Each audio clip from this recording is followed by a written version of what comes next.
Not arrived yet. Please wait.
The recording has started.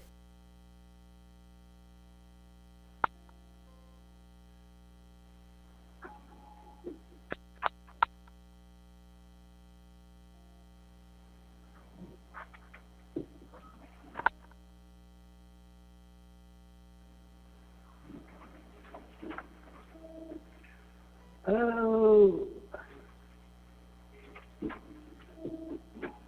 Paul, I was going to call you and remind you, but you remembered.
Paul, you know you're not muted. Paul, you know you're not muted. Okay.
Yes, sir.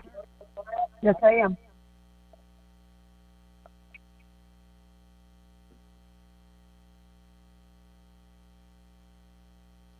Okay.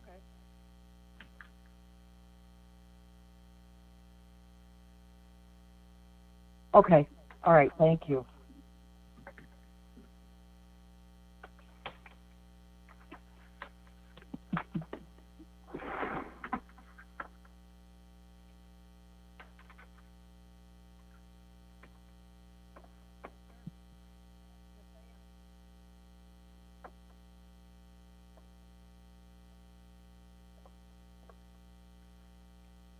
Oh.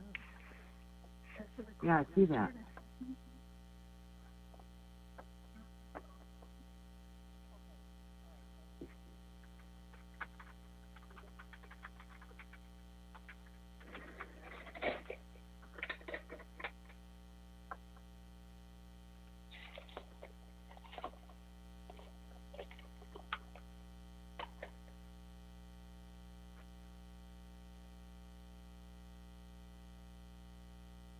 Hello?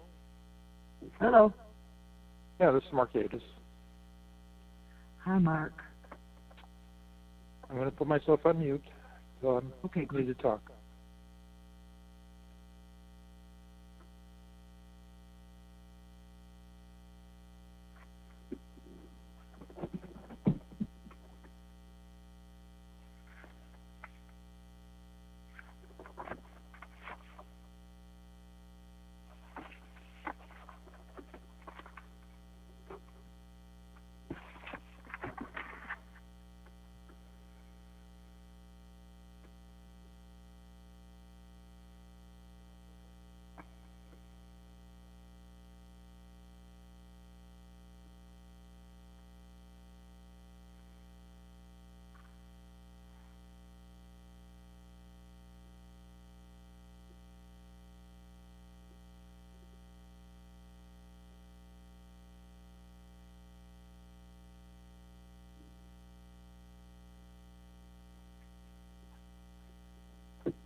Hello, Kate Field calling in.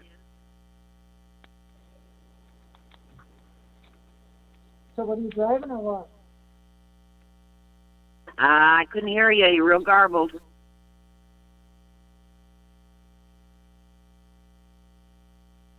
Hi. Can you hear me, Jim? Welcome.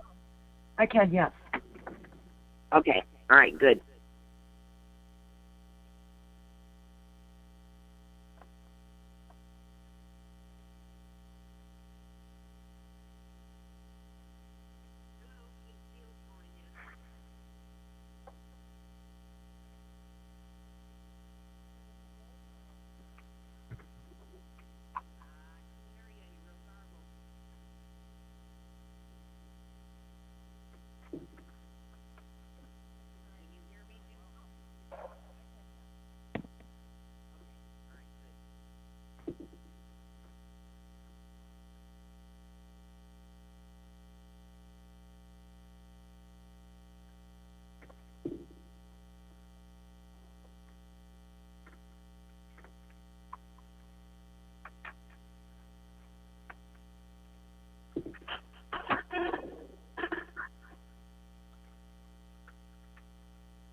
John Daly's here. Hi, John. Hi, Janelle. How are you today? Good. How are you? Good. Good.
Sounds like someone needs to mute themselves. There's a lot of static in the background.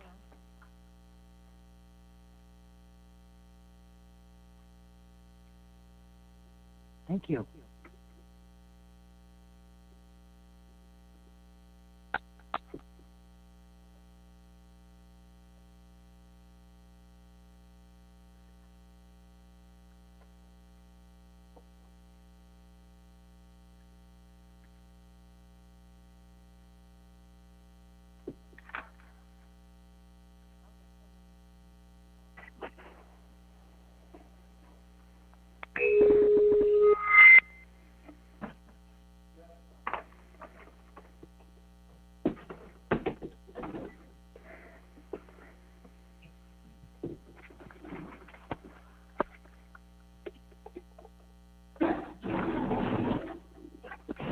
This is Councilwoman Galloway. Hi, Miss Galloway. Hello. This is Councilwoman Winfrey Carter. Hi, Miss Winfrey Carter. Hello. Hi, Cynthia Wheeler. Hi, Miss Wheeler. Hello.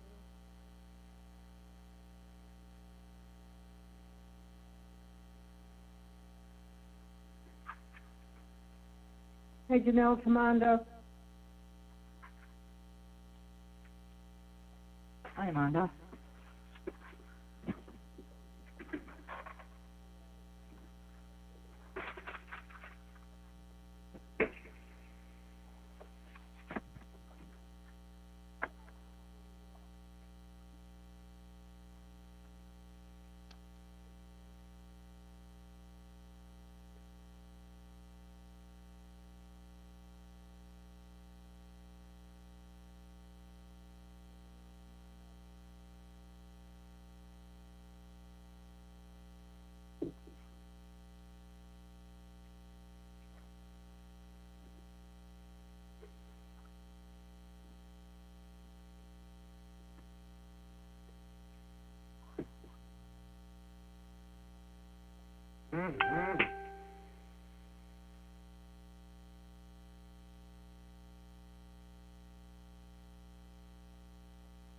You have just 5 here, Miss Galloway.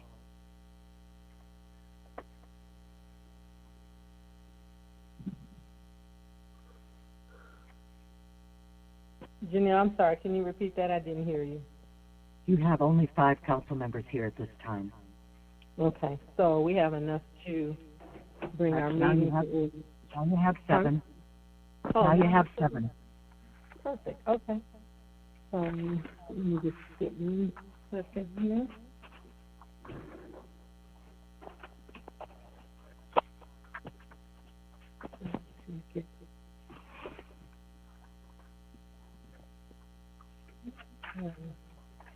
And with this being different, do I need to read all of that into the record, or do I just move forward with bringing the meeting to order.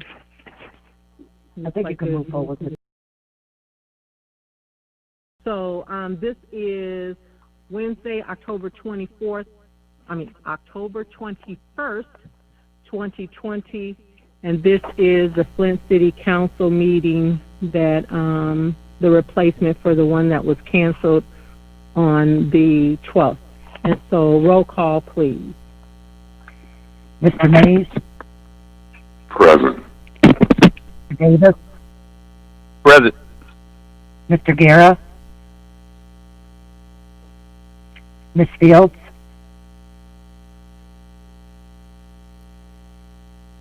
Ms. Fields?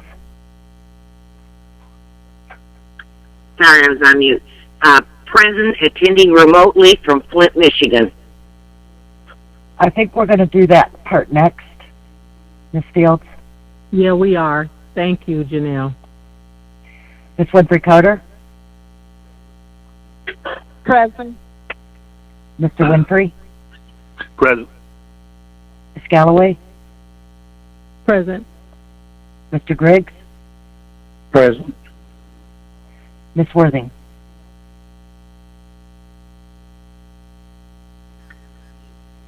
Okay, that's 7 present. Thank you. And so now each member, according to, it says pursuant to the newly revised Open Meetings Act, each council member shall state that they are attending the meeting remotely and shall state where he or she is physically located, county or city and state. If we could start with Councilman Mays.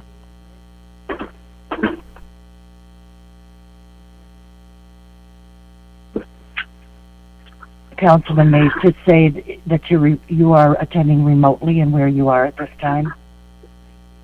Yeah, this is Councilman Mays. I'm attending electronically and remotely from Stockton, California, right outside Sacramento, and that is in San Joaquin County. Okay. Mr. Davis? This is Mr. Davis. I'm attending electronically from the great state of Michigan, located in Genesee County in Flint, Michigan. Okay, I think Mr. Guerra said he might not be able to make it. Mr. Guerra, are you here? He's not in tonight. Okay. Ms. Fields? Kate Fields, attending remotely from Flint, Michigan. Ms. Winfrey Carter? Jerry Winfrey Carter, attending remotely from Genesee County, Flint, Michigan. Mr. Winfrey? Herbert Winfrey, attending remotely from Flint, Michigan and Genesee County. Ms. Galloway?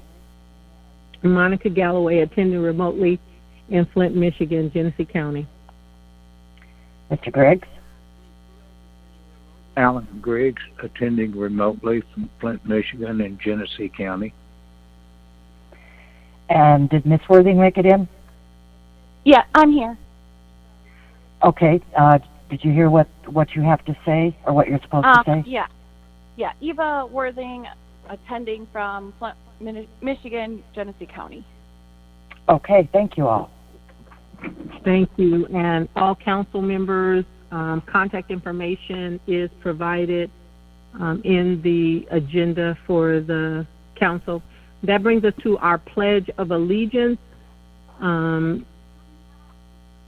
Mr. Winfrey, can you please lead us in the Pledge of Allegiance?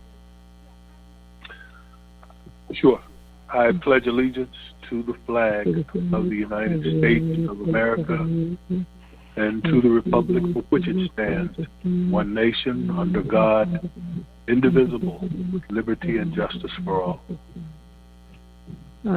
Is there any moments of silence that any of the council would like to recognize?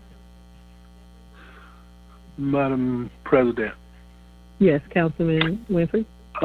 This is, well, it's really not a moment of silence. I guess you could call it a moment of silence, but I think that we, as a council, should recognize and send our feelings to the governor of the state of Michigan for what she has gone through with the threats on her life, her and members of her family.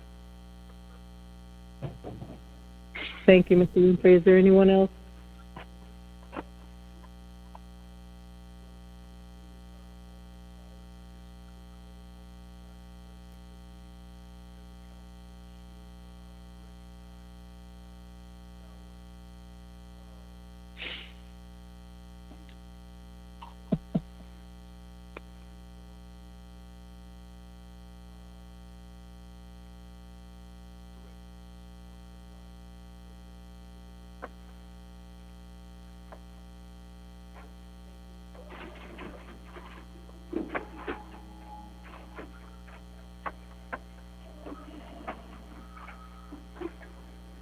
Is there anyone else? Hearing none, we can put something together, I would think, for that. So we'll just have a moment.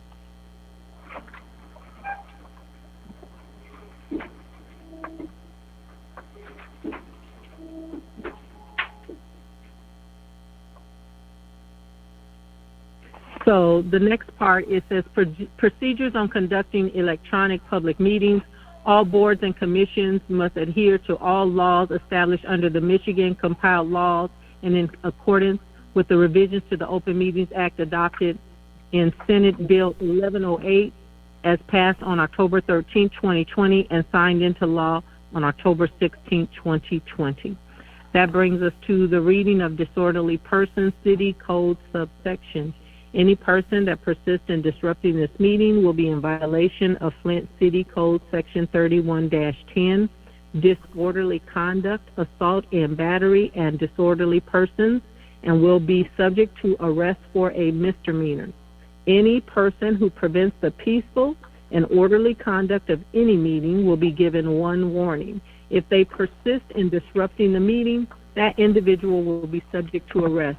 Violators shall be removed from the meeting. That brings us to, is there any request for changes and or additions to the agenda? Madam President, you do have an add-on ordinance. Yes, Janelle, can you read into the record what the add-on ordinance is, please?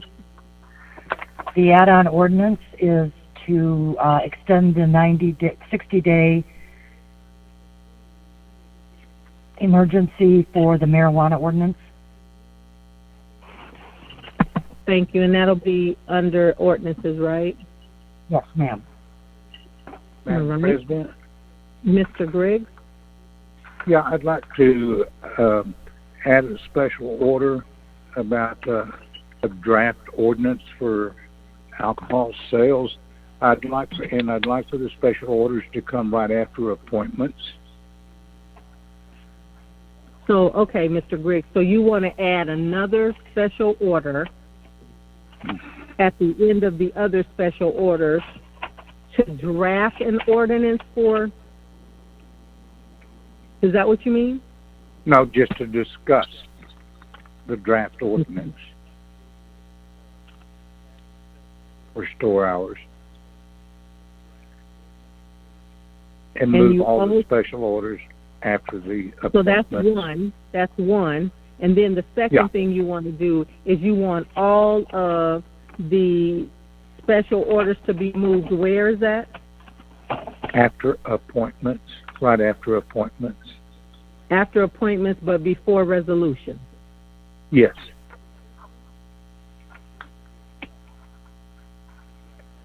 Are there any other changes and or additions to the agenda? Yeah. Now, So Councilman Mays and then Mr. Day. Okay. Vice President Davis. Okay. Thank you, Councilman Mays. Madam Chair, I don't know if it's an amendment to Mr. Griggs, but I'd like to have discussion on liquor stores and or possible violations to tie to ordinances and stuff, because I don't know how to word it exactly, but I know I want to have a special order on a discussion according to liquor stores and gas stations of closing times. Thank you. So So okay, so I do have that. But can I just ask my colleague? We have a council meeting scheduled on Monday. We've found ourselves in a situation where we're having this meeting today, but we have a meeting scheduled for Monday. And I mean, I'm asking my colleagues, because there should be no special orders on that Monday meeting.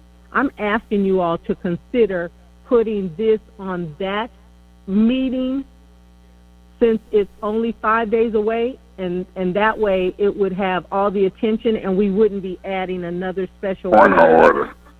What's your point of order, Councilman Mays?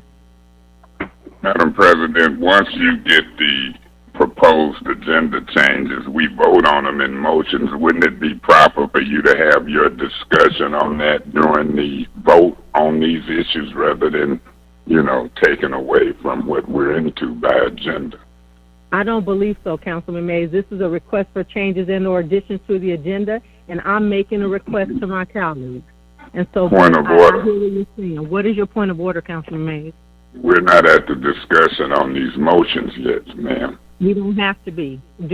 Are you saying that there's something in the rules that's saying what I'm saying during this time of talking about requests for changes and or additions is in violation? Because that's what a point of order is. I think you're having discussion and you're prolonging the moment. We'll get to that.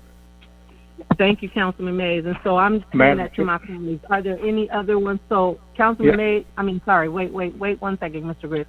So, Councilman Davis, are you including your discussion with Griggs, or do you want your own?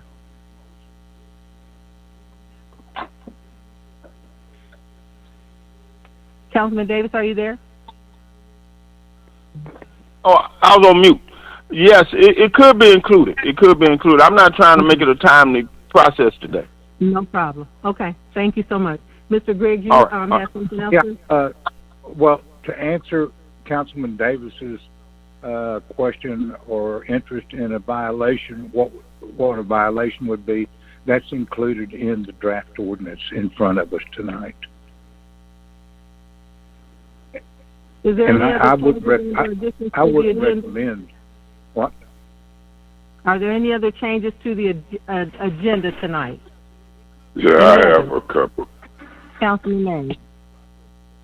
Yeah. One, I want to see if we can have a special order. I don't care where it's located at, but I want to have a discussion on our leadership vote for next month. I know last August we did it, and I want to do it again. So I want to have a special order on our leadership vote as it relates to this council that's mandatory in the month of November. I want to have that discussion today, if possible. It could be under additional council discussion. Is that somewhere on the agenda or new business? Additional discussion items, Councilman. Okay, I want that specifically in there. And also, I want to have an additional discussion item. I won't do it as a special order, but I'm requesting an agenda change to add an additional council discussion as it relates to what, in my opinion, the Supreme Court ruling had to do with Governor Whitmer's powers parallel to our emergency ordinance.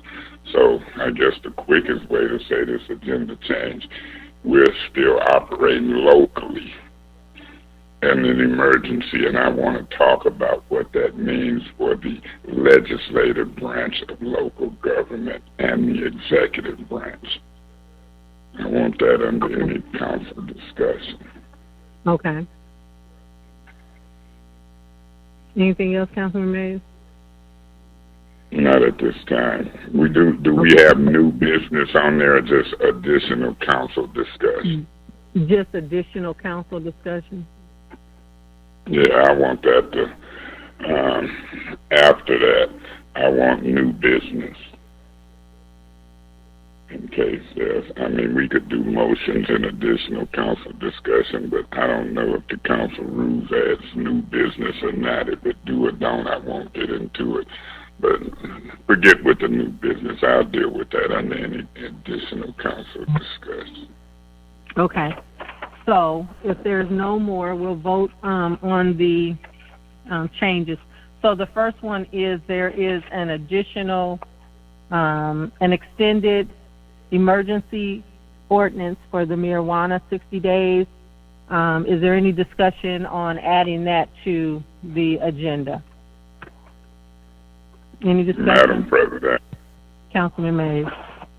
That would come as an add-on during resolutions, correct? Actually, or it would come on as an add-on during ordinances? Yes. Mm-hmm. During ordinances? Correct. Okay. All right. Okay. If there's no further discussion, roll call on that agenda change. Mr. Mays? Yes. Mr. Davis? Yes. Fields? Yes. Ms. Winfrey Carter? Yes. Mr. Winfrey? Yes. Ms. Galloway? Yes. Mr. Griggs? Yes. Ms. Worthing? Yes. Vote is 8 yes, 0 no. That vote is 8 yes, 0 no, so it passes. That brings us to the next request, which was a request by Councilman Griggs to add a special order discussion around liquor stores, an ordinance on liquor stores. Is that correct, Mr. Griggs? Yes. Okay. And so is there any discussion on that? Yeah, Madam President. Councilman Mays? Yeah, it seemed like there's no conflict in having a discussion, which includes both what Mr. Griggs and Mr. Davis is saying. That discussion Mr. Griggs talks about the draft ordinance seemed to parallel with the same type of discussion that could be had that Mr. Davis is talking about. I don't know if he objects or not, but I think that's the same discussion, and we'll see what happens as we go along. I'm gonna vote for both of them combined because I think they overlap, and I'm ready to have that discussion. So I'll be voting for the special order. I'm hoping that they're combined. Thank you. Is there any further discussion on that? Madam Chair. Yes, Ms. Winfrey Carter. I guess my problem would be, do we want to add another special order? We already have an executive session. I would just say, can we wait until Monday to do that session that Griggs wants to do? I mean, I think that would be feasible. I think we would have more time, to discuss things. Let's not overcrowd this agenda. Let's wait until Monday to have that discussion. So I think I'm going to vote no to add Chair? Ms. Fields, she's still talking. Ms. Fields, she's still talking. 1 second, please. Ms. Winfrey Carter, I know I didn't hear the last thing that you said. I said I'm going to vote no to add on a special order. Thank you. Ms. Fields? Yes, I'm going to vote yes on this because this is clearly a really a problem in our community. We've had homicides. People are up in arms all across the city about this issue, and I don't see any reason why. I think this is a primary interest to the populace and the residents, and I think we should start discussing this proposed ordinance tonight. Is there any other discussion? Madam Chair. President. Mr. Griggs and then Mr. Davis. Okay, I'm definitely going to vote yes on this because even the news media's been picking up on the store hours ordinance, and there's no need to add another special order to this because included in this draft ordinance are the fines in case of violations. So anyhow, I'm going to be voting yes. Thank you. Mr. Davis. Thank you for indulging, Madam Chair. For clarity for Councilwoman Carter, if she want to drop all add-on orders or just this one specifically until next week? Thank you. Ms. Winfrey Carter, did you want to answer that? No, I just said the special order as far as this ordinance. Thank you. Is there anyone else that has anything to say? Okay. I agree. We have a very long agenda. We also have 6, 5, 7, 12, 13, 15 resolutions. And based on the way that my colleague has made his motion is to put these special orders before the resolutions. And so there were already 3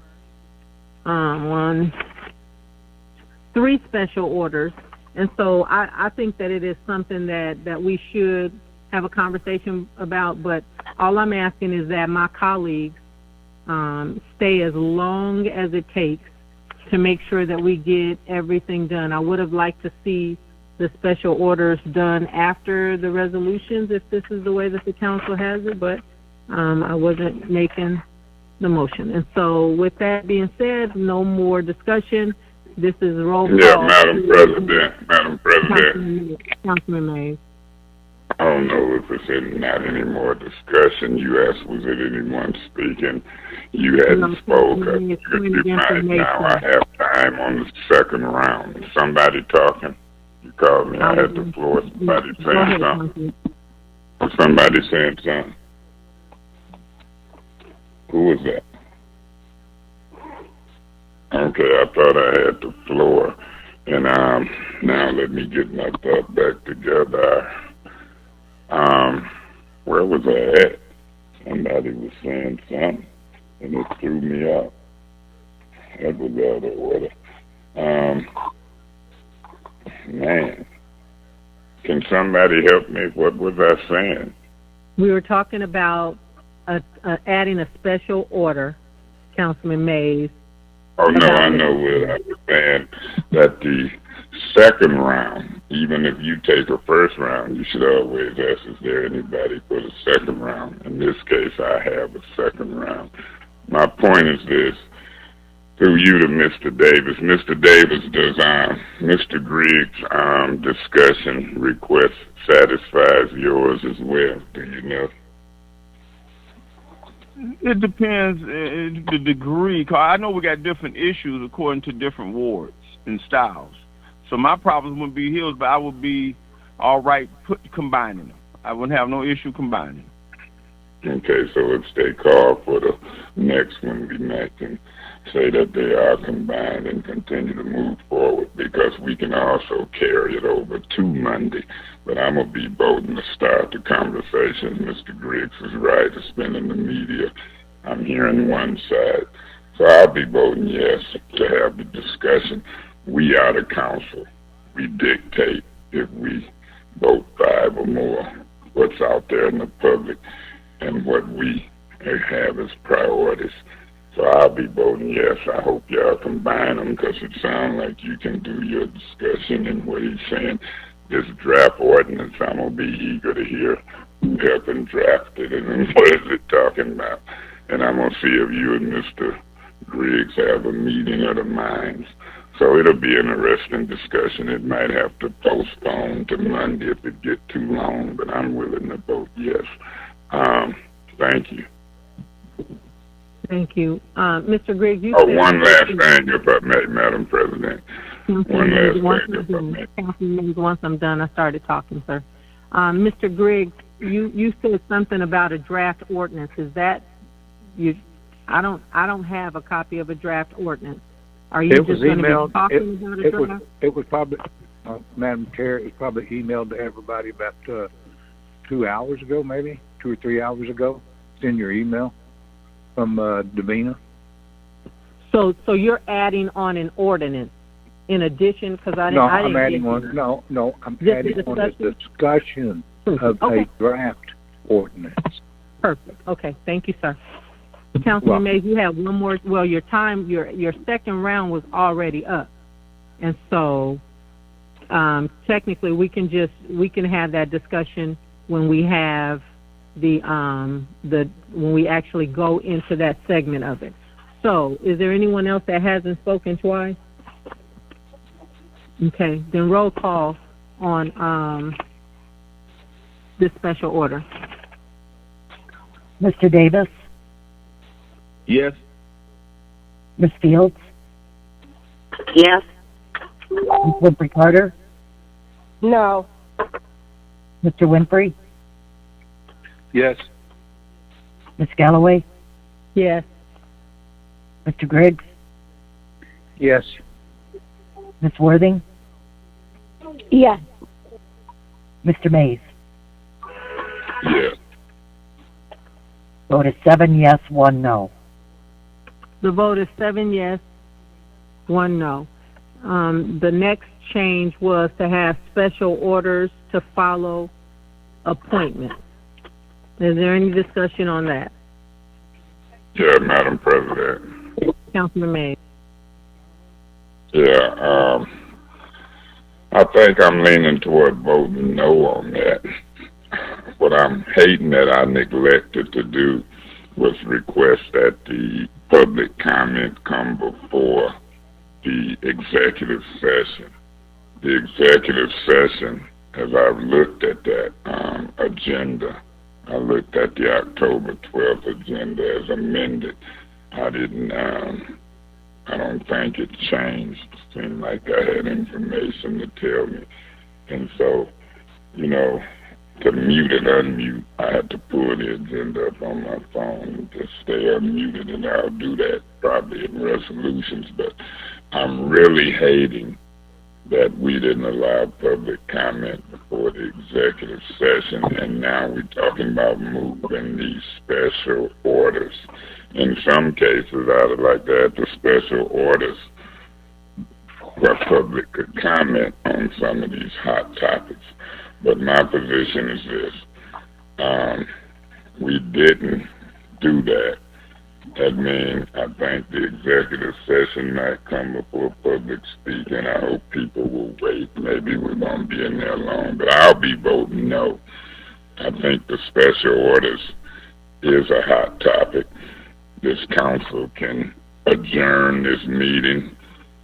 They can recess this meeting and come back tomorrow if they want to. Hell, we on phone. I'm giving my destination is Stockton, California. This is the easiest meetings that we can have. No committee meetings. That's why I have no problem with the previous motion to discuss an ordinance. Until this council convenes committee meetings, we should meet long. Business is piling up, but I'm not going to be moving the hot topics around. The closing discussion of these stores is hot topics. I want the public to hear them, not later on the night, but first thing. It's been in the news. The 1702 Kenwood address, residential's been calling in, and they'll probably call in today. It's a hot topic. So I won't be voting to put them off any longer. I'm going to try to keep them right where they're at. The executive session, the closed session is where it's at. And so I don't care how long this agenda is. I've looked at the resolutions, and I'm ready to deal with them. 2 or 3 of them need to be separated. So, we're council people. I'll be voting to leave that part of the agenda where it's at so these people can hear the discussion. Thank you. Thank you. Is there any further discussion? Madam President, Councilman Griggs? yeah, I'll be voting yes to move these special orders after the appointments because there's no need the appointees, and there's quite a few of them. I haven't really counted, 4 or 5 appointees. There's no need them hanging around for 2 hours in case somebody wants to talk to them. Thank you. Thank you. Is there any further discussion?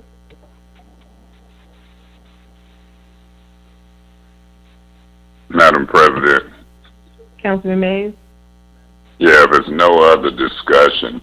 Now that's interesting that Mr. Griggs, no appointees is there. Through you, how many appointees are here? Through you to whoever know or to the appointees, how many is here? Maybe Mr. Griggs should have moved them to the front. If his logic is that they don't want to follow the agenda and hang on, and we moving stuff around for them, through you, Madam President, to whoever knows, can the appointees identify themselves as to how many of them is here? I can't tell from the phone numbers. It doesn't look like any of them are here, but I don't know that for sure. Okay, is Lewis Hawkins on the phone? Is Lois Fletcher on the phone? I saw those Grand Blank addresses, and I want to talk about it. So are they here? I'm listening to Mr. Griggs and his logic. I don't see them. I guess Mr. Okay, Evans so we don't know if they're here. He don't know if they're here. Through you, Madam President, to Lois Fletcher, can I talk to him if I make my decision? Through you, Madam President, to Lewis Hawkins, may I talk to him? So, Councilman Mays, as the chair, according to the council rules, the chair can say whether you can speak, and you will be able to get to speak to them when that time comes. But right now, we are on a discussion as to whether we're going to move. Councilman Mays, that is the motion, and so we need to stick there. Madam President, I'm very well versed on the council rules. When you got the floor and it's on a motion, you can ask anybody for information and the right to speak. Now, the chair is being discriminatory if I say through you to Lois Fletcher, through you to Mr. Edwards, and for once in your life, you're going to determine you got the authority to give me the opportunity to speak. Now, I'm not going to start this meeting appealing your ruling, but every council person sitting under the sound of my voice know that if you deny me the right to go through you to somebody who Mr. Griggs said was relevant because they were hanging around, I want to know how long they had to hang around. You're dead wrong. And I ain't got nothing else to say. And you need to quit picking on me and discriminating against me because you're making up rules out of your head. You don't have that discretion to treat me differently on my request to speak to any department head or appointee. And as I contemplate a motion, whether they can hang around. Tell Mr. Griggs it ain't relevant. Councilman Mays, our council rule says council members may request to ask questions of administrative staff, etc., during debate on any agenda item. Guest speaker time allowed shall be determined by the presiding chair and is not considered to be a part of the limited debate time allotted to council. And so I'm not trying to be discriminatory, Councilman Mays, but you asking... I know that rule, but what do et cetera mean? Administrative people, et cetera. Appointees is a part of et cetera. This is a debate on whether I will vote yes or no because they can't hang around. Mr. Griggs interjected they couldn't hang around. You didn't check him, but you're checking me. Let's not argue. Move on. It's obvious what you just did and said. I know the rule. I can ask for people. You absolutely can, Councilman Mays. So we are in a discussion on whether we're going to move the special orders to after appointments. And so if there's no further discussions, roll call, please. Ms. Fields? Like small ice cap and 2 Boston Creek donuts. Somebody needs to mute themselves. Do it. Ms. Fields? Madam Chair? Yes, all right. Okay. Yes. Where? Oh. Ms. Winfrey Carter? No. Mr. Winfrey? Yes. Ms. Galloway, Yes. Mr. Griggs, Yes. Ms. Worthing, Yes. Mr. Mays, No. Mr. Davis, Yes. that's 6 yes, 2 no. So that's 6 yes and 2 no. And Councilman Davis, you said that your request was just going to be included with Mr. Griggs. Is that correct? So we don't need to do a roll call on that? At this time, yes. Yes. Okay. Yes, Yes. it is included, or you want a roll It's call? included. Okay. Thank you, Included. sir. Thank you, sir. Okay. So that brings us to Councilman Mays' request to have a leadership discussion under council discussion items. Councilman Mays, I don't think that requires a vote, but is that what you were looking for? Yeah, I requested an agenda change to specifically add a discussion about the council leadership as we get ready to vote. I've watched this. I made this speech last year. Some council people objected to the open discussion. But, you know, when we come in November, Inez chaired a meeting, we started making roll calls. I've been around council for 30 years. You have council people talking to each other behind the scenes, in some cases illegally in violation of the Open Meetings Act. You have mayors and all kind of people calling and involved. So I want this council to have the same nerve it had last year. Let's talk about it, because we know it's coming up. If you don't know it, now you know, I'm telling it. So this is a vote on whether or not council want to have an open discussion in October about what we know will happen in November. I've got that nerve. I'll be voting yes on this agenda change. Is there any further discussion? Hearing none, roll call. Ms. Winfrey Carter, Yes. Mr. Winfrey, Yes. Ms. Galloway, Yes. Mr. Griggs, No. Ms. Worthing, No. Mr. Mays, Yes. Mr. Davis, Yes. Ms. Fields, No. 5 yes, 3 no. The vote is 5 yes, 3 no, so that discussion item will be on the agenda. Next is the Supreme Court ruling with the governor's executive orders and how that correlates to our local government. Councilman, is there any discussion? Councilman Mays? Yeah, Madam President, for months I've said that our local state of emergency ordinance dictates that the mayor, when he's making decisions about partially opening City Hall, whether we test employees, whether we have curfews, I'll be glad to talk about other things, but I mean, for months, it's been going on and on.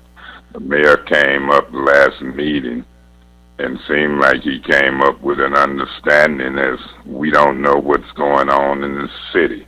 I think I do know what's going on in the city, and he just wanted to update us. I wanted to talk about the mechanics of how the state of emergency ordinance works. You got to convene with us expediently, and we do not give up our legislative power to make rules, laws, ordinances, amend, change, or modify any that he puts into place. He don't have both legislative and executive power. So I'll be voting yes on this agenda change because I'm going to be praying that my colleagues understand their role as legislators and as lawmakers and as lifesavers. You got to save people's lives. We had an uptick in City Hall, and it's got under the radar of Marjorie Raymond, the Flint Journal, and everybody. And my position is this. We must have this understanding and discussion, I pray to God. So I'll be voting yes to have this emergency ordinance discussion and an understanding of the mechanics of, in my view, how it clearly reads. Seemed like a 10th or 11th grader could understand this wording. So I want to discuss it. I'll be voting yes on the discussion, particularly in light of what the Supreme Court did. It kind of scares me. It makes me think like a Republican Supreme Court justice. But it's just the way our law is simpler to read than the state law. But we've got executive branch and legislative branch, and we're in an emergency. Thank you. Thank you. Is there any further discussion? Any further discussion? Hearing none. Roll call, please. Mr. Winfrey? Yes. Galloway? Yes. Mr. Griggs? Yes. Ms. Worthing? Yes. Mr. Mays? Yes. Mr. Davis? Yes.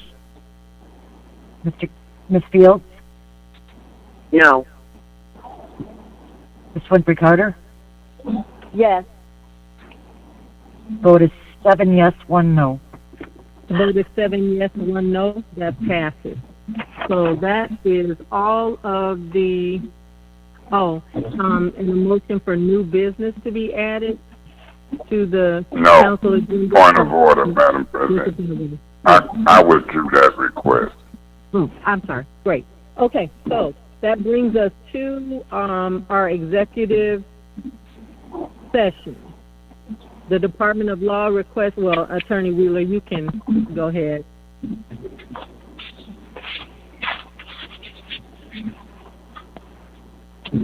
Attorney Wheeler, are you here? Yes, I'm here. Okay. The city attorney's office to go into closed session for the purposes of discussing pending litigation and also a written legal opinion. And pursuant to the Open Meetings Act, we request to do that for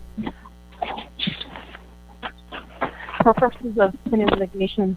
There would be a detriment if it was disclosed publicly, and also pursuant to the state law under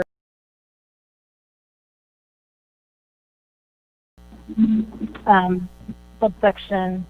Excuse me, 1 second.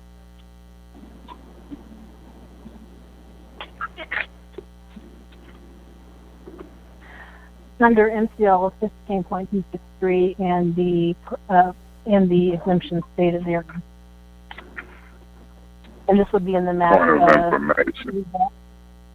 What's the point of information, Councilman Mays?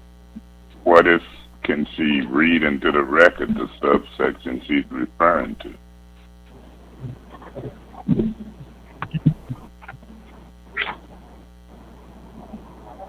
And can those that are not speaking mute their phones so that we can just have some integrity in the hearing? Because Attorney Wheeler is going out. I just want to make sure that we can hear her. Can you hear me okay? I can. Thank you, ma'am. Oh, no problem.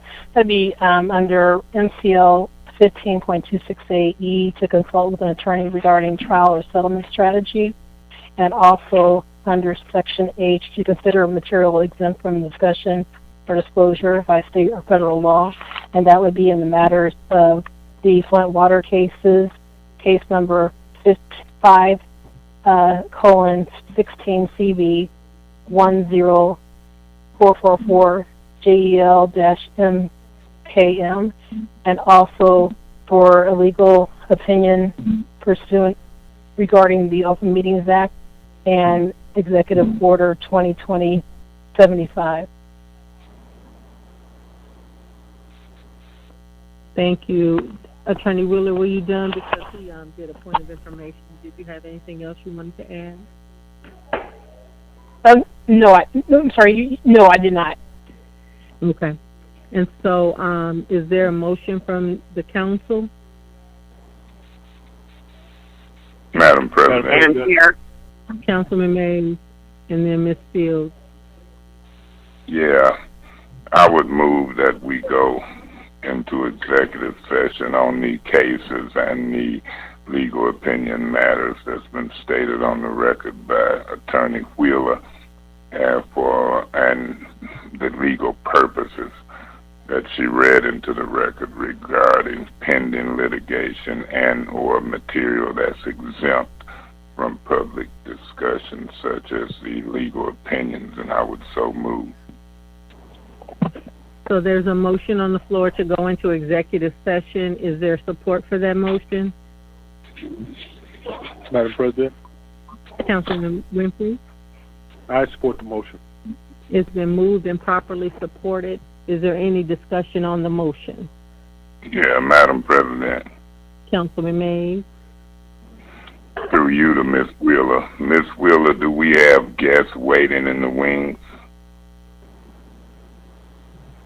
Yes, we did. Who and how many, do you know?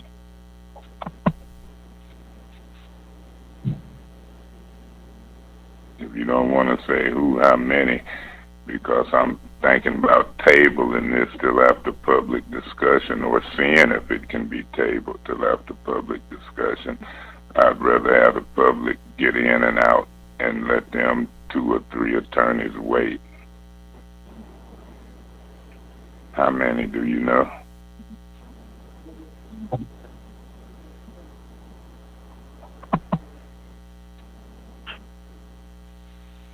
Attorney Wheeler, are you there? Yes, I'm here. We have 3. We have 3. There's 2 outside, one inside, and I'd rather if we could do this now so we don't have to pay them while they wait. Yeah, well, the state is more liable. I've been watching this water crisis under 3 administrations now, and I'm used to attorneys getting 33 1/3% and the people getting whatever. So I don't mind. They can wait. I've moved the table this until after public discussion. There's a motion to table the executive session. There's a motion to table the executive session until after public comment. Is there support for that motion?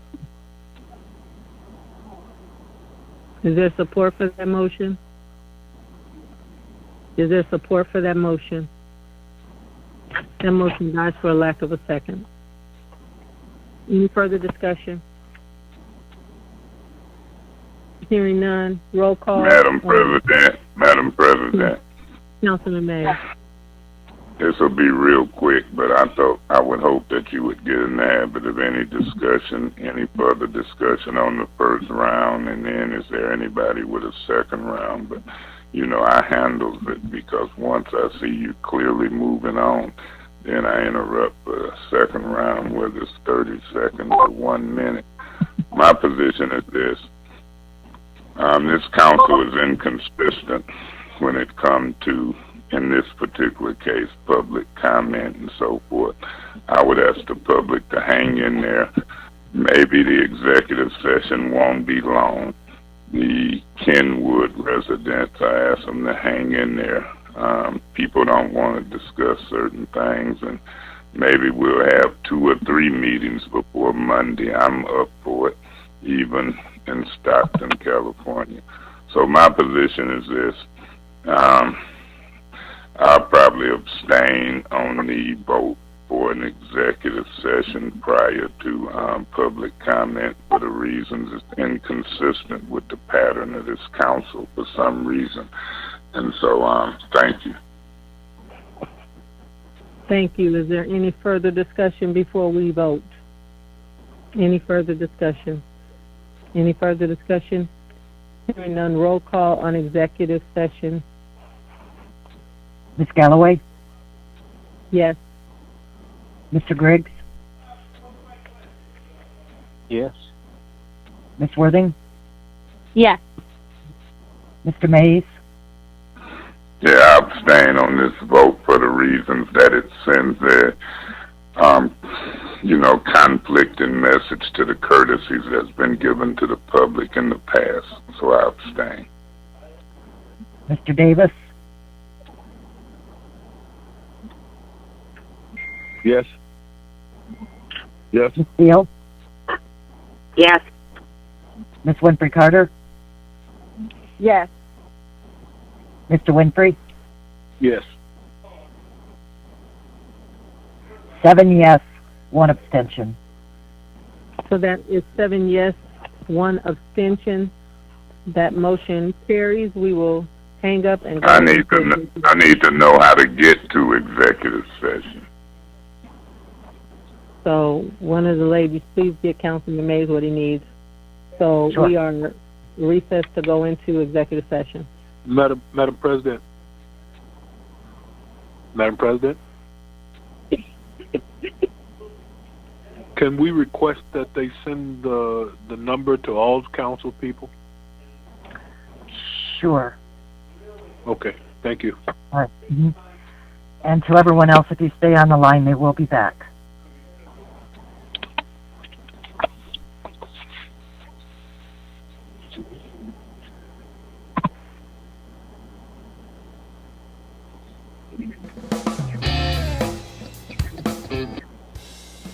I'm on the line with the city council right now. Listening to WFOV 92.1 LPFM Flint may cause one to think, may cause sleeplessness, agitation, motivation, and a strong desire to get involved. In rare cases, some may experience euphoria, a sense of community, and a relief of futility. Some listeners have reported in-depth, informed conversations, a better understanding of diversity, and a strong desire to get along. Be warned that programming on WFOV 92.1 LPFM Flint is not for those prone to intolerance, prejudice, and or bigotry. Before ingesting WFOV 92.1 LPFM content, listeners are advised to seek the advice of community advocates, activists, and supporters. WFOV 92.1 LPFM Flint listeners are encouraged to do their own research and seek out opposing views.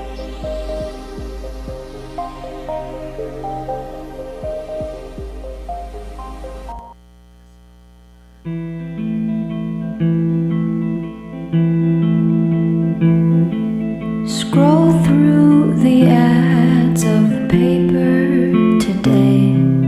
Search for some job with steady pay. My heart's on the line. I'm running out of time. A minute will pass and the days go by. An hour will pass and the years they fly.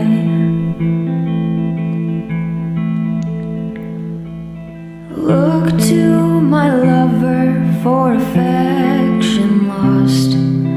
Hope for my brother that he finds a love, a heart like a lion. Hear him roar. Someone like him deserves much more. Someone like him should be adored.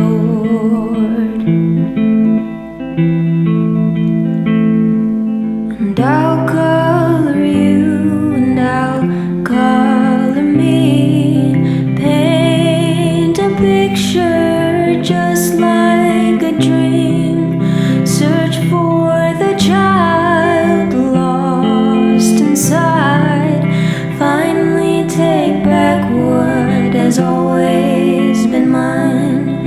Finally take back what is mine.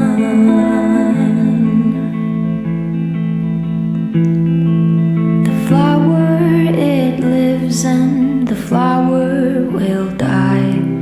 The colors will fade and you'll close your eyes. Hold on tight to the glimpse of light.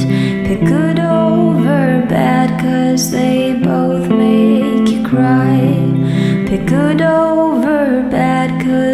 they both make you cry.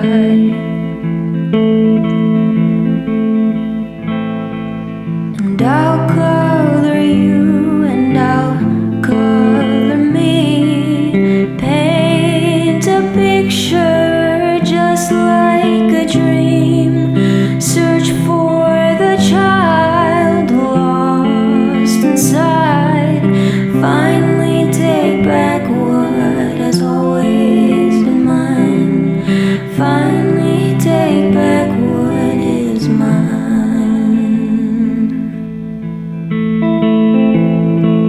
And I'll color you and I'll color me, paint a picture just like a dream, search for the child lost inside, finally take back what has always been mine, finally take back what is mine.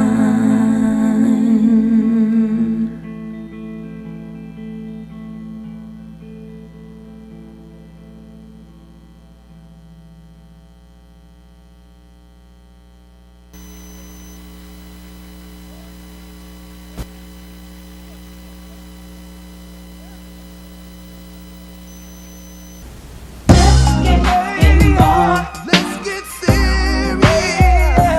Baby, nobody wants to. I wanna get down. Let's get it right on. Now. Let's fall in love. Let's fall in love. Let's talk about sex, girl. Honey, nobody wants to. In your search through life, you found no one, and you're always looking for love. Then you finally meet that certain person that you know was sent from above. And baby, I got the answer, and I know what you come here for. Baby, there's no need to look no further. Just turn the lights on and turn them off and close the door. Turn them off now. Let's get involved. Let's get this. Let's get nasty. Baby, nobody wants to. Let's get it on. Let's fall in love. Let's go to bed. 'Cause honey, nobody wants to. All of my friends try to tell me. They try to tell me that you're doing me wrong.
Love is the real thing.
We've traveled here from a long, long way, thinking about coming here every single day. And now that I know you and you know me, let's live in togetherness from now on, you see. 'Cause whoa,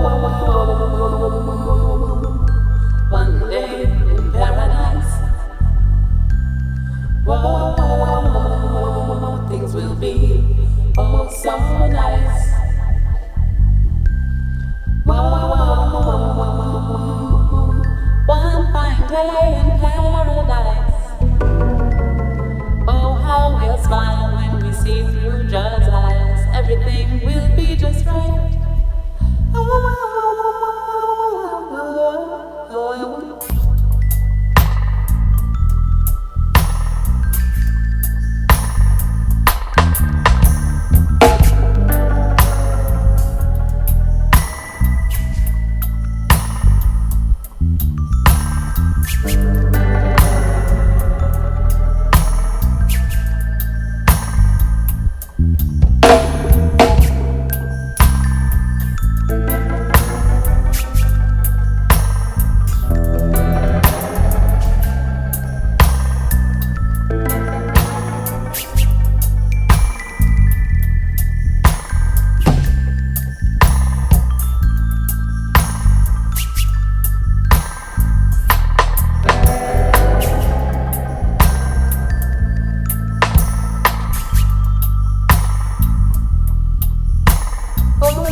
Land to land and sea to sea we travel along. Too much the media putting out polluted songs, so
Picked up all the pieces off the ground, held them very tightly, won't let them down. Hairs are turning gray, you're losing your mind. Beautiful smile has faded in time, faded in time.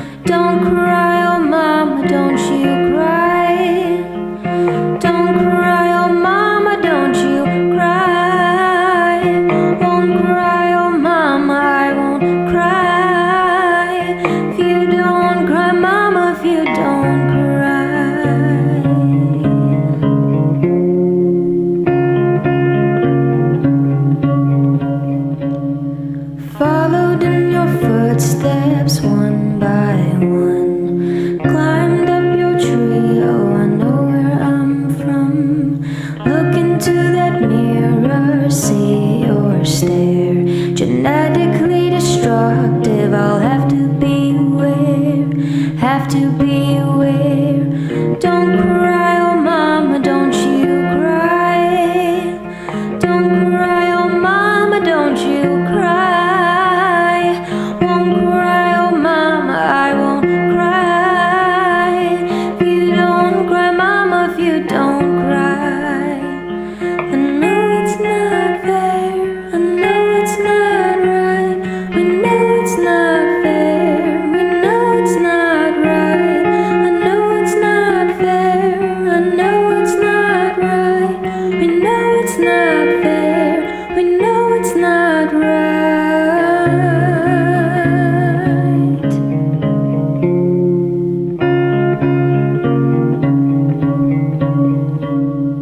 Don't cry, oh mama, don't you cry.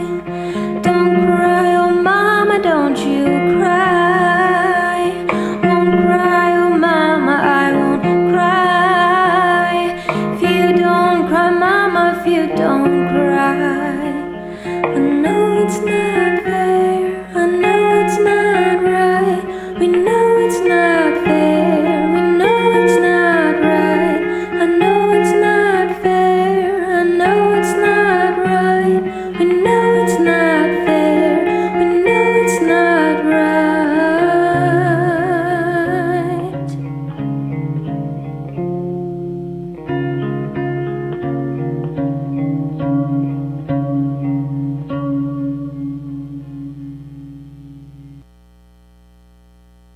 Hey guys, I want to encourage you to check out Community Playlist right here on WFOV every Tuesday morning from 8 to 9 o'clock. Listen, if you're a local business, if you're a service provider, if you're a group or organization that needs to get its word out and like music, Community Playlist is the place for you. Bring a couple songs to play, let us know what you're doing in the community, and enjoy your time with Kristen Sinners right here on WFOV's Community Playlist from 8 to 9 and then from 8 to 9. When you shop Goodwill, you don't just bring home a vintage dress or cat lamp. You bring home so much good to your community because everything you buy funds local job training and more. Goodwill, bring good home. Brought to you by Goodwill and the Ad Council.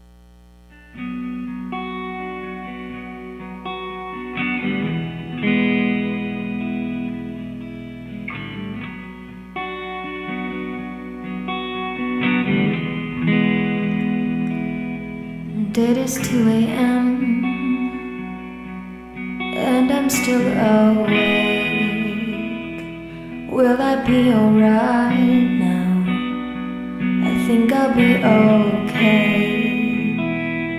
Don't you mind the tears that run down my face? Don't you mind the tears that run down my face?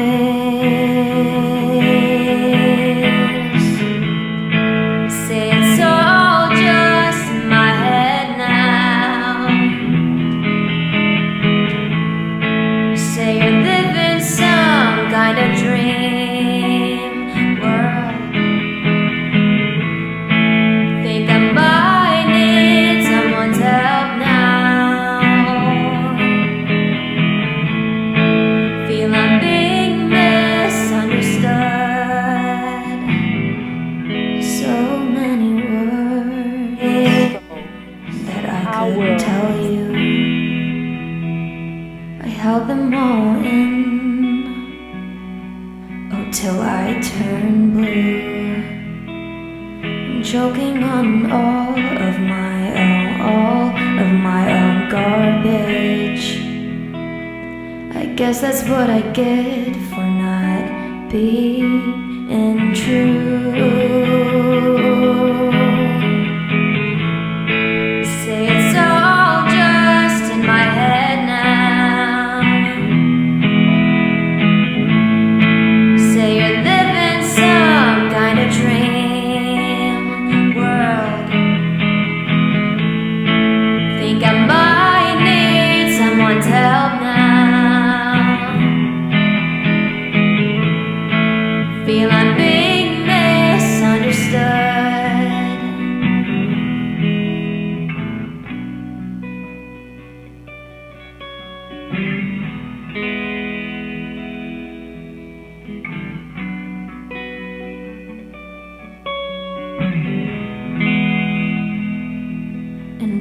6 a.m. and I'm still awake. I think to myself, did I make a big mistake? I toss to the right now, I toss to the left. I try to close my eyes and take a deep breath. Say it's all just in my head now. Say you live in some kind of dream world. Think I might need someone's help now. Feeling being misunderstood.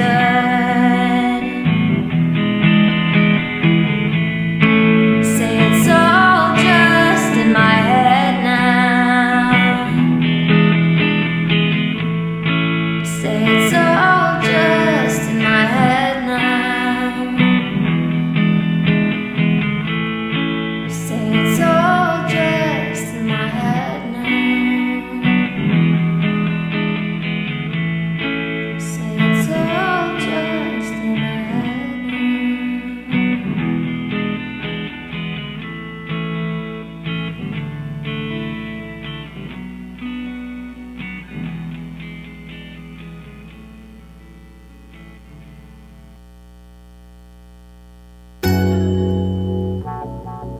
Already.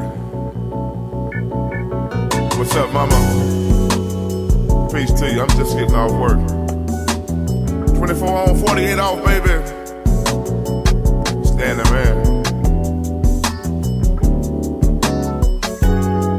You know I like an electric in my life. I want to slide through. I like that warm, tender feeling right beside you. Wanna gas up my whip so we can ride too. A place far away, yeah, you're my boo. Like to see the sunrise and the sky blue. Like to sit back and tell the tales of what we made it through. Like I smell of breakfast on a cool morning.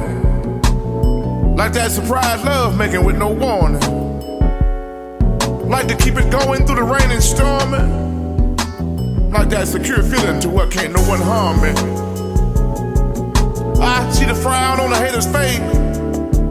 Couldn't hold me down for life. I didn't chase, I replaced. I don't carry no grudge for love. I said a new day. Learn from my mistake. Stack my cheese just in case I come up on some unexpected problems to face. Never knew love like love could be. Took this thing from solo to weed, baby, keep a hold of me.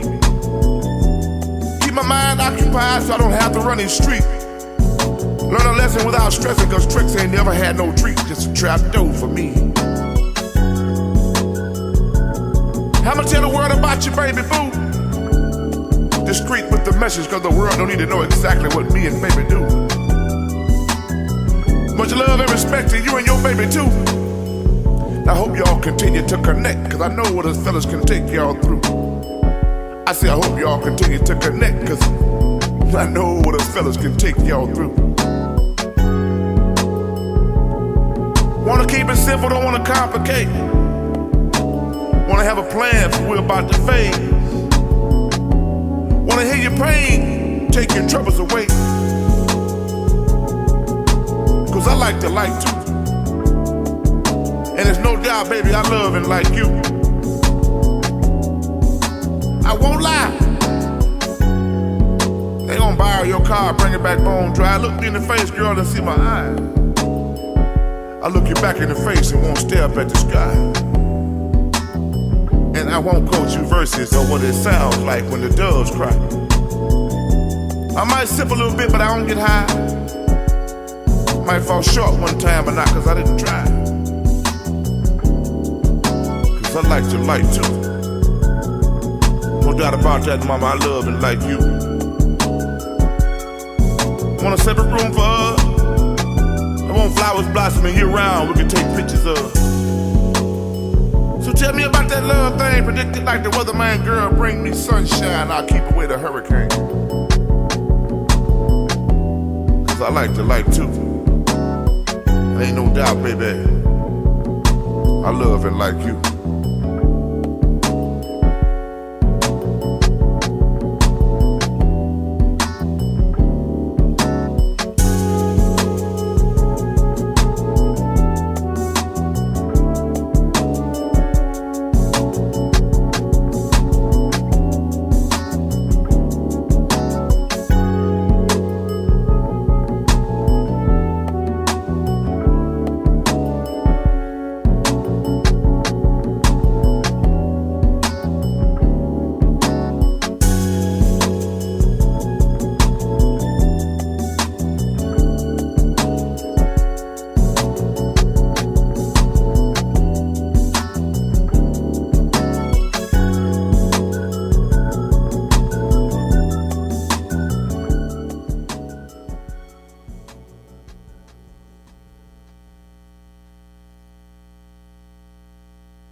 Shantae.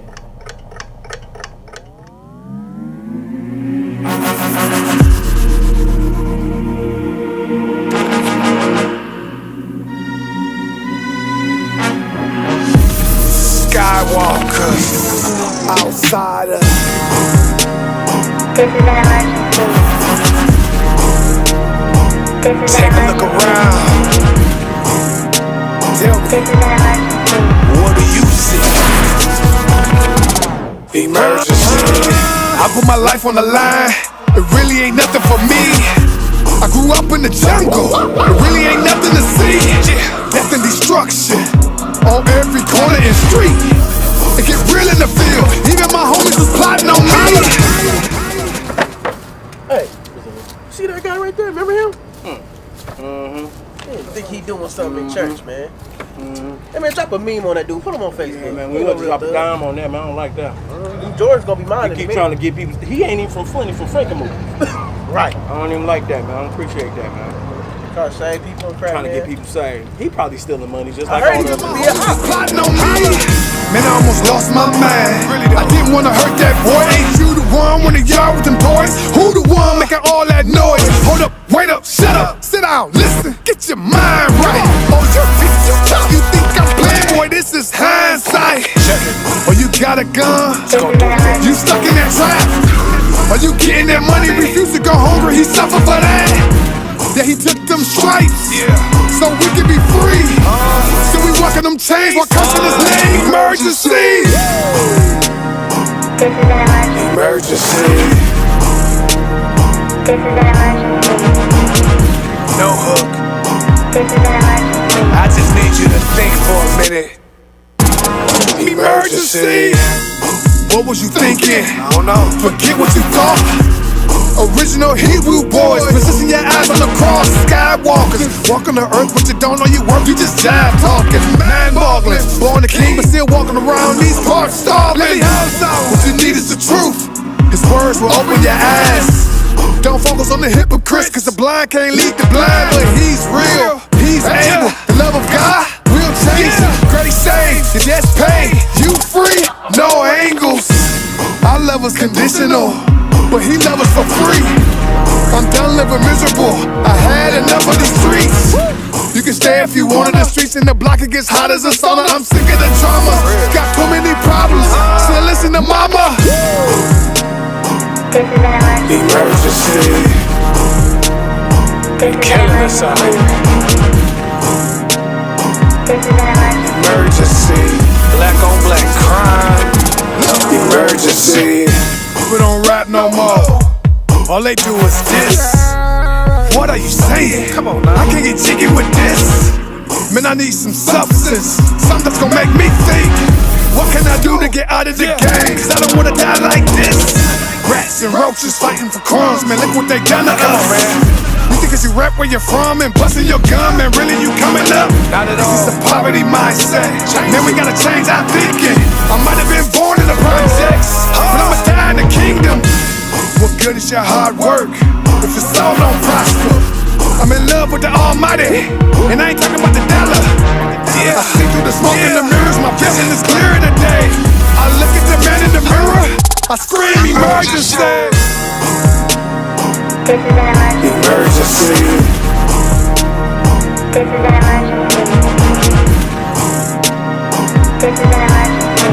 Need you. Come down now. What time?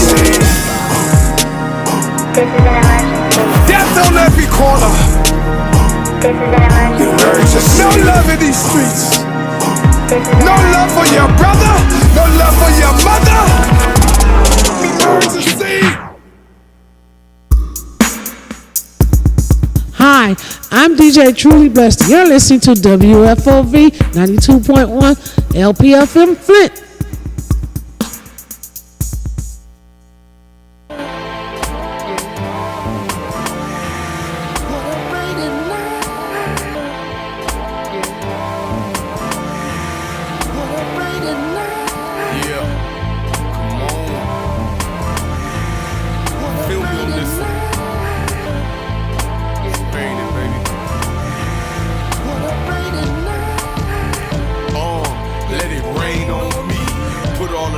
And the strain on me. I see the cloud, know it's going down. I hear the thunder and I can smell another storm coming around. Said take shelter, you gon' need more than an umbrella. Ayy, twist up another Rillo, it'll be a long year.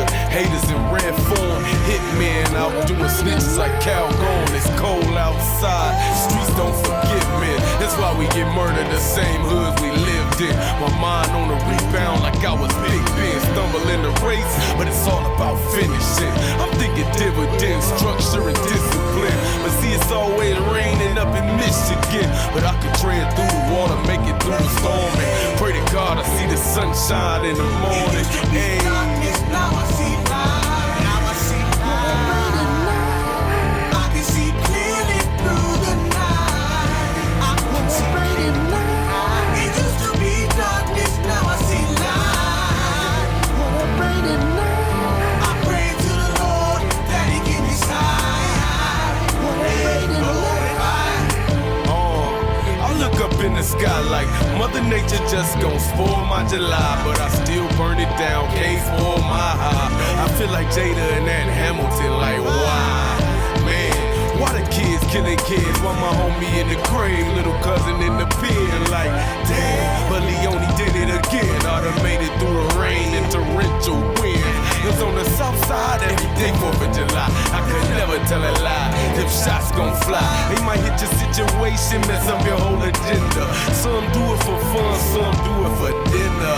I hope it rains just to shield my tears, conquer my fears, twist off another big cat, pour a little yak for the homies that moved on, and get your mind right, get ready for the storm. It used to be darkness, now I see light. Now I see light. I can see clearly through the night. I can see clearly. It used to be darkness, now I see light. I pray to the Lord that He give me sight.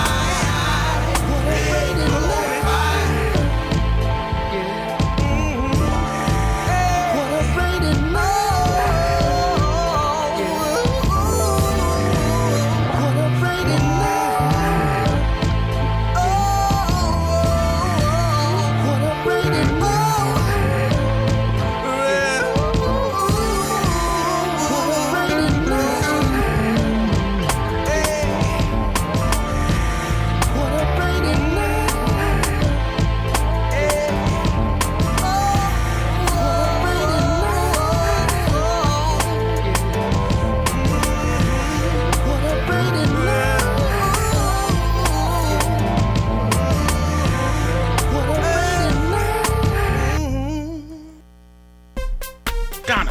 Okay, she's not here. Listen, I want to say some nice things about Donna Taylor, the co-host of Eclectic Ramblings right here on WFOV 92.1 LPFM Flint. But I want you to make the decision. Listen in every Saturday at 1 p.m. for Eclectic Ramblings right here on WFOV 92.1 LPFM Flint. It's our voices radio, determined to make a difference. Eclectic Ramblings, 1 p.m. Saturdays.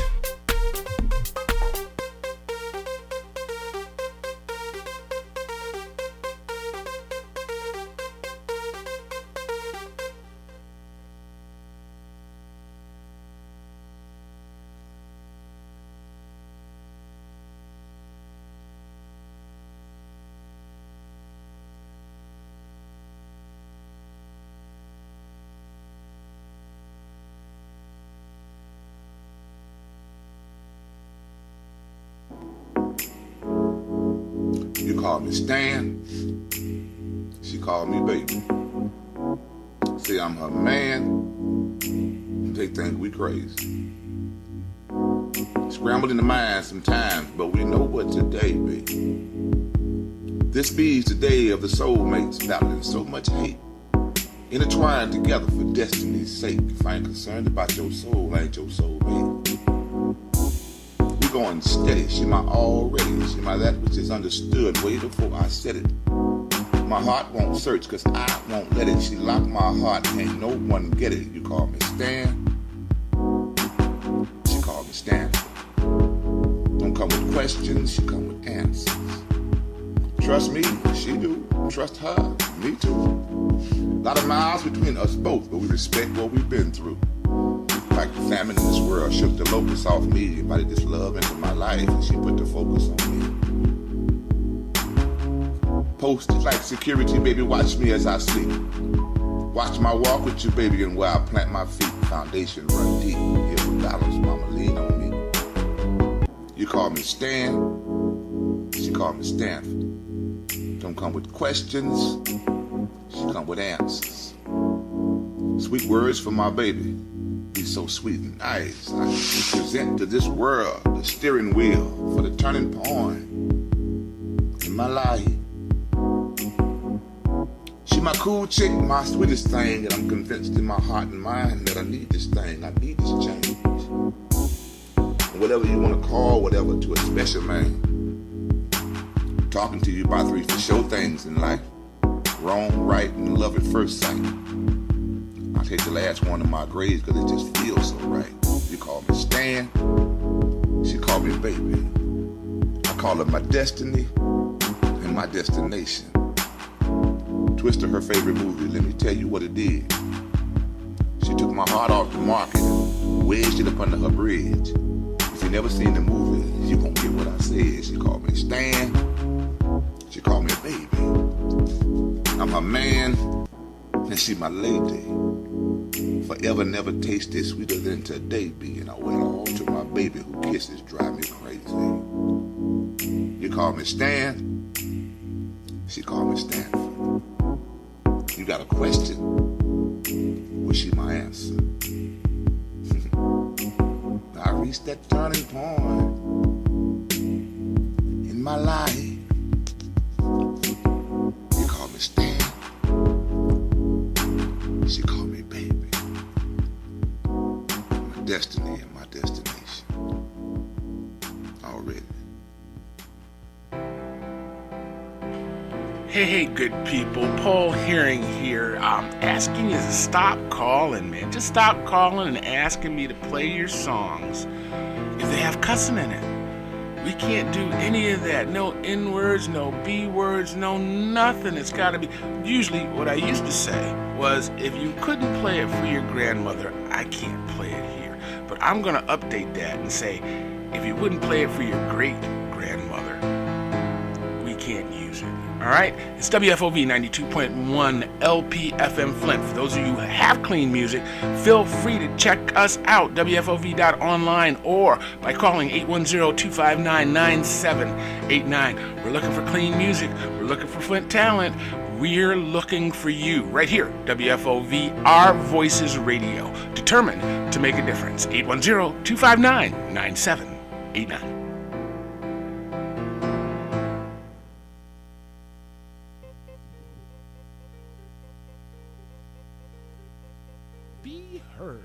Start your own radio show today, 810-259-9789, right here on WFOV, 810-259-9789. That's 92.1 LPFM, Flint's new Our Voices Radio, with programming like Sounds of Sobriety, Flint After Dark, Storytime for Children, Flint Fridays, Recovery Radio, Eclectic Ramblings, and more. Coming soon to WFOV. Volunteers are needed. Yes, you can volunteer for WFOV. Help us inform the community. Volunteer to record a government meeting, a school board meeting, a county commissioner meeting. We need field reporters. That's 810-259-9789. Our Voices Radio. WFOV. Be heard. This is a test. WFOV 92.1 FM LP. Project of Flint Odyssey House. Now back to the music.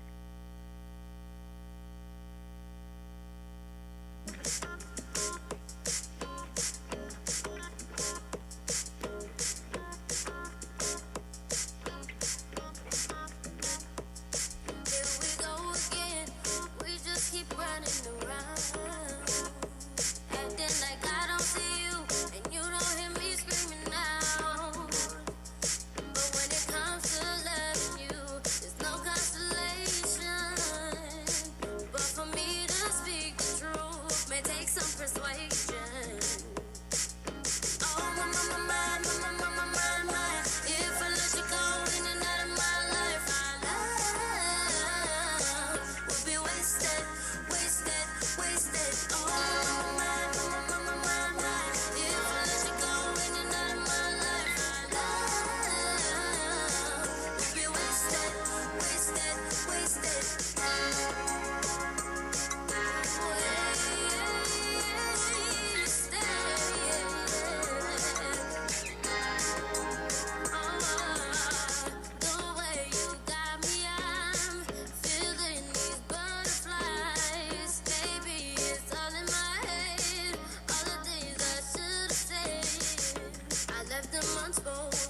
Sweetheart.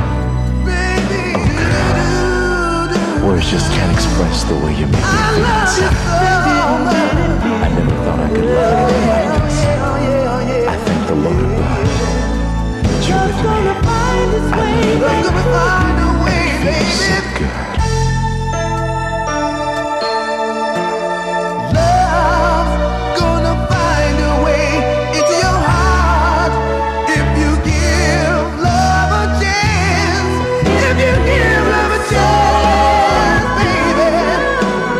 Somebody's loving you. Oh, it feels so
Be heard. Our Voices Radio, WFOV 92.1, LP FM Flint.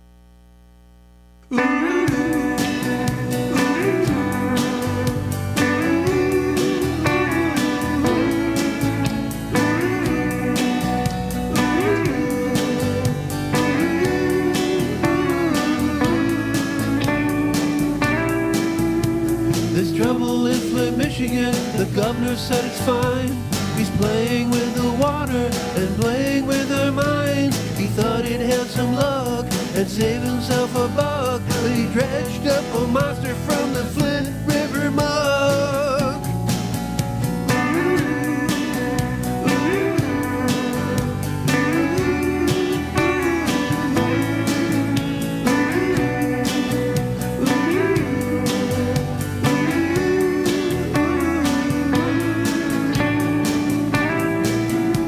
My lead poison baby, I hold him in my arms. Look into his eyes with my tears, apologize for the poison that I gave him. We didn't have a clue. The promises they give us leave us crying in the night. So don't drink the Snyderade. Don't drink the Snyderade. It might look refreshing, it might look so sweet, but the drink the governor's brewing will knock you off your feet. So no, no, no, no, no, don't drink the Snyderade.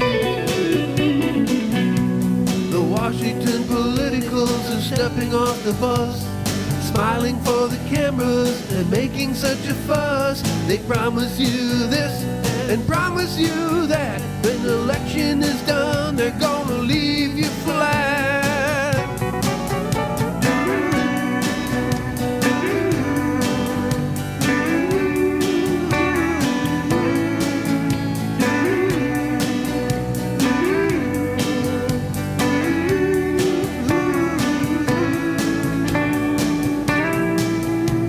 And if you still have the energy to pray, you better pray that you can move away. Put your houseboats out, there's no one else to run. Snyder's dirty water's got me under the gun.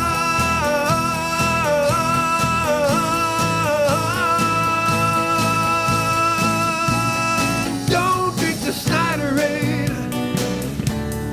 Don't drink the Snyderade. It might look refreshing, it might look so sweet, but the drink the governor's brewing will knock you off your feet. So no, no, no, no, no, don't drink the Snyderade. No, no, no, no, no, don't drink the Snyderade. So no, no, no, no, no, don't drink the Snyderade.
People were standing around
waves are in my dreams again, crashing on down, and I hope you're not around to watch me drown, and I'll wave from the shore.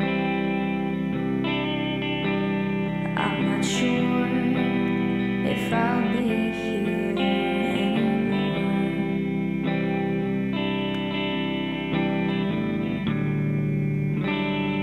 Tidal waves, oh, you're killing me.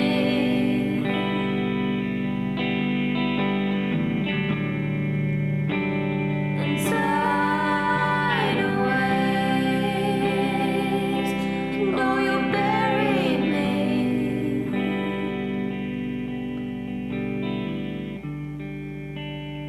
And seashells and sand, I lay my head where I lay.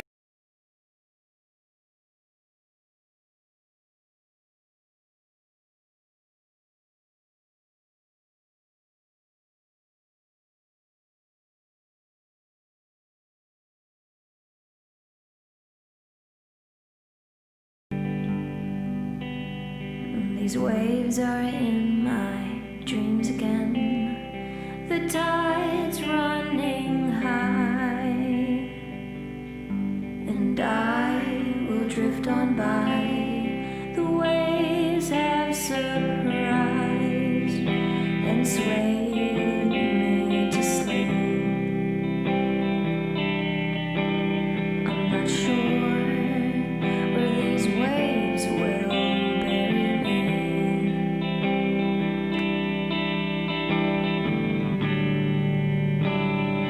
Tidal waves, oh, you're killing me.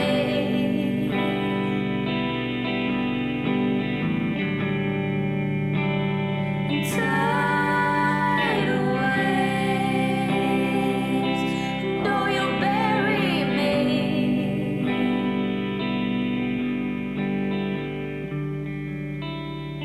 And seashells and sand,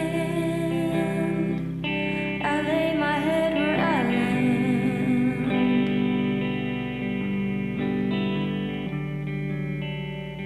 And seashells and sand, I lay my head where I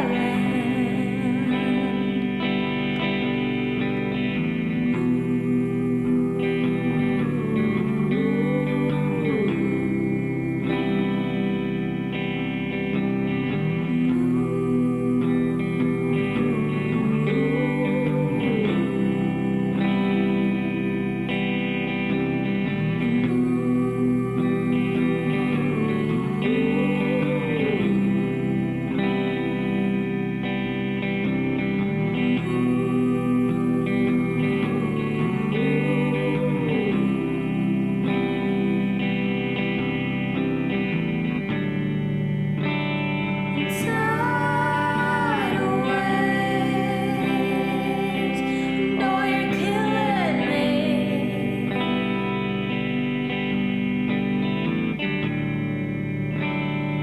Tidal waves, oh, you'll bury me.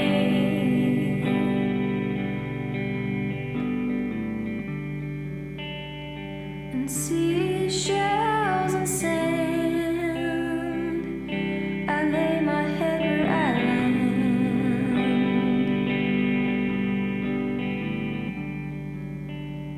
And seashells and sand,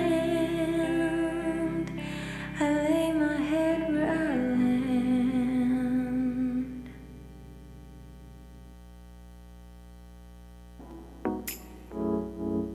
You call me Stan, she called me baby. Say I'm her man, they think we crazy. Scrambled in the mind sometimes, but we know what today be. This be's the day of the soulmates battling so much hate. intertwined together for destiny's sake. If I ain't concerned about your soul, I ain't your soul, baby. We going steady. She my already. She my that which is understood way before I said it. My heart won't search, cause I won't let it. She locked my heart, can't no one get it. You call me Stan, she called me Stanford. Don't come with questions, she come with answers. Trust me, she do. Trust her, me too. A lot of miles between us both, but we respect what we've been through. Like the famine in this world shook the locust off me, invited this love into my life, and she put the focus on me. Posted like security, baby, watch me as I sleep. Watch my walk with you, baby, and where I plant my feet. Foundation run deep, here with balance, mama, lean on me. You call me Stan, she called me Stanford. Don't come with questions, she come with answers. Sweet words for my baby, be so sweet and nice. I present to this world the steering wheel for the turning point in my life. She my cool chick, my sweetest thing, and I'm convinced in my heart and mind that I need this thing, I need this change. And whatever you want to call whatever to a special man. Talking to you about three for sure things in life. Wrong, right, and love at first sight. I'll take the last one in my grades because it just feels so right. You call me Stan, she called me baby. I call her my destiny and my destination. Twist of her favorite movie, let me tell you what it did. She took my heart off the market and wedged it up under her bridge. If you never seen the movie, you gon' get what I said. She called me Stan, she called me baby. I'm her man, and she my lady. Forever never tasted sweeter than today, being I went all to my baby who kisses drive me crazy. You call me Stan, she called me Stanford. You got a question? Well, she my answer. I reached that turning point in my life. You call me Stan, she called me baby. My destiny and my destination. Already.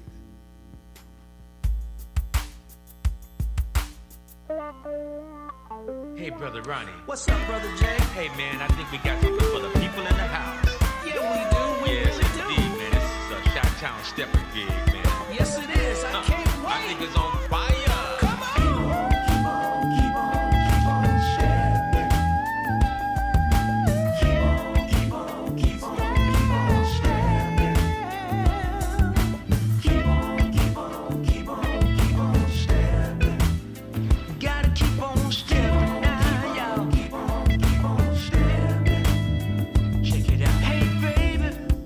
What you doing tonight? I'm really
time I come home, something always wrong. You know I don't know why. I love you like I do. Baby, I don't know why. So in love with you. Baby, I don't know why. So in love with you. Maybe just because you love me the way you do. I work hard every day and I give you all my pay. And when you come home, you act like you don't even want to stay. I don't know why I keep on loving you. Maybe just because you love me like you do. Every time I see you, you're always talking about how you want to get down. And when I get close to you, seems like you don't even want me around. I don't know why. I don't know why. Keep on loving you. Your whole saying say, if you can't be with the one you love, love the one you're with. That's why I'm gonna keep on loving you. Maybe just because I'm so in love with you. Baby, I don't know why I'm so in love with you. Girl, I don't know why I'm so in love with you. Maybe just because you love me the way you do. Every time I see you, you're always talking about how you want to get down.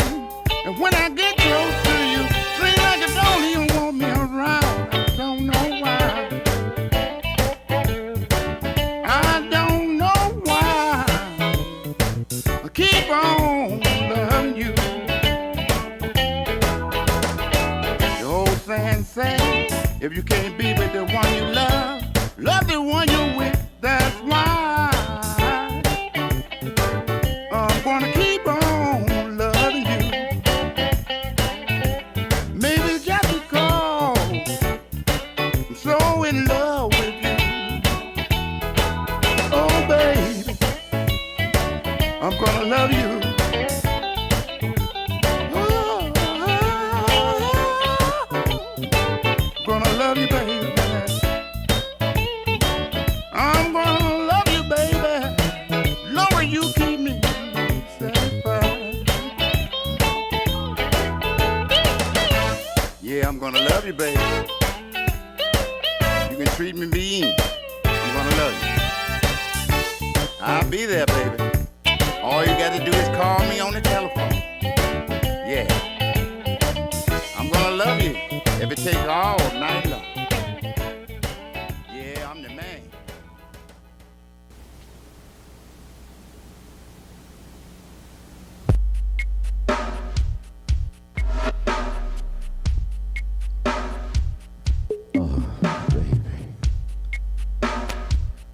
Gonna make you sweat. Let's light a candle.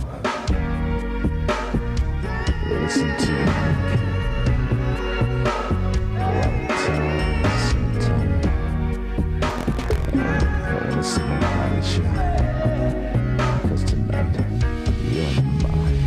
Won't you tell me just how to win your heart? 'Cause I've been going crazy right from the very start.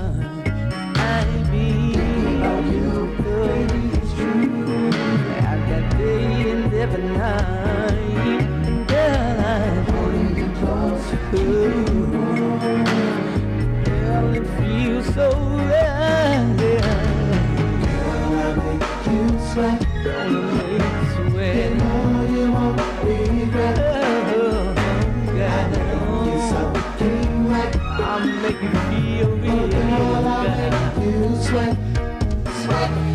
Can I take you out, girl, to dinner just just for two.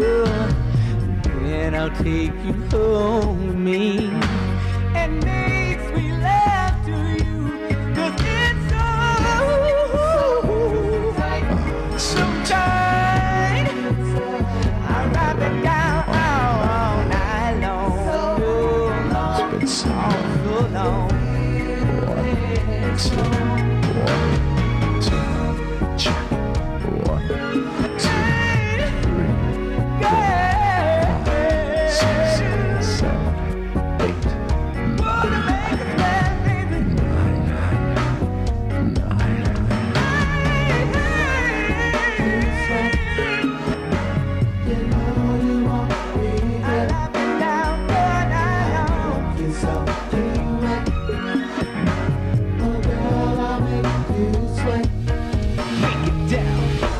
Close your eyes.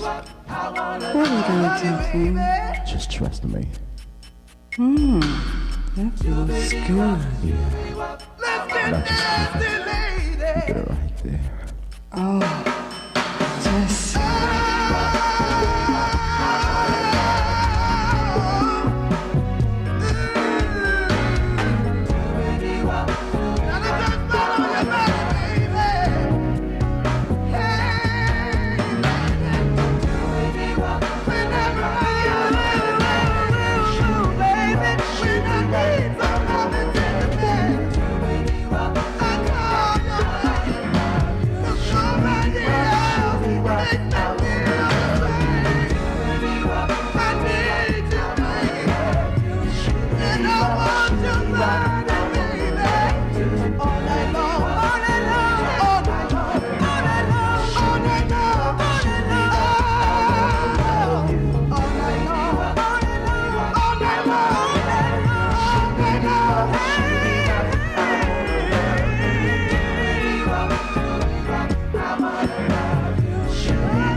It's 2 o'clock in the morning again.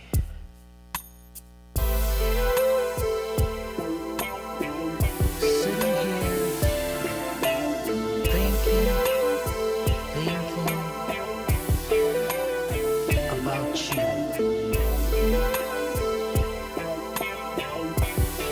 And you know, it's always, when am I gonna get home to see you?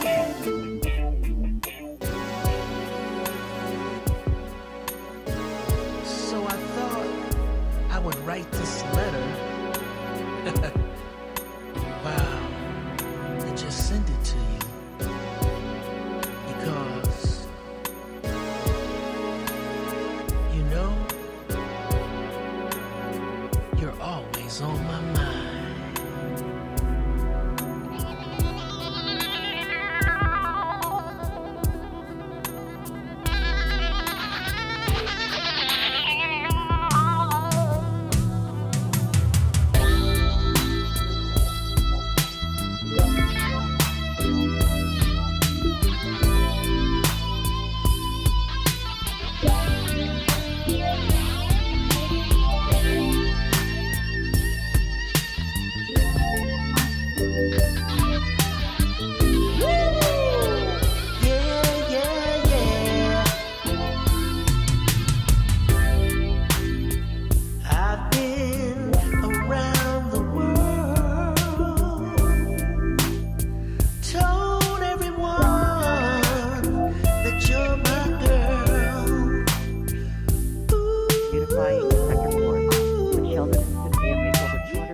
$50,000 a year.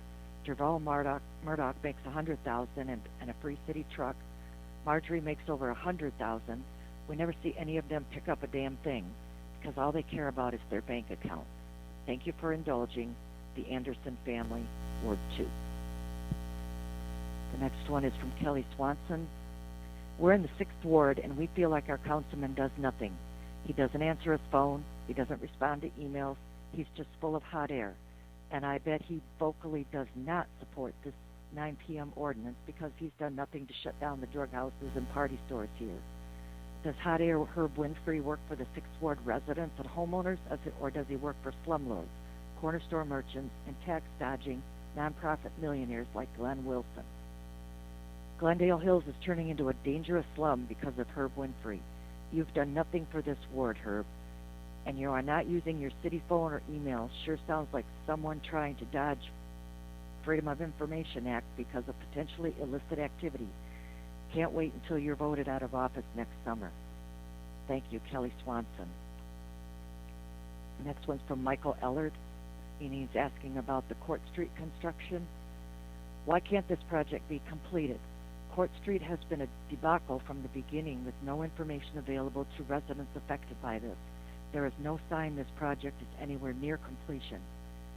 Calumet Street is all but destroyed. I called him. Constant traffic noise and dirt from decayed Never mind. asphalt made it impossible to enjoy any outdoor time this summer. Cars, trucks, and equipment run stop signs and speed through the neighborhood night and day. We are very surprised a biker or walker hasn't been hit. As mayor, you need to contact the company and get information out to residents. I and my neighbors would like to know if this company is being fined for their inability to complete this project. Michael Ellard, 1602 Calumet Street. The next one is from Donna Baldwin. Thank you, Maurice and Beverly, for cleaning up Civic Park. Love Blues and News, the most entertaining and insightful podcast there is every Saturday morning. Praying you're successful with this new 9 p.m. ordinance. Enough is enough is right. Homeowners are terrorized, scared to leave the house after dark. Wish we could move to Flushing or Bloomfield or Fenton by the rich store owners. They don't want none of this mayhem near them or their families, but they push it on black folks all night. Bless you all, Donna. Next one is from Jackson Alexander. Can the city please enforce the no parking on front lawn ordinance? It's an issue all over and just gets worse. This is low class and ruins the perception of the city. I'm told some of the neighborhood enforcement officers they've hired think it's okay and refuse to write tickets for it. Hope that's not true, but it would explain a lot, I guess. And hopefully the new police chief starts writing speeding tickets. I haven't seen a Flint cop give someone a speeding ticket in at least 10 years. I understand not wanting to be harsh on a poor community, but you have to draw the line with maniacs who drive 2 and 3 times the speed limit, weave in and out of traffic, and run red lights, often in school zones. Put these maniacs in jail and seize their cars. And I fully support the 9 p.m. store closing time. If I need gas after 9 p.m., I can easily get it on Center Road or Bristol Road. Flint needs aggressive and bold leadership or nothing will ever improve. Heck, even Walmart is closing at 10 p.m. in Burton and Grand Blanc. Nothing good happens in Flint past 9 p.m. Lastly, just want to thank Monica Galloway for her service. J. Alexander in the 7th. The next one is from Tamara Harris. Could you try to bring up speeding and reckless driving enforcement? Will Flint Police Department and State Police please write some speeding tickets and impound some cars for reckless driving in school zones? Reckless driving in school zones, no less. 30 per mile zones, and they go 70, 80, 90 per hour all day, all night. We've never seen someone pulled over from Mott, D.C. to Kettering U, and all the elementary schools in between. Not once in years. I'm also writing this evening to support Mayor Neely's plan to close all liquor stores and gas stations at 9 p.m. Please do this immediately. These bloodsucker stores have preyed on this town for far too long.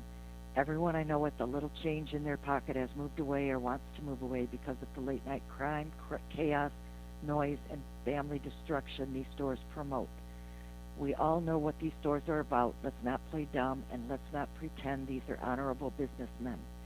These owners are all multimillionaires preying on our souls and robbing our quality of life. God bless Tamara in the first. The next one is from, I think I may have already read one from her, I'm not sure. Kelly Swanson. I'd first like to thank the clerk's office and Janelle for their tireless efforts during this pandemic and giving us a chance to contribute to the city's discourse. We are in the 6th Ward, and we're just so frustrated our councilman, Herb Winfrey, does nothing to help this ward nor Glendale Hills. Crime, blight, slumlords, group homes, and trash have never been worse. Herb does not answer his phones. He does not respond to emails. He insists we call on non-city issued devices. I think I already read this one. I'm really sorry. Sometimes they send in multiples. The next one is from Eleanor Jones, 5th Ward, Carriagetown. My husband and I would like to extend our support for the 9 p.m. ordinance to close all the gas stations and liquor stores. The gas station near us is open all night, and it's nonstop issues and crack dealing, and the clerk shot a man just a few months ago. The drivers speed in and out of it all night, and you can tell most of them are drunk or high. Then another 24-hour day, a gas station just opened on the edge of the ward on West Court Street across from the deaf school and power. How does that help this city or our neighborhoods? It just drags us down and makes us look like a slum. When are our neighborhood interests going to take precedence over corner stores and gas station owners? If folks need gas after 9 p.m., let them drive to the townships of Burton, whether it's Corunna, Miller, Bristol, Center, Pearson. All the quiet and peaceful suburbs do just fine closing down their residential gas stations at 9 or 10 p.m., but Flint has to live with 24/7 drama because nobody cares about black folk. Also saw an agenda item, a vendor for $140,000 in electrical supplies. Is that to finally replace all the down decorative street lamps in wards 5, 6, and 8 around Eisenhower, Powers, and Kettering? If so, thank you very much. But if not, why not? Jerry, put in a referral about those light posts getting put back up months ago. A dozen of them have been missing for over a year. Lastly, I wish Jerry could make a complaint about the blight department. The garbage and trash is just all over. We've never seen it this bad. This town is so nasty and filthy, it looks like a city that's given up. And parking on the front lawn is supposed to be illegal, yet nobody at the city enforces it anymore. I know there's lots of problems here, but sometimes it feels like nothing. And maybe some speeding enforcement in these school zones would be nice. Folks going literally 90 miles an hour down Chevrolet and University. Thank you all for serving, and I hope everyone's family is safe and healthy. Eleanor Jones, 5th Ward. The next is from Robert.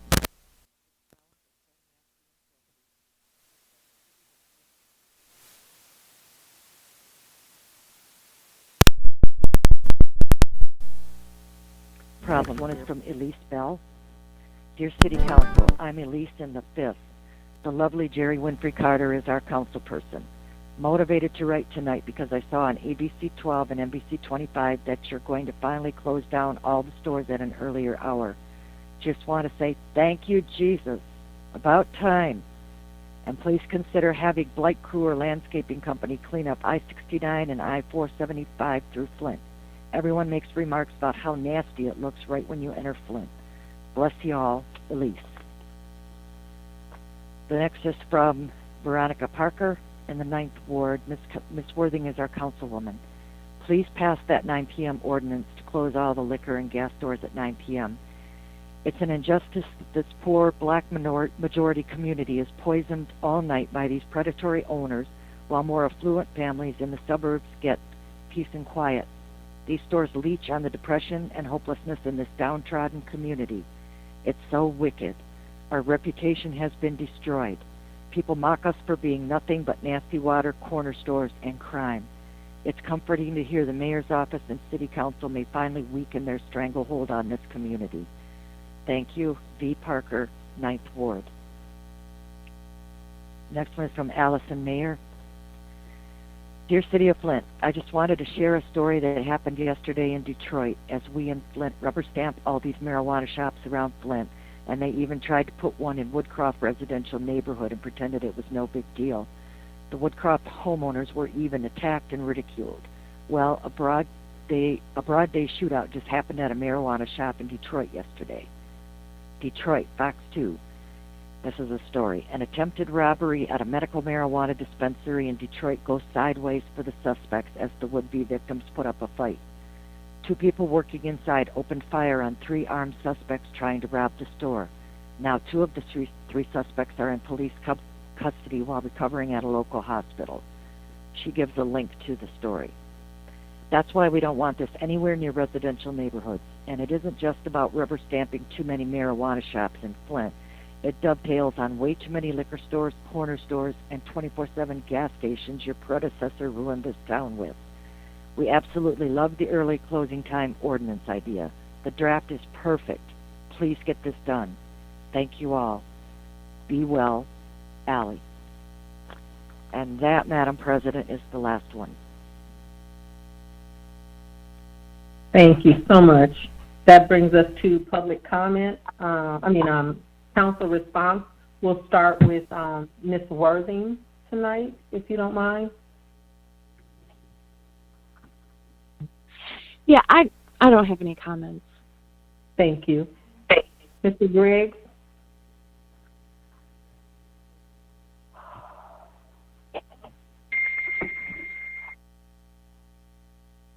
Mr. Griggs, did you have any public response to the public? Okay. Yes. Oh, Yes, okay. yes, Thank you, sir. Okay. I had myself muted.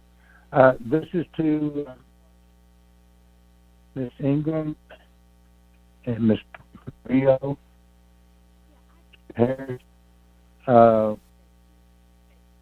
The 4-day, I think, across the states from the A1, and then smaller lots, which are less than 10,000 square feet, I believe. However, it doesn't really matter. It's what business started in a residence. Mr. Griggs, I don't want you to lose up your time. You're going in and out. It's not clear, so I didn't want you to not realize it. So, can you make sure he gets time? You're better now.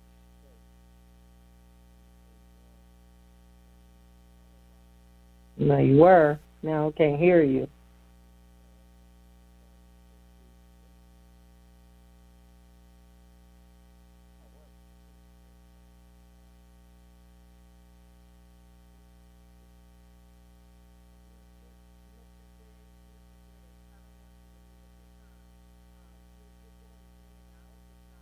Hello? Now we can hear you, Mr. Griggs. Oh, okay, good.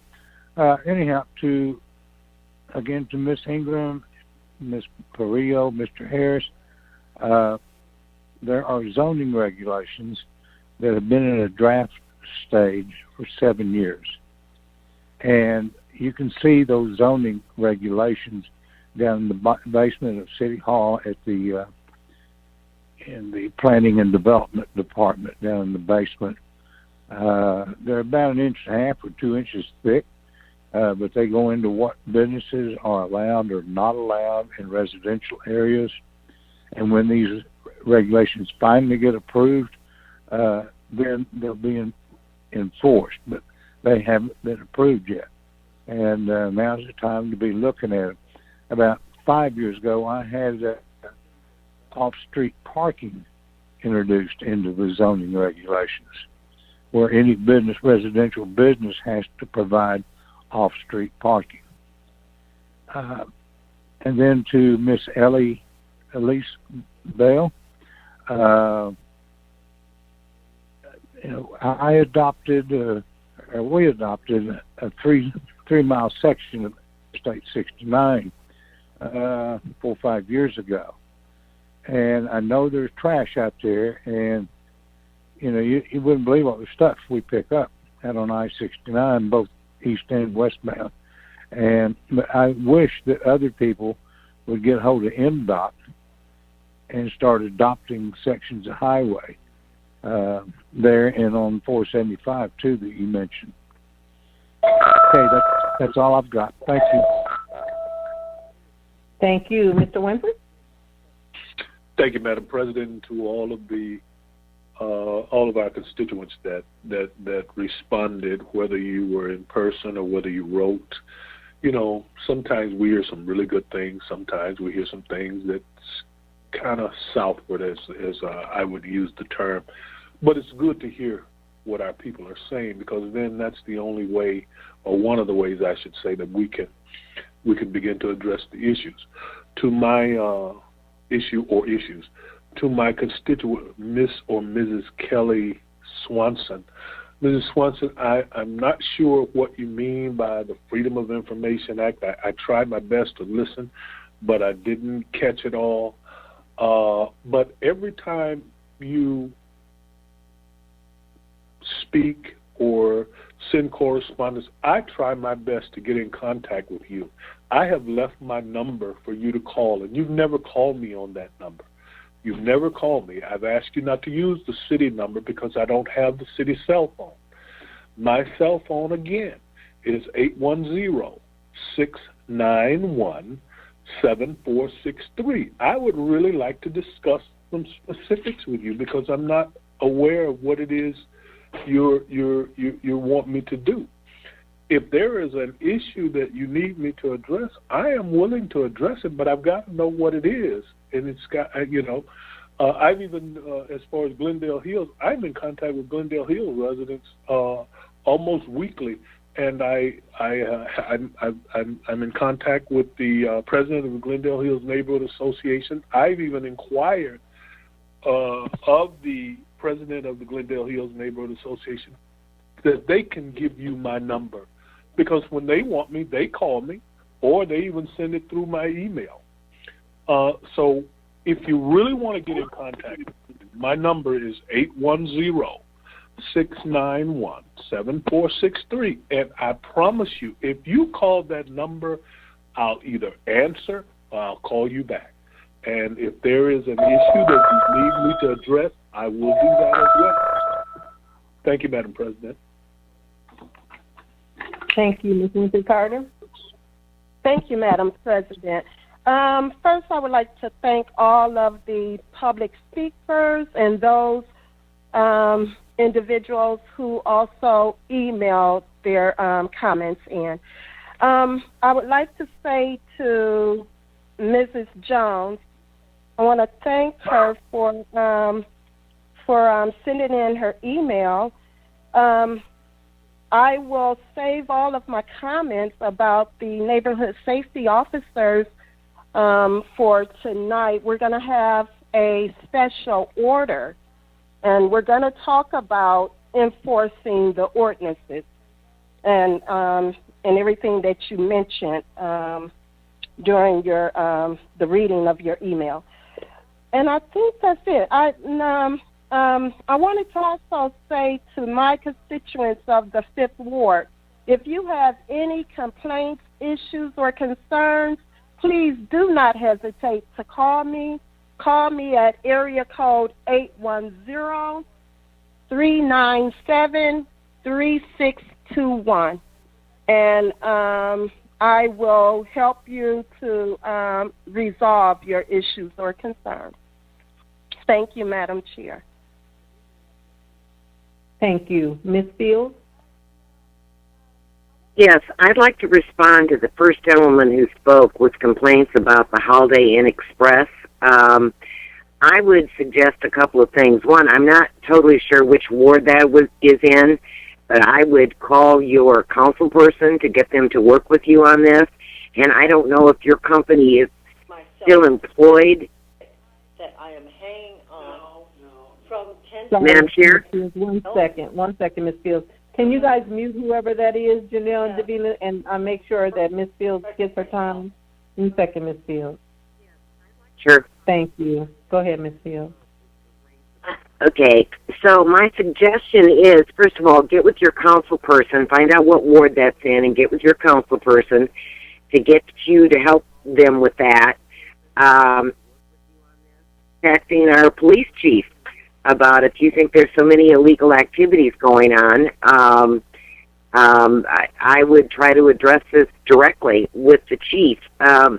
Also, Holiday Inn is a corporate brand, and I would assume that the national, international Holiday Inn, that they have some connection. I'm sure they would not be happy to hear about the conditions with the bed bugs and the activities going on. Find out who owns that, or how you can, get a hold of corporate headquarters and make complaints. So I guess that's most of the comment I'd like to make. Thank you. Thank you. Mr. Davis? Thank you, Madam Chair. I'd like to say this for all of the residents in the city of Flint. This is Vice President Maurice D. Davis. It's time out for them liquor stores and their violations. I don't care where you live within the vicinity of city of Flint. They're going to line up because they've been a detriment in this city much too long. The blight, the crime, our extra resources have to be put over there. Enough of that mess is enough. And they get even boisterous when they get huffy about keeping and cleaning up their property. The loitering outside is in unsafe environments. And we ain't going to tolerate it another second. Especially in my ward, I can speak personally. People have lost their life. Balloons on every corner. That's going to cease.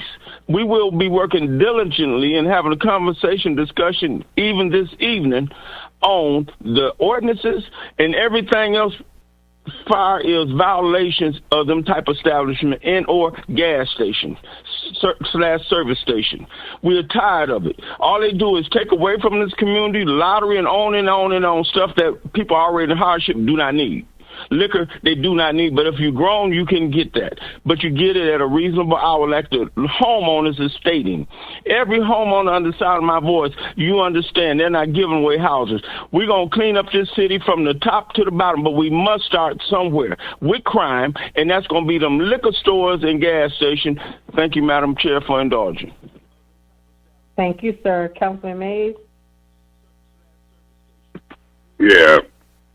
Mr. Woodson, you spoke about the executive session on the water crisis. I don't know if it was the settlement of the water crisis or what, but I was not in that executive session. I want the city to know I'm a plaintiff. I'll continue to be a plaintiff, or I'll end up filing objections to the settlement with other attorneys. That lawsuit settlement, from what I know, it doesn't cover adults. It covers children. It covers people with documentation. So we'll see as we draw close to the public details and the claim period.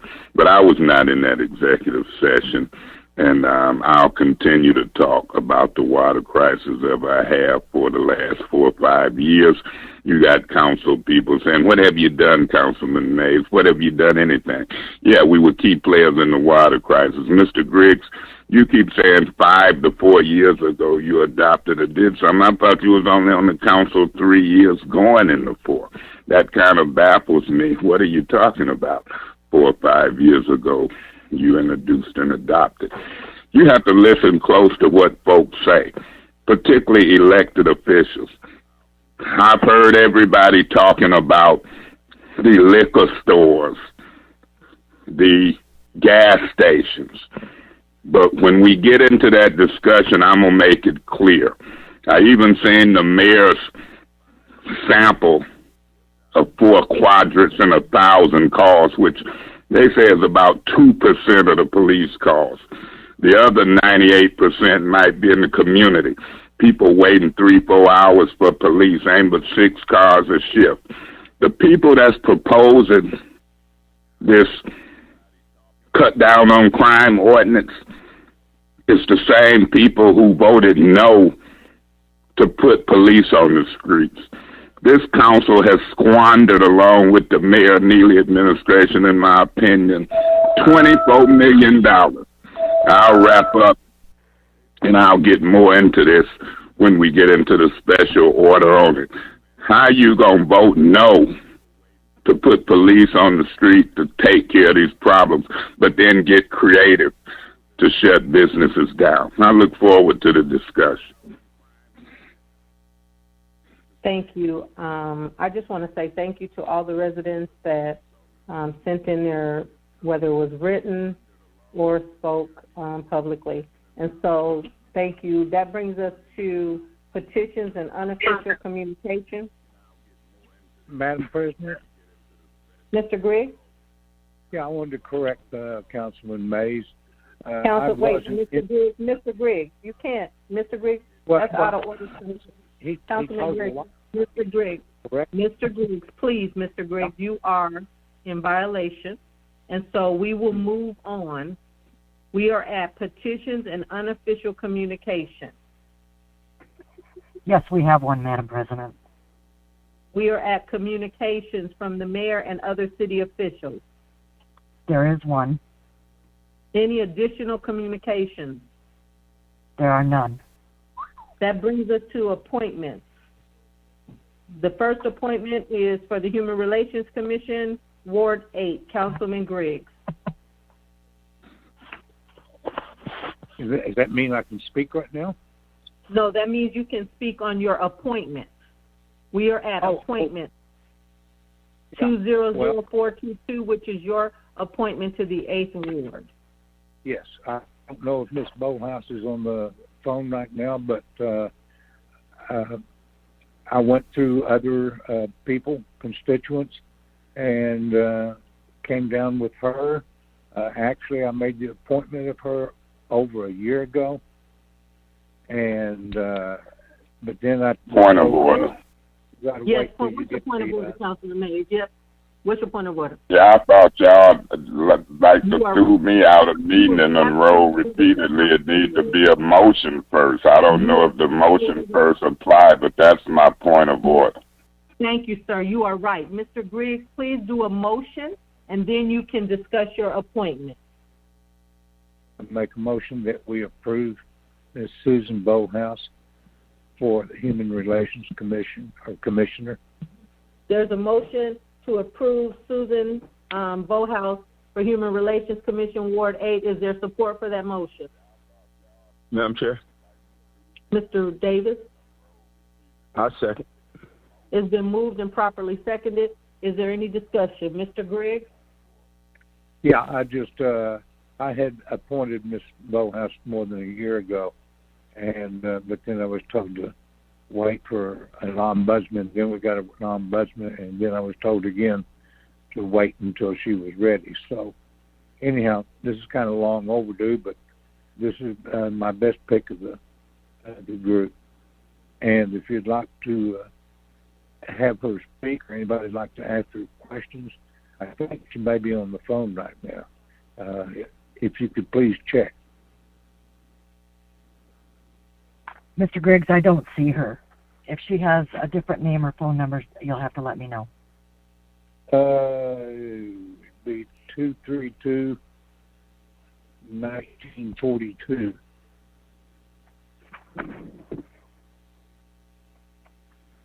It'd be Susan Steiner Bowhouse.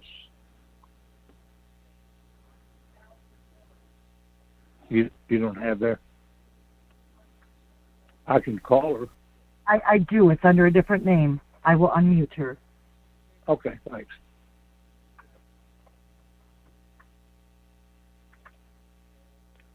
Okay. This is Susan Steiner Bowhouse. I am present. Thanks, Ms. Bowhouse. Does anybody have any questions for Ms. Bowhouse?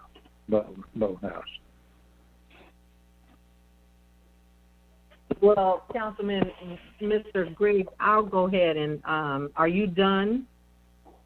I am, yeah.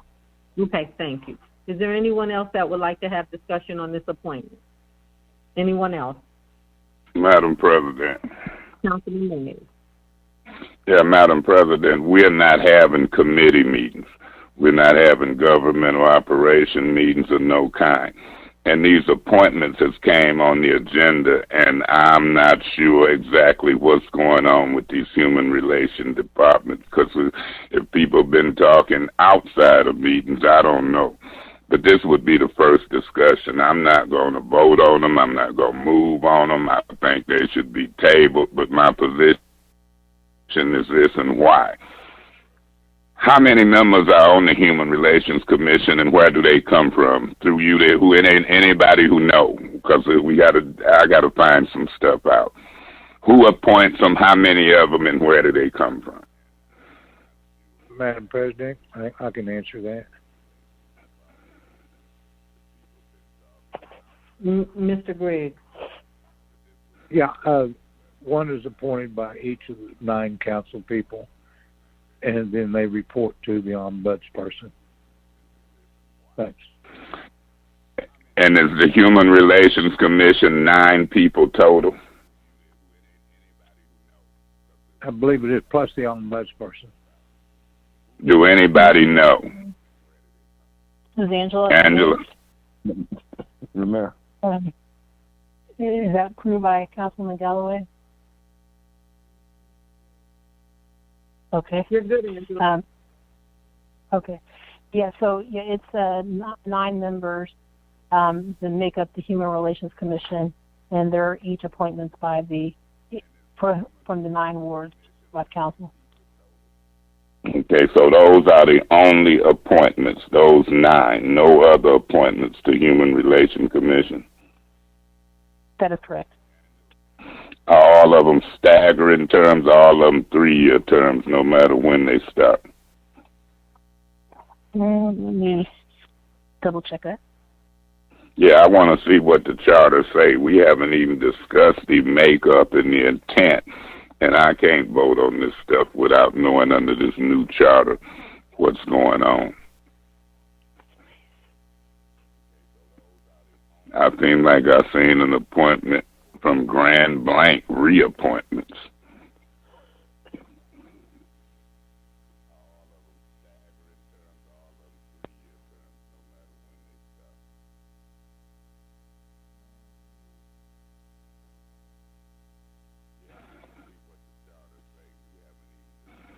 While she's looking at that, do anybody see those reappointments? Ain't that the Human Relations Commission as well? And how would they be reappointed under the new charter if we ain't never appointed them?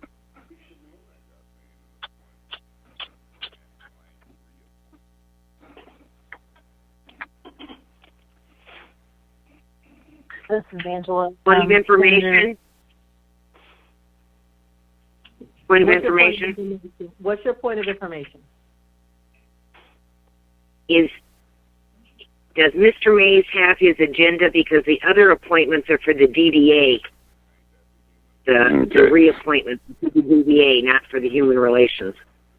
I have access to an agenda, and I do recall now that Lois Fletcher and Lewis Hawkins was reappointments to the DDA. I can appreciate that. I'm now looking at the Human Relations Commission, but no, I was mixing the two. This is Angela. Under 3-512 of the Human Relations Commission, under subsection B, the Human Relations Commission is comprised of 9 members, 1 from each ward. Okay, do it say anything about any staggered terms or 3-year terms or anything of that nature? Okay, let's see.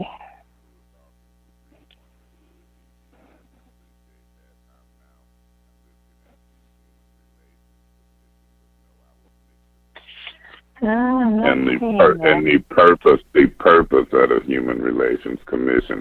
Can you read it in the record? Yes. That's just what would happen in committee meetings before I make an appointment. Yes, as in 3-512A,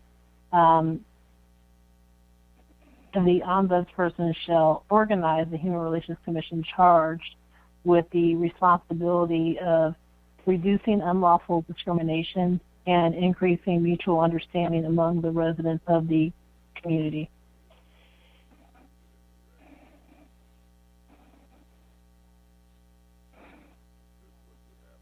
Okay, I'll look at it, Ms. Wheeler, and to the council. You know, this council can vote on what they want to do.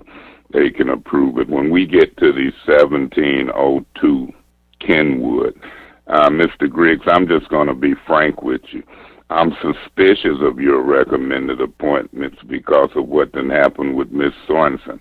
I'm suspicious of you not really living in the 8th Ward and living in the 6th and operating that business. I'm suspicious of Miss Sorensen living in the 7th but operating in the 6th. And now you got an appointee who I can't even talk to. But you thought I could. I don't know. She might be a nice... Excuse me, please. This is Susan Steiner Bowlhouse, the appointee from Mr. Alan Griggs. I would wish to... Point of order. Point of order. What is your point of order? First of all, I think, what's your point of order, Councilman Mays? She can't just butt in, but I'm hearing her. I'm glad she did, but still, less than she could say I'm here, and then I'll take it from there. That's right. And so, just for all appointments, wait a minute, Councilman Griggs. For all appointees, and until someone allows you to speak, you cannot just speak up. Mr. Griggs. Yeah, well... Point of order. He didn't call us privileged motion. I got the floor. Right, and Councilman Mays, you do have the floor. So, Mr. Griggs, just 1 second. So go ahead, Mr. Councilman Mays. So she is on. Yeah, Madam Chair, through you to the appointee, if she want to introduce herself and got something to say now that she's come on board, I would like to hear from her. All right, Councilman Mays, you said that you would like to speak to me. I am, yes, a member of Councilman Griggs' ward, and that is where it stands. Councilman Griggs put my name into nomination for the Human Relations Commission. I believe it was over a year ago, and I have been standing by. I have been participating and listening to the council's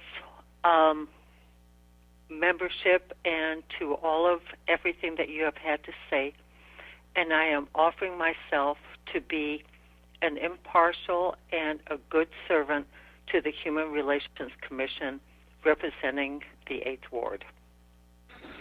Madam President, through you to the proposed appointee. Ma'am, can you tell me your name again? Susan Steiner Bowlhouse. Steiner Bowlhouse? Yes. Did I say it right? Steiner Bowlhouse? Yes, you did, Councilman Mays. I did submit my curriculum vitae to the council, and I believe that it was presented to you, and you should have that before you, and I hope that you have read it and that you, if you have any questions about it, please address me now. Yeah, that's what I'm trying to do, Mrs. Steiner Bowlhouse. Let me ask you this question. Do you live in the 8th Ward? You're not going back and forth like some people, I suspect, are you? I have been a voting resident in the 8th Ward for the last 13 years. Ms. Steiner Bowlhouse, now, if you've been waiting for this appointment for a year, you sound sincere. I'm liking you already. Can you tell me, Councilman, you're welcome. Can you tell me, Councilman Mays, what is this Human Relations Commission under this new chart? I'm suspected in a year you done glanced at it. Hit me to what's happening and what you figure you'll be going in there to do. Well, as I can consider myself going in there to do, I mean, the new proposal, as has been presented, is still in flux. I believe that it will be to work not as an ombudsman. Believe me, I fully respect our new ombudsman who is now in place, but it will be to work on an interior fashion, to work with all members of the community, to work with them, to work with all of the complaints, all of the possible identifying factors where we can become stronger, and where we can go forward to make the greater Flint. I am just one of many who are going to be appointed to ward representatives for the Human Relations Commission. I am just one, and together with all of the other members who have been appointed to these commissions from the different wards, we will get together and work together as a unified vision for the city of Flint. I'm sure you will. Let me go piggyback on that. As you know, you might have me, so we'll see. I'll see. But let me ask you this question. In what areas? Councilman Mays, your time is up. Even after they added the allotted time for the appointment to speak. So you telling me with Angela and the... Okay, Ms. Steinman, this is the type of stuff that messes me up. I would move to table this appointment until we can have an adequate discussion. Excuse me, sir. May I ask when that might be? Because hello, wait a minute, please. Please allow us to go through the motion, and if it goes on, we will give you all the information you need. And Davina and Janelle, please mute in case, just to help. There's a motion on the floor to table this. Until when, Councilman Mays? Until these rules, until you allow an adequate discussion. I didn't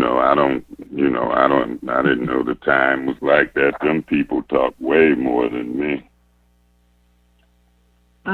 So there's a motion to an adequate time. Is there a second for that motion? Is there a second for that motion? Is there a second for that motion? That motion dies for lack of a second. Is there anyone else that would like to speak for their first round? Madam Chair? Councilman Griggs, you've spoken for your first time, sir. All right. Is there anyone that would like to speak for a first time that has any questions? If not, then we are on our second round. Mr. Griggs. Okay. In light of the reasons that Councilman Mays says he doesn't trust anything I do, I did want to correct that I adopted a 3-mile piece of Interstate 69 before I was a city councilman. I did have a productive life before city council. Thank you.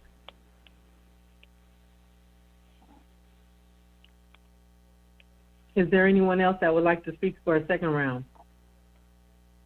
Anyone else? Anyone else? Hearing none, roll call on the appointment, Madam Chair. And, clerk. Ms. Worthing? Yes. Mr. Mays?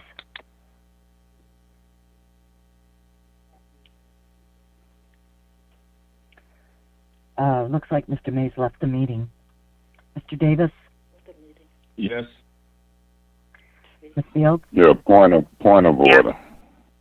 What's your point of order, Councilman Mays? Yeah, I hit the hang-up button instead of the unmute button on this roll call. Then we'll get to you. Go ahead. Mr. Mays? I abstained as I was cut off in the middle of talking to the candidate. I abstained for that reason. And Ms. Fields, I think I heard you, but could you repeat? Yes. Ms. Winfrey Carter? Yes. Mr. Winfrey? Yes. Ms. Galloway? Yes. Mr. Griggs? Yes. 7 yes, 1 abstention. The motion is passes with a 7 yes and 1 abstention. That brings us to our next appointment, which is... Madam Chair? Wait a minute. Mr. Griggs? Yeah, I just need to, if you could repeat what I said to Councilman Mays before he hung up. Councilman Griggs, wait a minute. Mr. Griggs, you're getting ready to be disruptive. We are past... Point of information. Remember, what is your point? No, Councilman Mays. What is your point of information? Is it something Mr. Griggs wants me to hear? No, that's not You going can to say happen.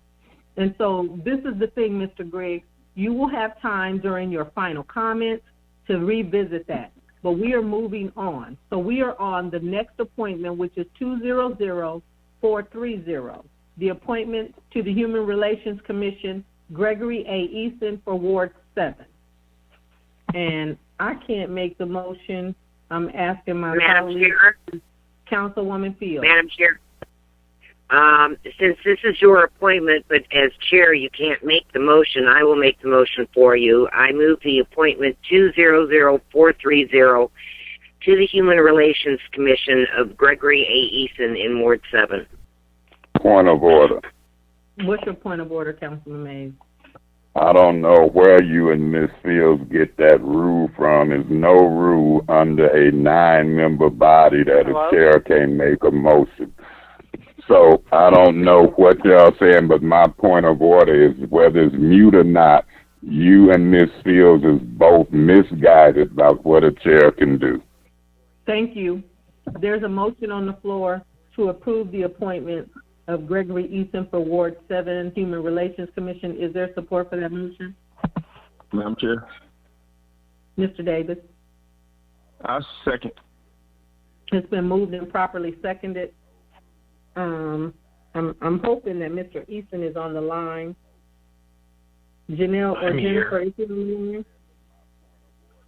Thank you, Mr. Eason. Yes. So if we'll just wait out so that I can see if my colleagues have any questions. And so I appointed Mr. Eason. He is in the 7th Ward. He has been in the community for quite some time, and I think that he'll be a great asset to that board. And so is there any discussion?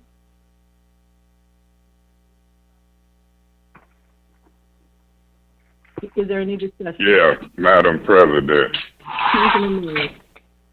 Through you to Mr. Eason. Good evening, Mr. Eason. Hello, Mr. Mays. How are you doing? Fine, and you? Just fine. Mr. Eason, were you on the phone listening when I was asking the other proposed appointee who has now been appointed some questions? Did you hear those line of questioning?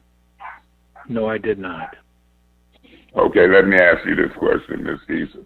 What, under the new charter, if you've looked at it and if you know, what is the purpose of this Human Relations Commission? Because we're not having committee meetings.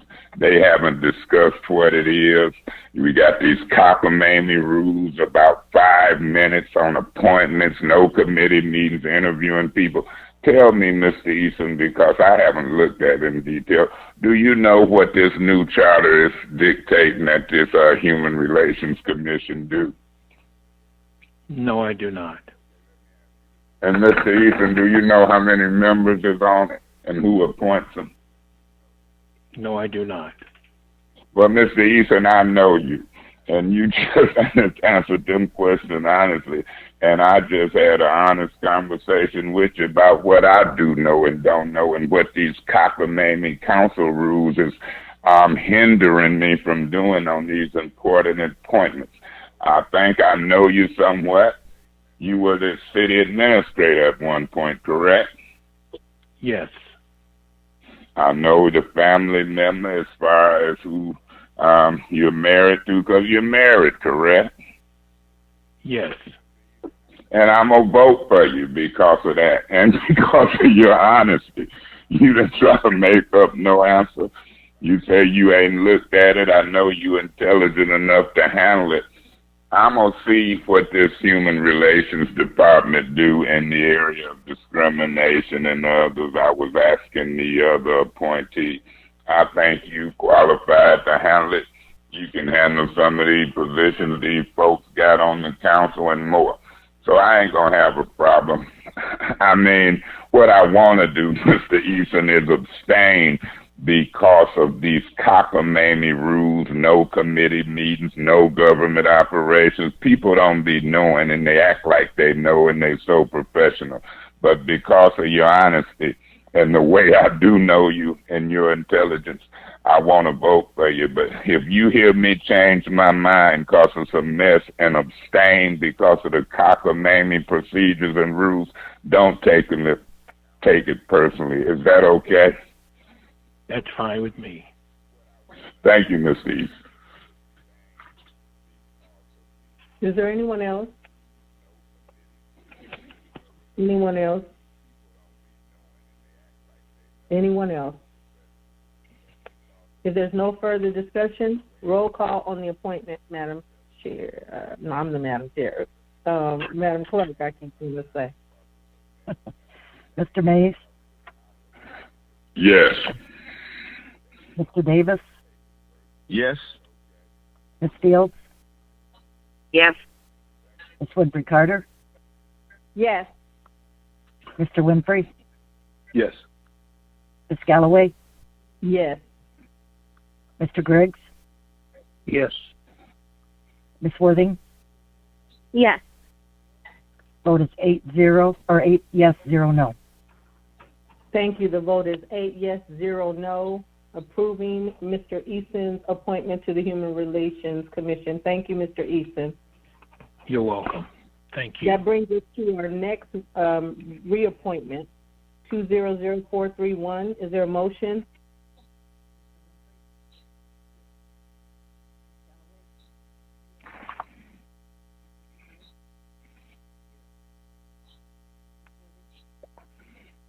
Madam President? Yes, Councilman Winfrey. I move for the reappointment of 200431, and that is for Robert C. Kettle.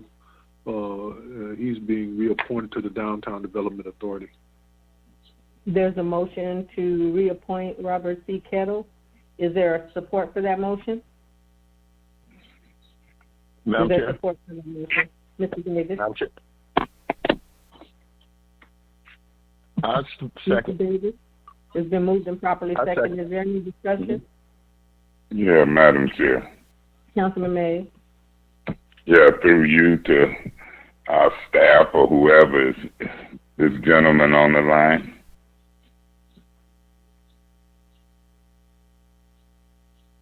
I don't see him on the line. Now, Madam Chair, doesn't he show a Grand Blanc address? He does. And I'm concerned, why would I want Grand Blanc to govern Flint's downtown authority? I don't care who it is. What is the logic in that? Can anybody answer who is on the line? We're connected with the Downtown Development Authority, any colleague or anybody in the administration?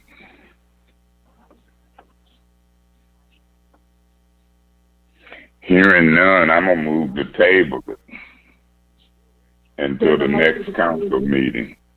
There's a motion to table until the next council meeting. Is there support for that motion? Is there support for that motion? Madam Chair, Ms. Winfrey Carter? I'll support that motion. It's been moved and properly supported. Is there any discussion on, wait 1 second, y'all, 1 second. I always have a problem with which of those motions has discussion. One has discussion and one does not. So.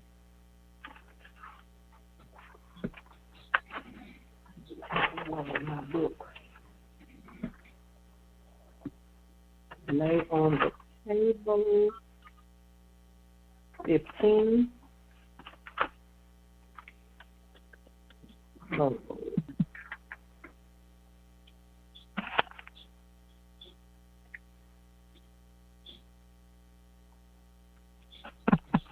So a motion to postpone temporarily or to resume consideration shall be decided without debate.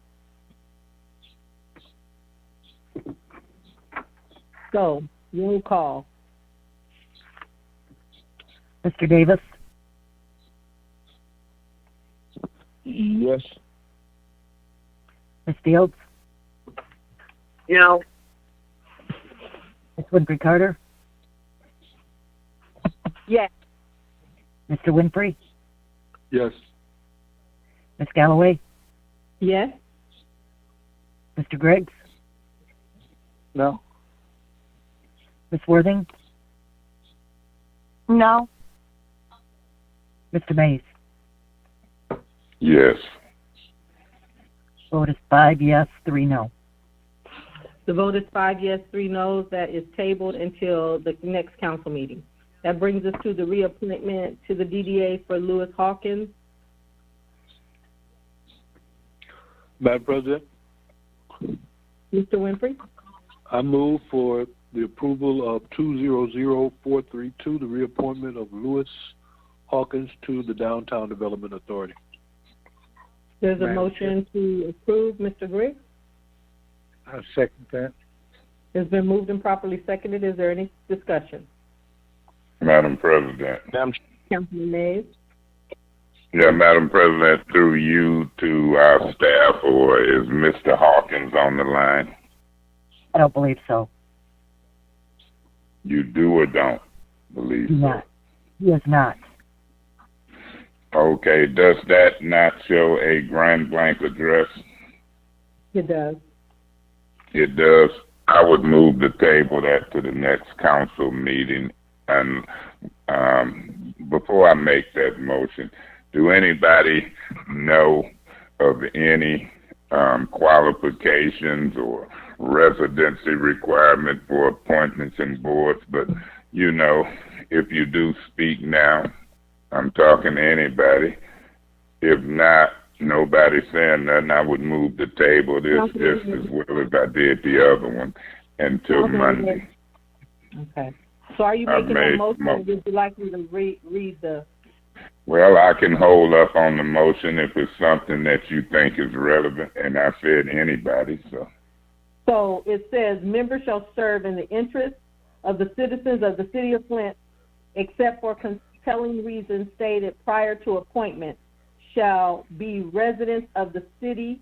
In all cases, at least 3/4 of the members of all multiple member bodies shall be residents of the city of Flint. That is 6-101B, number 5, on page 58 of the council, the city of Flint charter. So the question is, Councilman Mays, how many people are on that board, and is 3/4 of them residents of the city of Flint? And then once that's determined, then outside, I mean, it's, you know, they can live anywhere. Well, if I may, Madam Chair, before I move the table it, I think that when you read that, you must read that if they from outside the city, the request for appointment must be accompanied with a compelling reason. You can't skip over that compelling reason being brought forth before you get to the 3/4. The only way in some cases, from my interpretation, that they get to be outside appointments if their appointment come with a compelling reason. I don't know if the compelling reason for me would be because they've been on there and they got knowledge, but I didn't see a compelling reason.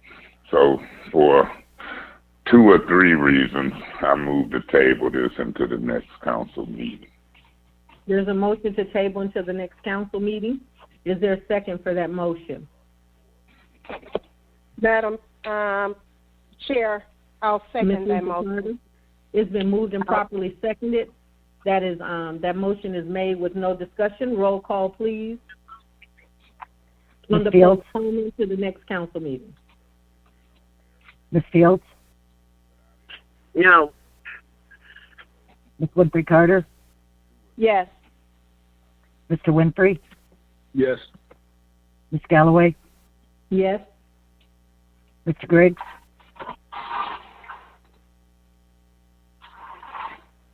Yes. Ms. Worthing? Yes. Mr. Mays? Yes. Mr. Davis? Yes. Vote is 7 yes, 1 no.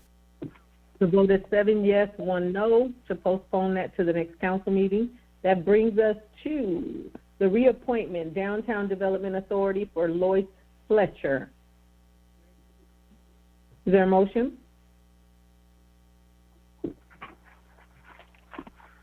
Madam Chair, Councilwoman Fields? I I move for the reappointment to the Downtown Development Authority, the Flint resident, Lois Fletcher, number 200433. There's a motion to approve Resolution 200433, reappointment of Lois Fletcher, attorney Lois Fletcher, to the DDA Authority. Is there support for that motion? I'm sure. Mr. Davis? I second.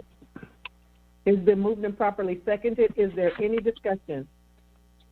Madam President, Councilman Mays? to you, to our staff, or to who's ever listening, is Mr. Fletcher on the line? No, he is not. Okay. Mr. Fletcher, as I recall, also serves on the he chaired the local officers compensation commission. I know they got rules about how often and when they meet. Through you, Madam Chair, to the city attorney, we don't know of any rules or anybody listening, whether it's the city attorney. We can appoint people to various multi-member bodies. Would that be a fair statement, Ms. Wheeler? Up to more than one board. Yeah. Is that the question? I need to look to see.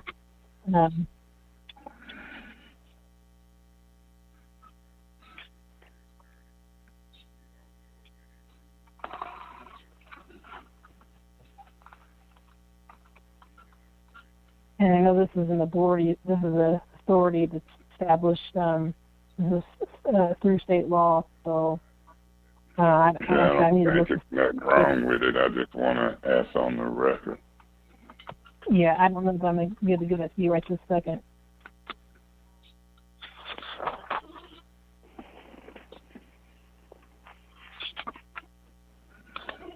I'm looking there.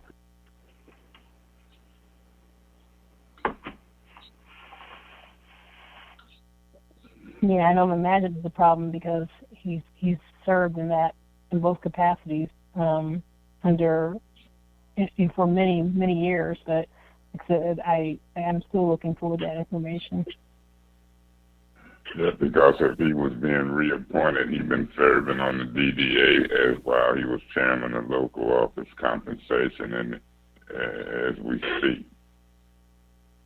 Right.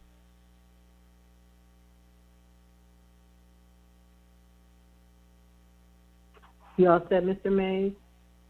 No, she said she was checking something out. We don't have committee meetings, Madam President. I'm going to do committee meeting work the best I can under the 5-minute rule, please. Thank you. I'm not done. Thank you.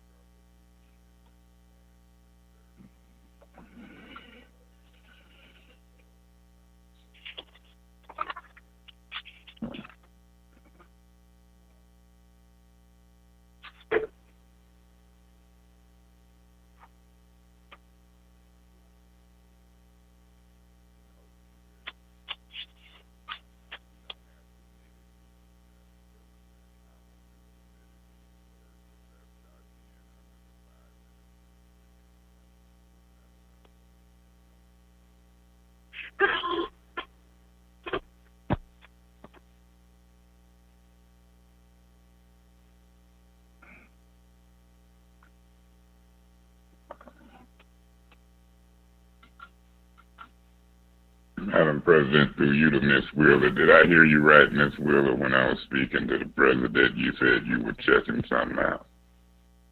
Well, yeah, I am, but I'm not finding it that fast as you need it, unfortunately. So, you know. Mm-hmm. Okay. Well, I'll see whether I abstain or vote in favor of him. I have no problem with him. I know him. I just want to dot my I's and cross my T's under this new charter, and not knowing it and not having committee meetings to do the work.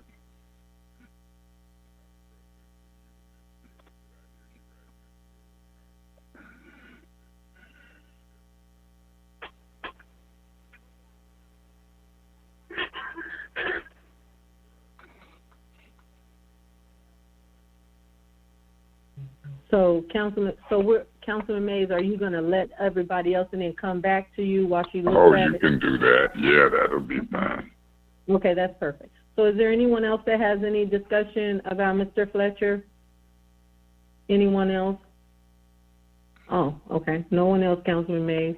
So, Attorney Wheeler, how you doing on that? And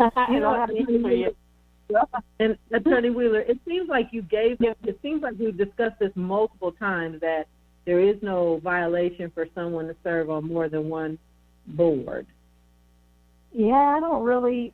I'm not saying that's not true. I'm sure you did. I'm sure we talked about that on multiple occasions, but I mean. Yeah. Well, I don't know if we've talked about it on multiple occasions. I'm not going to be characterized at that. She's already stated this is an authority versus I don't know if it's a multi-member body or not, because we appoint multi-member bodies, and this might qualify under the definition. But I'm going to stick with my question, whether you try to belittle it as multiple times. I think not. So, I'd like to put in a request from our staff that by the next council meeting, which was the two prior to this one that were postponed to the next council meeting, I would like a list of those that serve on the DDA board and their terms and their addresses, so that we can see how many members are on there, so that we can see what the percentage is according to the charter, and then hear of any compelling reasons. So, Janelle, do you and Davina have that? Yes, ma'am. Thank you so much. I appreciate that. And so I'm all set. If there's no one else, Councilman Mays, this is your second round. No, I'm still on the first. You asked would I allow Miss Wheeler to continue to look, and you come back to me. Don't trick me on the second round. This is the first. I gave you a courtesy, and you asked for it publicly. Councilman Mays, no, sir. But you're the only one that still wants to speak. And so you can... Ma'am, I'm just waiting for an answer. I'm not trying to speak. Don't miscategorize what's going on here. She asked for courtesy, and I think we should give her that. We should indulge her. You just got a certain way of trying to deal with me, and you're not going to be successful because I'm smarter than what you're trying to characterize me. We waiting on Miss Wheeler. Everybody knows that. Councilman Mays, I am not trying to categorize you or anything. All I'm saying is you are the only one left, and that this doesn't denote two times. Point of order. When you say a courtesy, I will get your... What is your point of order? You out of order. Point of order. When I say point of order, all talking should stop, and you should ask, what's my point? What is your point of order? I'm on the first round, based upon your conversation, not the second. Regardless of how many people want to speak. How much time does he have on his first round? 2 minutes. Thank you.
Madam Chair? Councilwoman Fields? I call the question. There's a motion to call the question. Is there support for that? Point of Madam order. Chair. Point of order. What's your point of order, Councilman Mays? Two people can't have the floor at the same time. She would have to have the floor to call the question. I've got the floor. We're waiting politely on Miss Wheeler. Y'all can't get around it. 1 second, Miss Fields. Miss Attorney Wheeler, do you have the ability to find that tonight? Because we can't allow Councilman Mays to wait for you to try and find something that he wants now. We're going to discuss this at Monday's meeting. How far are you from locating that document? I'm far. There's a lot of sections I got to look at. So it is. And so, Councilman Mays, you can move on. We're not going to. I'm sorry. You can have your point of order. Point of order. What is your point of order? You don't dictate who gets the floor and can ask anybody on staff a question. I done seen y'all take recesses and look. You're not going to discriminate. Let me finish my point of order. You can't discriminate because things ain't going the way you want. I've got the floor and we waiting on something. I've given courtesy. Do you want me to read it to you? And you are I'm reasonable enough to make a decision when Miss Wheeler responds. No, you can't have everything your way because it don't go the way you want. If you was asking the question, you'd be... Point of order. What is your point of order, Ms. Fields? Mr. Mays is being argumentative and disruptive. I believe he is out of order. He is absolutely being argumentative and disruptive, and he is out of order. Mr. Mays, I will read it to you again. We will not wait for Ms. Wheeler. She has tried to answer your questions, and if you would like to move on with your last 2 minutes of your first round. I would appeal the ruling of the chair. There's an appeal of the decision of the chair on the floor. Is there a second? There's an appeal of the decision of the chair on the floor. Is there a second? There's an appeal of the decision of the chair on the floor. Is there a second? The appeal dies for a lack of a second. I have no problem using my last 2 minutes, but I'm going to use them in this way. I'm suing this city for being discriminatory and this council. And I got plenty of video that shows when Miss Galloway wants a question answered, whether it's to Miss Wheeler, Clyde Edwards, or whatever, we ain't never had this. The person looking for the answer, in this case, Miss Wheeler, she can say when she's exhausted and what's what. This council ain't having committee meetings. I don't have to get caught up in y'all mess and be a bad council person. I'm going to be a detailed, good council person. I've watched Kerry Nelson, Jackie Poplar, Juantez Davis, Vicky Van Buren, and the rest. And so that's why I like putting you on display for one, Miss Galloway, Miss Fields, and everybody else who acts discriminatory. I don't care if y'all try to rule me out of order because I had the flow and y'all wanted to get it to call for the question, and Miss Galloway jockeying. Oh, Kate, you're right. Yeah, he's being disruptive and disorderly. No, I was not. I don't care if Jerry Winfrey, Carter, Maurice Davis, or Mr. Winfrey don't second an appeal. That means nothing to me. I made it for the record. I was not being out of order. I had to flow. Miss Galloway was interrupting being out of order. That was something between me and Miss Wheeler. Miss Wheeler's smart enough to say how long it would take her. Can she not do it? Do she need more time? Did she look and ready to rule? That's how that goes. And then based on that, since I had the flow, I make a motion whether I want to postpone, vote yes or no, in light of no committee meetings. So I don't care if this is a silent council on when I appeal. I don't care if I run alone. I done ran alone before and seen 5 council people disappear, and we'll try a new batch. The problem I got is Miss Galloway trying to talk condescending and think that I'm a fool, and I ain't. You gonna end up looking stupid trying to rule me out of order when I had a flow and ain't saying nothing, waiting on Miss Wheeler. And so that is the answer. Thank you. And so, Attorney Wheeler? Yeah, I was going to say, like I said, I tried to do a search of the entire charter and specifically the section of board appointments, and so I did another limited search of no more than one, and I did not see anything so far that shows that you can't serve on more than one board. Like I said, I just did a search tonight. I'm glad to do a little bit more in depth tomorrow, but from what I found so far, I have not seen anything specifically so far that shows there's any prohibition, at least in the charter, from serving on more than one board. Madam Chair? Well, Councilwoman Fields. All right, I believe Mr. May's time is up. I would like to call the question. There's a motion to call the question. Is there support for that motion? Madam Chair? Ms. Worthing. I support that. It's been moved and properly supported. There is no discussion on call the question. Roll call on call the question. Ms. Winfrey Carter? Yes. Mr. Winfrey? Yes. Ms. Galloway? Yes. Mr. Griggs?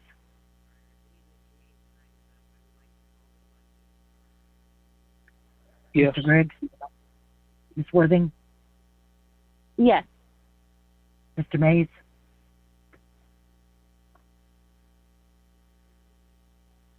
Mr. Mays?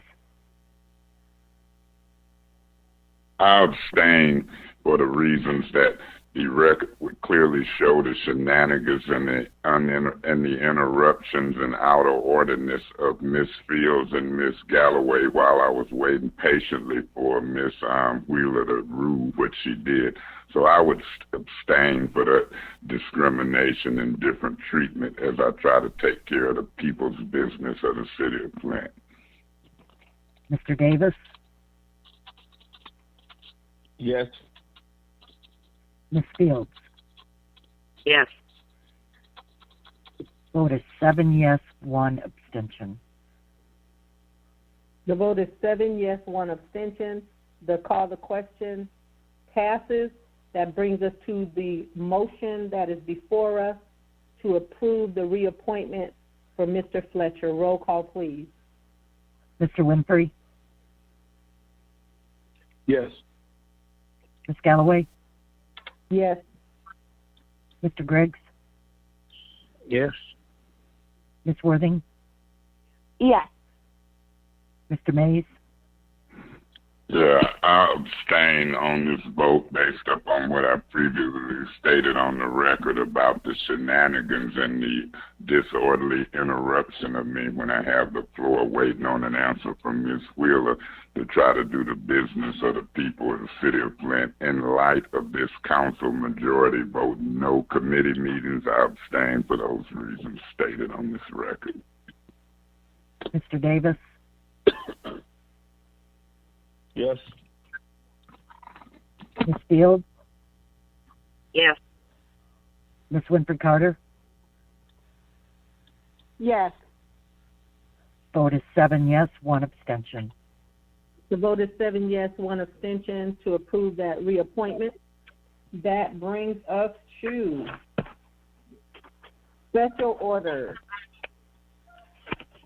The first special order is a special order for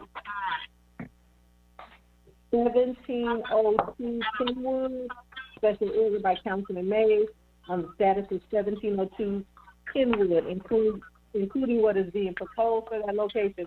Councilman Mays. Yeah, when I requested this special order, I requested that somebody from building inspection, Chad and or Mike Ryder, be here. I don't know who remembered that request. Was they communicated with? And is Suzanne Wilcox here as well? I requested certain folks to be here. Are they here? This is Suzanne. I am here. Suzanne, what about Chad and or Mike Ryder? Did they get any communications of my request? Do you know? Chad and Mike are not here. If you have questions related to building and safety inspections, I should be able to answer them. Oh, yeah?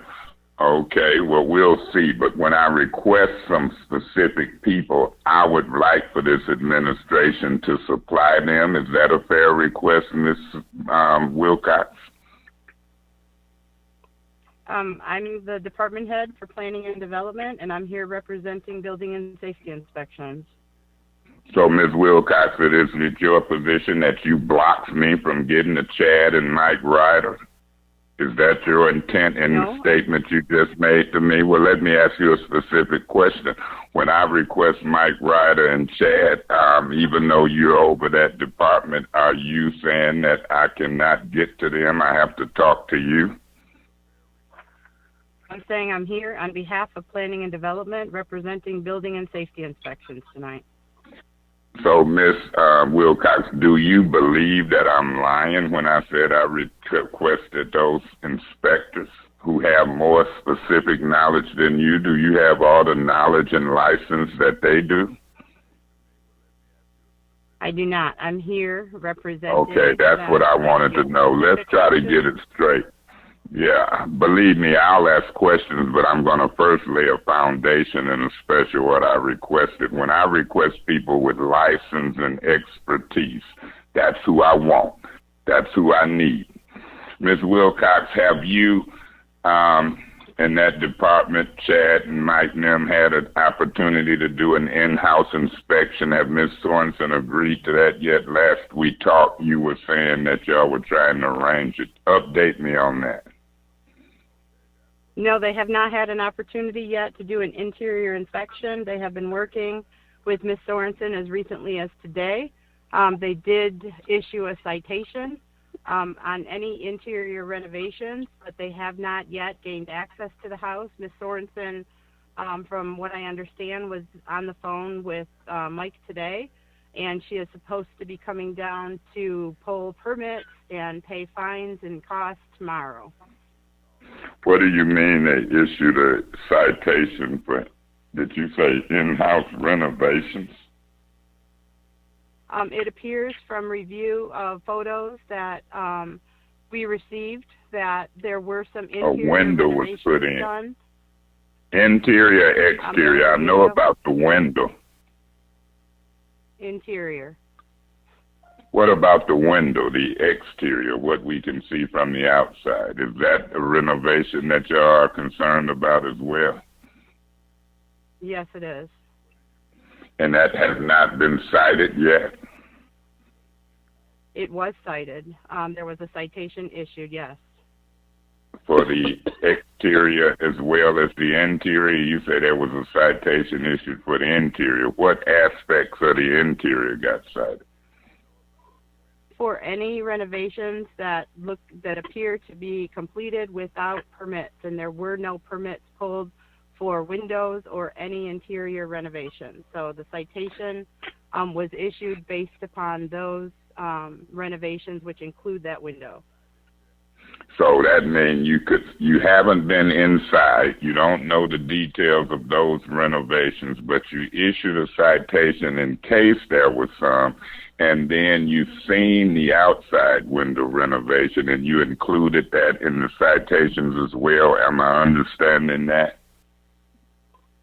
Correct, and it appears from the pictures that there were interior renovations outside of the window. The window was one piece, but it appears that there were some interior renovations based upon exterior photos. So based upon that review, that citation was issued. And the citation only asks for fines, it doesn't or issue any cease and desist orders? Because we don't want to do double jeopardy. We don't want to fine them $200 or $100 and then they done got by on what the residents is complaining about. What is the extent of the penalty of the fines and or citations? Can you tell me? Essentially, the inspector, that's a court. It's a court case. The inspector will go to court, and ultimately the owner has to come into compliance with the ordinance, which means that if there was work done on the interior and it's determined that via the court, then the owner has to, depending upon the extent of those renovations, the owner has to pull all proper permits, pay all fines associated with that, and depending upon the extent of the renovations, work may have to be removed so that the inspectors can see the level of work that was completed on the house without pulling permits and without doing inspections. Can you issue any cease and desist orders, or can you request them through the court? I would believe you could. It goes through the court. But you have not, your department haven't requested any cease and desist orders? Or have they? As far as we are aware, there is no interior work going on at this point, and that is yet to be determined when our inspector is able to gain access to the building, and that has not happened yet. Suzanne, let me say this. It kind of puts you in a bind, in my opinion, and I got the right to have my opinion. You're citing a sitting planning commissioner who you rely on as a group to do certain things. That's kind of conflicting to me. That's why it's what makes this thing so funny. And I'm here to tell you,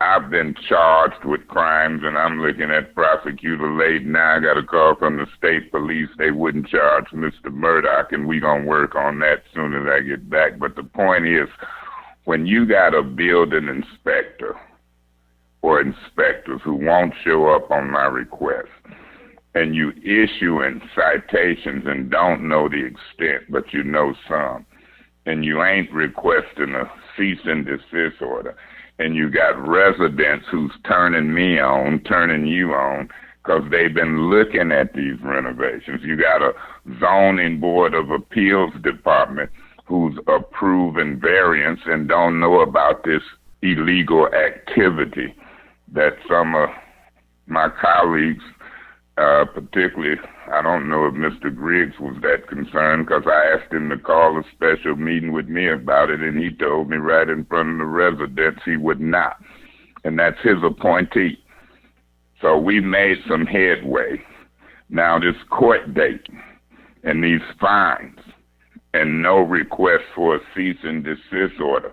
Let me switch gears now and ask you this question. Doesn't the city council have an opportunity to change and amend zoning ordinances as it relates to land use? Specifically, in this case, if we wanted to amend the land use ordinance and put these type of homes in a multi-family zoning, would your opinion say we have the right to do that, yes or no? Yes. Excuse me. Yes. I know the answer. I know the answer would be yes. And if I'm not cutting you off, I want to say this to Mr. Griggs. Mr. Griggs, I know you got a house operating as a business, but in A1 zoning or single-family residential zoning, the ordinance says 25% or less of those homes can be used as a business. Not 50%, not 75%, so forth and so on. Are you familiar with that ordinance, Ms. Wilcox? I am familiar with it, yes. And so we got a little conflict going. Ms. Wilcox, how long would it take you or your department to work with legal and draft up an ordinance where these type of things, if the council approve it, can be in multi-family zoning versus single residential family zoning? How long you think it would take to draw up an ordinance of that nature? I would defer to the law department for that they're the ones who draft ordinances. We would certainly work with them on that, but that is really a question for Angela Wheeler. Through you, Madam President, to Ms. Wheeler, how long before we can get that type of ordinance moving? Do you know? I don't know offhand. I mean, like I said, we need to, Suzanne's department and my department, we need to sit down and discuss it and see what all we need to put into it. So we'll need to confer first, and then we can give you an ETA. Well, I know I met with the residents on their invitation, and I've heard my council colleagues, particularly Mr. Griggs, say it's nothing the council can do. It's out of the council's hands. The state allows it. No, we regulate land use, and we can determine what goes in single-family zoning type situations, and we can determine what goes in multi-family zoning type situations. I had an issue with this in the first ward. Let's go another step further, Ms. Wilcox. When the Zoning Board of Appeals sent out those notices, do you know how many people they sent them out to and who they were required to send them out to? Did they shortchange the residents, even though the zoning had to do with the variance for the porch?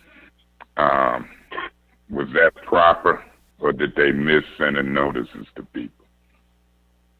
Do you know? The process for sending out zoning notices is a simple parcel survey. So depending upon what the ordinance requires, in this case it was everyone within 300 feet. So there's a survey that is developed. It's strictly based upon the parcel level data that we have. I understand because we pulled it recently, there were 38, I believe it's 38 residents within 300 feet of that house, and so it's an automatic mailing that goes out to all residents within 300 feet of that house. Do you have a record that all 38 got that mailing? I do not have a record of who that was sent to, but I know the process that was utilized by the then zoning administrator, and the process has changed over the past several months to document exactly which residents get sent, but the actual survey data that's pulled, that process has not changed. So if if they can demonstrate that 4 residents received it, I would almost guarantee that 38 residents received it. It may have been discarded or thrown away or whatever, but I based upon what I know about the process that was utilized, I would bet that all 38 residents received it. Well, I would request that from this period on, I don't want to guess or I don't want to bet. I want those 38 copies filed on file with the city clerk's office, the keeper of records, so that we can see. Now, if that's done, or if you have a record, at the next council meeting, I'm going to ask that this special order stay on. And I'm going to ask that Mike Ryder or Chad, with that expertise and license stuff that you say you don't have, that they be here. And that if they're in your department, you help facilitate this. It'll be up to the council, whether they do it first, second, or third, or do it at all. But that's my request through you to one of them. And they can be at home. They can call in, and you, the department head, you can call them. If it's at 7, you seem to be here, and you could call them. It's no big heavy lifting to pick up the phone, people with expertise, because now I'm going to ask that the legal department draft up a ordinance on land use that will move this stuff from single family to multifamily, as we've discussed about here. I want to introduce a draft ordinance and see if I can get that passed to help these residents with their requests, while other council people think it ain't nothing the council can do. Madam President, in the sake of time, and with what we've learned here about these citations and violations is becoming real, what these people were telling me in the meetings I attended, I'm going to ask that this special order be tabled until the Monday council meeting that you've talked about coming up, and I so moved. You wanna vote on it, or do you just want me to say okay to it? Well, I'm always courteous to my colleagues, but everybody pressed for time. No committee meetings, work pile up. This been out there for a long time. I know those residents is listening. I know Mr. Griggs and them is listening. I don't care if the residents talk. I don't care if Mr. Griggs talk. I've said what I had to say, and I'm believing these residents more and more about the allegations toward that property, and Ms. Sorensen, who is Mr. Griggs' pick. I'm thinking Mr. Griggs don't understand the job that we can do as it relates to the legislative body, not just him, some of my colleagues. So I've said what I had to say, and I made the motion and so forth and so on. But I'll wait on the motion if somebody got something they want to say. There's a motion on the floor to table this until the next council. Point of order, Madam Chair. Point of order, Councilman Mays. Point of order. What's your point of order? I've said if there's some colleagues that want to say something, I don't know if Ms. Fields wants to or she want to second it, but I don't want to lock us in when I at least said that. Stop speaking for a second. I asked you a quick question, and you went on to say some things. You made a motion, and I was asking, because council rules do not require a motion. And so I asked you a simple question. I didn't interrupt you, and you went on and on and on and on. And so there is a motion on the floor to postpone this to the next council meeting. Is there a second for that motion? Madam President, Mr. Winfrey. I support the motion. It's been moved and properly supported. That has no discussion. Roll call on the motion to table this until the next, as a special order, to the next council meeting on Monday. Roll call, please. Ms. Galloway? Yes. Mr. Griggs? No. Ms. Worthing? No. Mr. Mays? Yes. Mr. Davis? Yes. Ms. Fields? No. Ms. Winfrey Carter? Yes. Mr. Winfrey? Yes.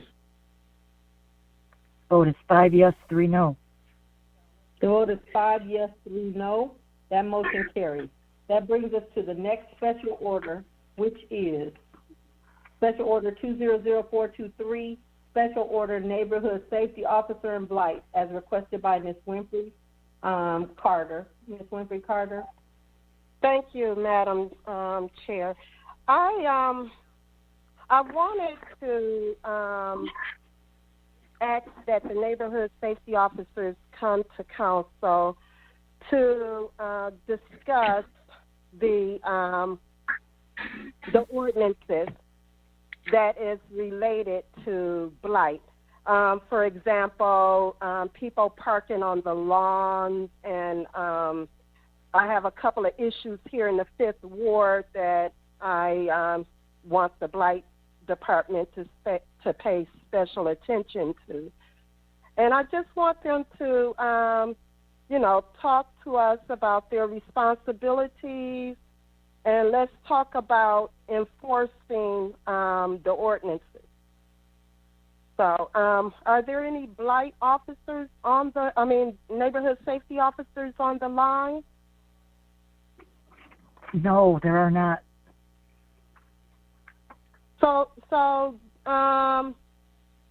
what happened?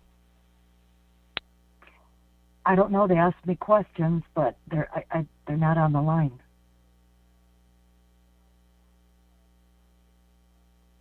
Okay. Madam Chair? Well, Ms. Winfrey Carter has the floor. As soon as she says, Ms. Winfrey Carter, when you're done, you say, I'm done, and then I'll move on to the next council people. Let me see if I can find out. Yeah, let me see if I can find out why, Ms. Winfrey Carter. Point of information. What's your point of information? I have to leave due to family obligations, but I will be back on Monday. Thank you. Thank you.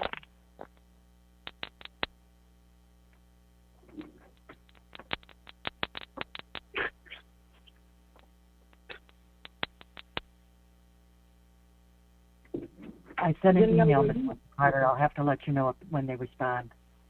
You know, this is I'm frustrated because I think Mr. Winfrey had it on our agenda for a special order for blight for the neighborhood safety officers or the and I've had this on the agenda as a special order. Now we need to discuss what's going on with the ordinances that the neighborhood safety officers are responsible for enforcing. Janelle, I would ask that you invite them to the council meeting for next Monday. Yes, ma'am. Madam Chair, I'm finished. Madam President. Thank you. Wait 1 second. So, Ms. Winfrey Carter, you want this special order moved to the next council meeting? Yes. Okay, we'll do that. Mr. Mays? Oh, yeah. Yeah, Madam President, thank you. Ms. Winfrey Carter, thank you for putting this special order on our agenda because blight is one of the top priorities with police. These are the calls that I get. Councilman May, First Ward, police and blight. You got blight officers. I think the one in my ward seemed like his name is Martin. Now, picture the First Ward, the geographical area. Carpenter, Jig-Jag round Pearson Road to DuPont, Clio Road and Saginaw. I see it, the geographical area. You got blight officers ticketing cars parked on people's yards. And I done asked them to bring me the ordinance, and they brought it to me. But we ain't had no legislative committee meetings. I wouldn't care if they parked on their yard if you're going to enforce that until we change or amend the ordinance. And some of these cars be good cars running. You know, I don't know the rules about can you park on the lot you just bought. We tried to get the land bank to lead the driveway. They took it out anyway. People bought the lot. But anyway, I would rather them call Murdoch and that crew and say, I see a mattress, a couch on Verdun in between Piper and Russell. It's been there for months. I done called it in. I talked to Lindsay. We got tires between on Home Street, between Cloud Road and Oxley. Asked Jeanette Edwards. Murdoch and Neely came to they block club meeting. They trying to talk about me, and she said, hey, they said they do the tires, and the tires still there now. I know who put them tires there. Mr. Price. He was a good man. That's who they should have put on Black Price. But anyway, my position is this. Ms. Winfrey Carter, I look forward to this special order. And I look forward to this council realizing they're being disrespected repeatedly. Blight officers won't come. Our greatest power is to inquire, ask questions so we can operate government. Inspectors and stuff won't come. The mayor, he set the trend. He didn't come and ain't came really to talk about government operations and state of emergency. He want to give an update. I already know the update of the city. I know where couches and blight is at in the First Ward. I know what the neighbor's saying. I know what I'm telling the block club. A council person can't give no order. They can't direct. They can inquire. They can do budgets. But they can't say, go pick up that blight. That's the administration. We give them money. This council, Ms. Winfrey Carter, voted 6 no and 3 yes to put almost $1 million for blight. Now $20 million been squandered. Because Eric Scorsone ain't no appointee. He told them to spend 12 to 14 million prematurely, and ain't nobody got no money from the state in the pandemic like we was getting it in the water crisis, because you ain't got the right folks speaking. You got finance chairs and directors who hold in 2 positions. I don't want to get off in a tangent, but I remember that vote. 6 no for blight. 6 no for police. Them the biggest 2 calls I get. So you didn't hit a home run. I wouldn't care if you never second my field. I'm not talking about blight for you. I'm talking about it for the First Ward residents in my block clubs, Miss Edwards, Sean Harrison, Miss Spencer, in the cul-de-sac across from Vernon Chapel. That's who I'm talking about it for. I say get a front-end load in some trucks. I seen some people look at blight in my ward. I thought they was cleaning up. I come back, it's still there now. They just looked at it. So First Ward, we gonna get that blight. And they might want to clean up Kate Fields' ward, Maurice Davis' ward. I'm a Democrat. I don't like Trump. I ain't voting for Trump. So I wouldn't care. What's your point of order? What's your point of order? Mr. Mays is way off topic. Political affiliations of council members is not relevant to this special order on blight. I believe we've already discussed this. I think it's time to move on. What is your point of order? Point of order, his discussion about who has what political affiliations is not germane to the discussion on blight. So, Councilwoman Fields, can you give me a council rule so that I can properly rule on your point of order?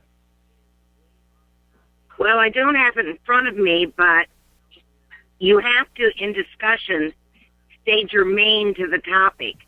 It's obvious that political affiliations are not germane to the topic of blight in this municipality.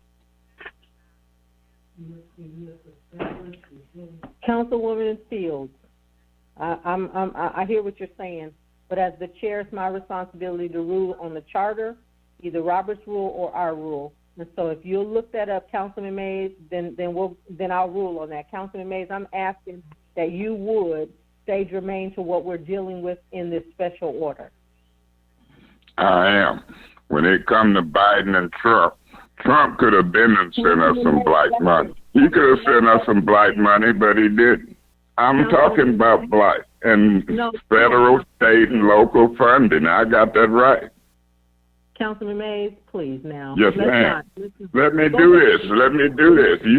She just interrupted me. You should have said that.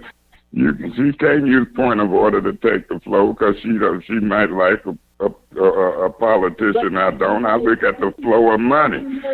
Councilman Mays, cease talking for a second. As the chair, I have the right to bring all council, anybody in the meeting, into focus. And so we're not going to attack anybody. I want you to stick with where we are. Even though there may not be anything specific in the rules, let's not make this a circuit. Would you talk about the blight specifically in Flint and no political affiliation or what any of your colleagues are doing? And then, Councilman Mays, if you're not... I ain't mentioned no colleague. I mentioned that federal funding... Stop. Federal funding and state funding can help local funding. I talked about finances, $24 million, and I'm talking about a 6 no vote to move 900,000, almost $1 million to clean up blight. Just as I said, them same 6 voted for no police. These are 2 big areas. I'm talking blight. She just don't like where I go to get my money from. I try to get my money with the Democrats and Biden them. I ain't trying to get, Trump ain't gave me no money in 4 years for black. Councilman Mays, we're done with this. We are done. Okay. We are done. I ain't done with it. You might be, I ain't, but you can interrupt me. It's a special order. It ain't no rule. You out of order, but you just mad because I'm getting with Kate Fields and a mess and everybody else. Councilman Mays, but this is if you're going to stick to the I'm not going to do this with you guys tonight. Okay, let me do this with Blight. Let me do this with Blight and take 30 seconds and call it a day. Let's not bicker over real. I know and you know that them Blight people should come up to this meeting at her request, just as them inspectors should come. And we shouldn't tolerate it. I know that Mr. Winfrey and Kate Fields and others, they won't vote to subpoena people, but we wasting a lot of time begging people to come to these meetings. But when you start slanging them subpoenas, all that nonsense will stop. I yield the flow. Y'all don't want me to be real, but I'm not going to act like I ain't in no middle of no heavy politics and people making commercials and the news talking. I ain't studying Channel 12, 5, M Live. I'm a newsmaker. God bless you. God bless the citizens of the city of Flint. Go Democrats. Madam Chair? Council, wait a minute, Council. Oh, yeah, go ahead, Ms. Fields. I just want to say that it's almost 10 o'clock at night. We haven't even gotten to the master resolutions, and I am not here to listen to Mr. Mays talk off topic indefinitely on whatever comes into his mind. If we can't keep this tightly to the agenda and on topic, I'm going to have to leave this meeting. I'll stay and see how this goes forward. Thank you, Ms. Fields. We appreciate any time you give us to complete the business. So this is what I want to say to my colleagues. It is unacceptable for Blight not to show up. But what I'm more concerned with, not just that, but I'm concerned with the fact that Mr. Murdoch won't show up at the request of the ombudsperson who is trying to investigate some different things. And so if this council is not going to hold the Blight Department, which is under the leadership of Mr. Murdoch, who is under the leadership of Mayor Neely, then we need to reassess what we're going to do. And if the ombudsperson cannot get a response from that department, what are we going to do as a legislative body who has the authority to assist them in getting answers to the concerns of this community?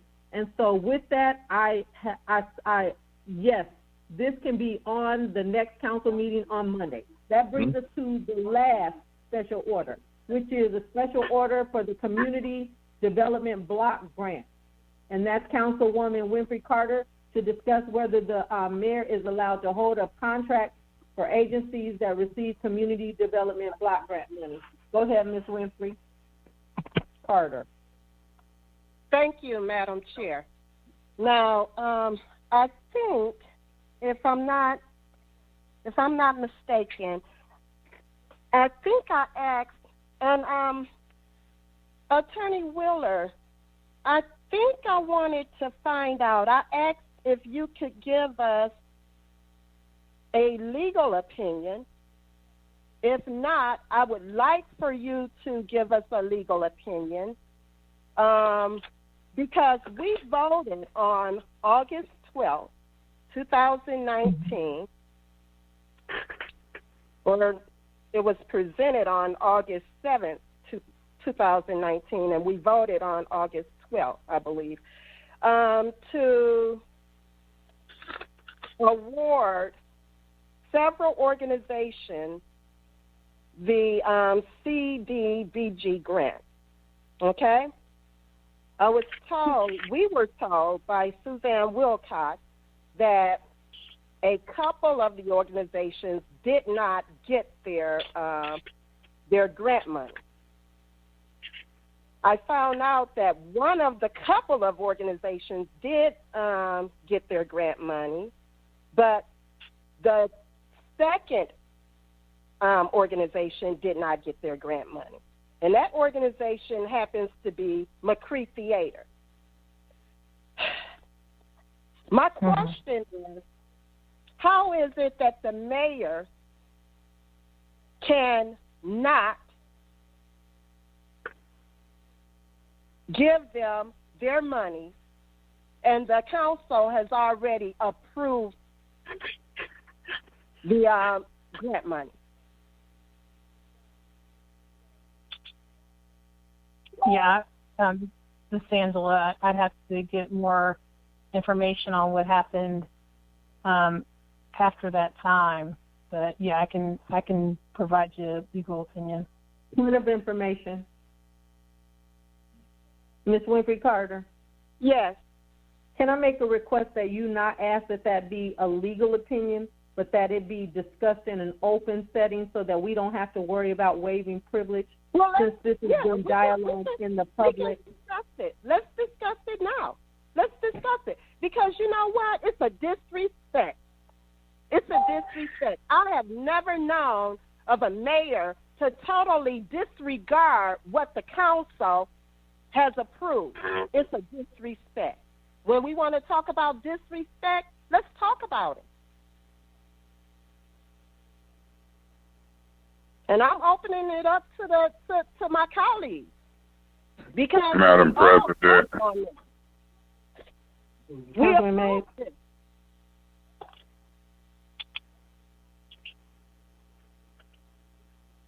I'm done speaking for now. I'll save my time. Yeah. Madam President. Councilman Mays and then Ms. Fields. Yeah, normally I would say, I would yield, but I'm not yielding because of the call for questions and the maneuvers. So I got the flow. I would like to say this. Now, this is my political opinion.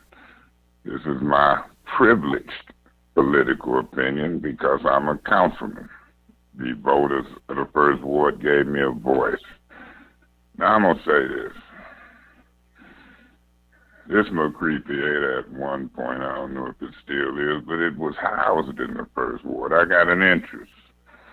When we voted to give Big Brothers, Big Sisters money in McCree Theater, we knew what we were doing. And there are times when the administration, like they did with W.T. Stevenson and other folks, whether they black or white, they hold up their money. But politically, I know what I know, 100% what I know. People who was associated close with the Weave administration has been taunted and dealt with by Neely and them. I even got beat up talking about it in Roots. And I wish Prosecutor Layden was listening because Detective Reese told me, and he wants me to get a copy of the report. I'm the victim. Murdoch the suspect. A jury can try it. I don't file false police reports. This administration has been messing with folks associated with the Weaver administration. You listen close to Kate Fields, she don't even scrutinize Neely. Point of information. What's the point of information, Ms. Fields? Are you aware, Madam Chair, that Mr. Mays is doing the same thing, going off topic? Do I have to call a point of order? You can call a point of order if you'd like. And so, what's in the point of order? Mr. Mays is way off topic again. Mr. Mays, I'm asking you to be fair to the constituents and this community so we can get business done. Can you please stick to this grant block grant dollars? Yes, ma'am. Yes, ma'am. Thank you. Yes, ma'am. And that's exactly what I'm doing and been doing. This money been held up politically because Mr. Winfrey, who administers and works in an administrative capacity in the McCree Theater, and Miss Winfrey Carter, she just trying to be a good council person. Mr. Winfrey is probably going to be a county commissioner, I bet you. And so politics, Miss Fields, and political affiliation holds up grants and money that this council approved. I'm being real, and I'm telling the community, and I'm telling my colleagues, we're not stupid. We've worked on this behind the scenes for months. Release that money. Get the McCree Theater their money.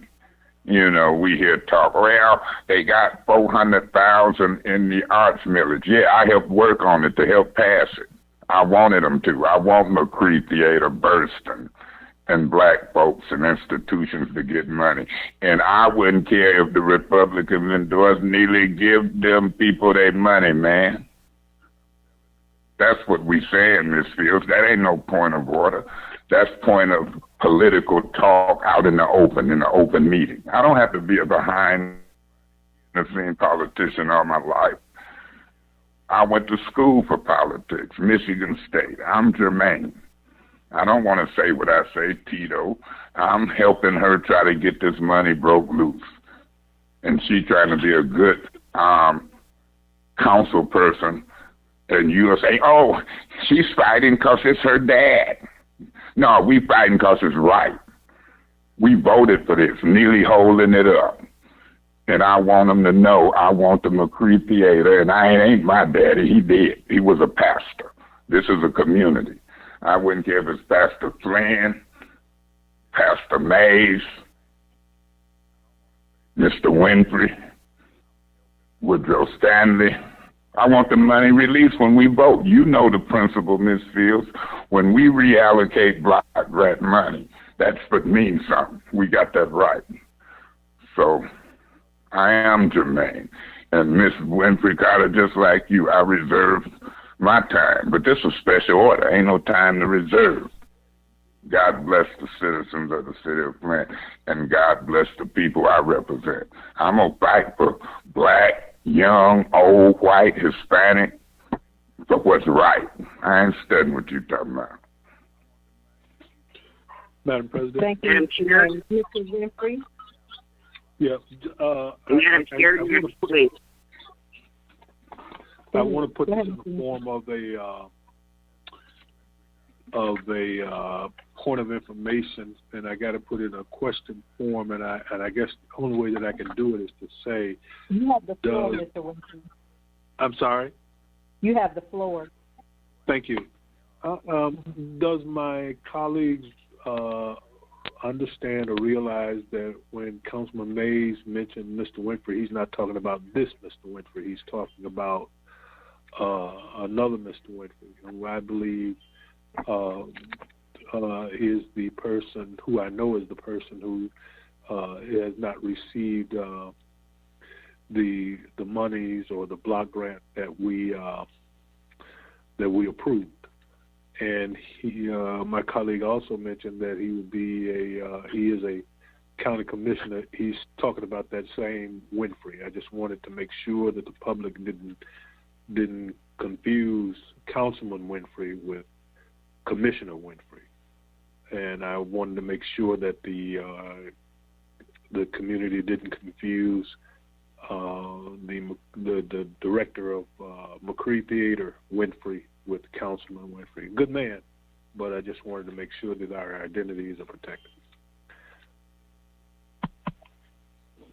Thank you, Madam Chair.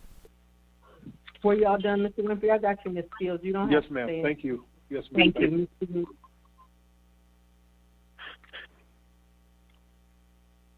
Ms. Fields? Yes. I am not sure what all contracts or agencies weren't completed under when council voted the last time on these block grant allocations. But I do have a question. I think there is an ethical consideration. Miss Winfrey Carter is directly related to a mother and father who run the McCree Theater. I'm not sure, but I believe they both receive salaries from that organization. I don't know if part of their salaries were intended to be paid out of this portion of block grant. But I would say that we need to actually go all the way back to when this boat was made. I wasn't really aware of these family connections, but I think there could possibly be a direct conflict of interest on Ms. Winfrey Carter even voting on this if it is going to benefit her family directly. I believe it violates the ethical standards of our city, and I think she should have recused herself to begin with. And I think this conversation, especially with the emphasis on the one contract that she's referencing, I think it's problematic. I think it's an ethical consideration, and I would like the Angela Wheeler to weigh in on this. Number one, should Miss Winfrey have recused herself on this vote because her family members were benefiting from the vote? And two, should we even be discussing this? Should she be discussing this in terms of ethical considerations and conflict of interest?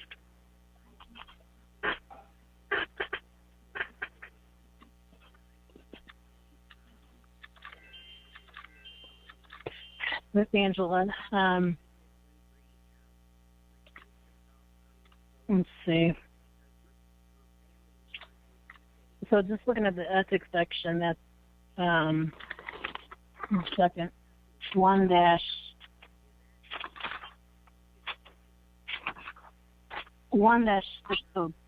but let me just find the particular provision with regards to disclosures.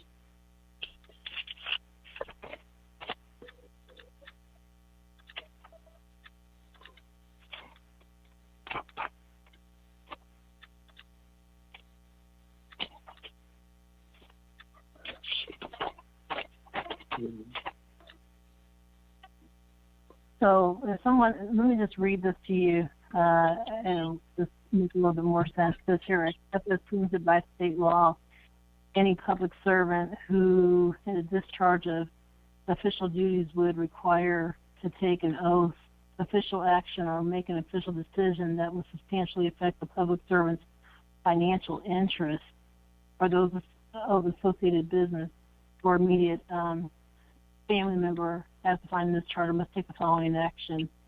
So the action really includes preparing a written statement describing the matter or action or decision for the potential conflict of interest, deliver a copy of that statement to, well, it says here, statement to the employee's immediate supervisor, if any, and if an elected official or appointment, deliver a copy to the city clerk. So, and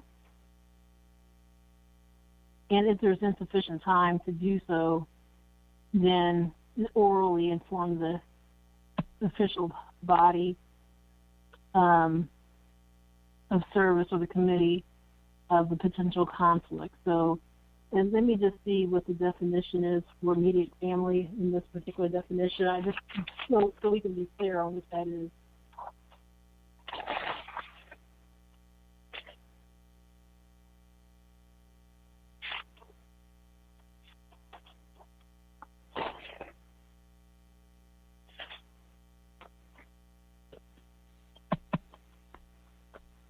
Okay. Yeah, so it says here, an immediate family defined by the charter means a person who is living in the same household or related to the public servant as a spouse or as any of the following, whether by marriage or blood or adoption. So parent, child, brother, sister, uncle, aunt. I'm just going to read it so I'm clear. I'm reading fully everything.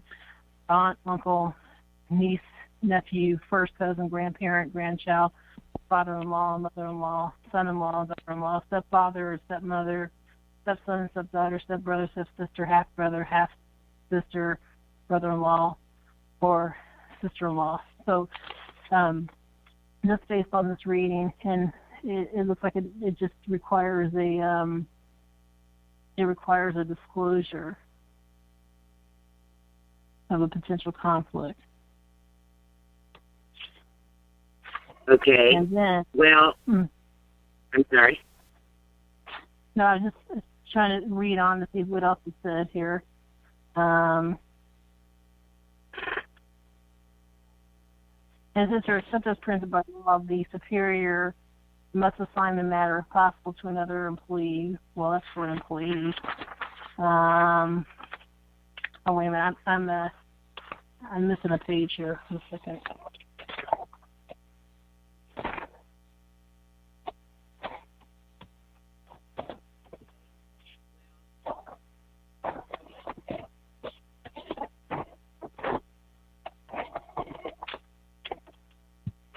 Oh, it says if there's no immediate superior, the public servant must abstain, if possible, from influence over action or decision in question. If the person is a member of city council, if the public servant is a member of the city council, council is excused from taking part in the action or decision in question. It's a point of information. Attorney Wheeler, where are you reading from? 1-602, under section on pages 12 and pages 13 under disclosures. D.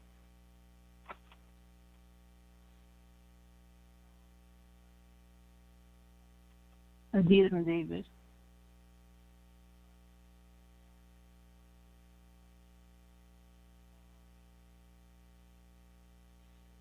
Point of information from the charter? Yes, from the charter. Point of information. Point of information. So what's your point of information? K-Fields, do you realize that we are discussing whether or not the mayor is allowed to hold up contracts for agencies that receive community block grants? It has nothing to do. You know what? This has to do with the principle. I would be fighting if other agencies' monies were held up. Madam Chair, I have point of order. I have the floor. You don't have the floor. 1 second, Miss. Well, she's doing it right now. You finished your point of information. Is that correct, Miss? I'm done. Carter? Thank you. I'm Thank done. You. So go ahead. Attorney Wheeler was finishing, and so she did a point of information, Ms. Fields. Yes, I was just going through the specific points as far as a disclosure being made. If the person is able to be excused from taking part in the vote, but it also says in sub D, after D in sub C, it says if a public servant is a member of the council person is excused from taking part in the action or decision in question. If the public servant is not permitted or is otherwise unable to abstain from an action in connection with the matter, the public servant must file a statement describing the potential conflict and the action taken with the city clerk. So if you're able to abstain, then still you should make the disclosure and abstain. But if you're not able to abstain, then file a statement describing the potential conflict and the action taken with the clerk. And you're Attorney Wheeler, as you're reading these, because this is a lot to digest, and so you started out and said where if the person was related to someone, where was that at? That's in D. That's in the. Oh, let me go back to it.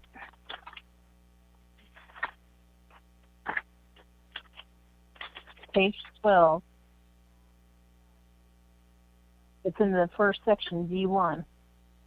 So it says, and I want to, so point of information.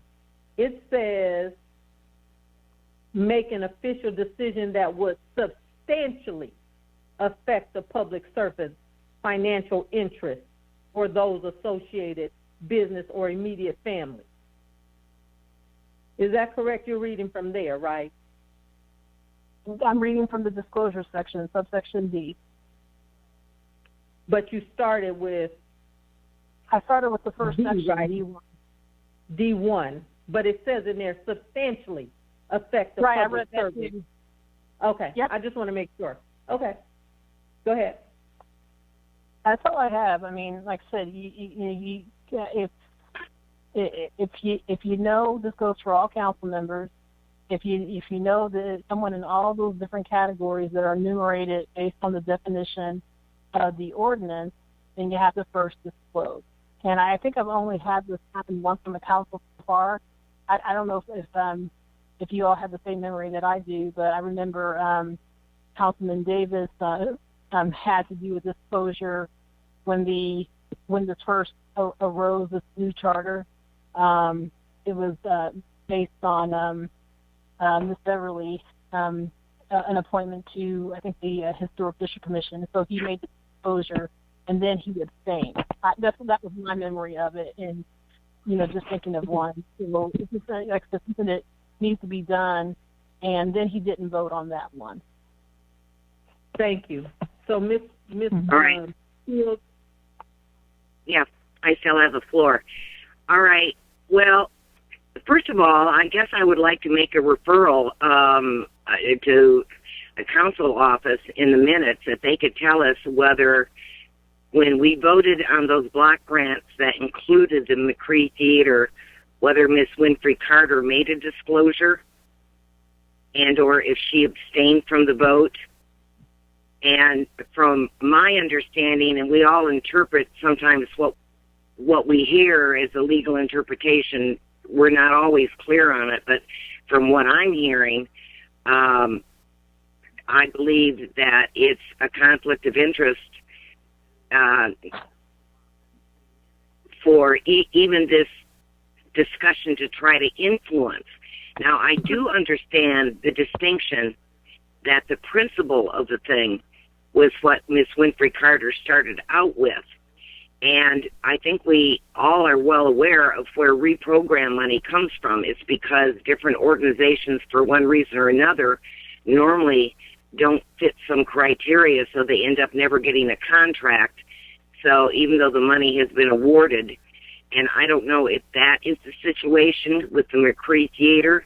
I don't really know what the situation is. I don't know what the other organizations are. But Miss Winfrey Carter herself, the only organization she specified and talked about was the McCree Theater.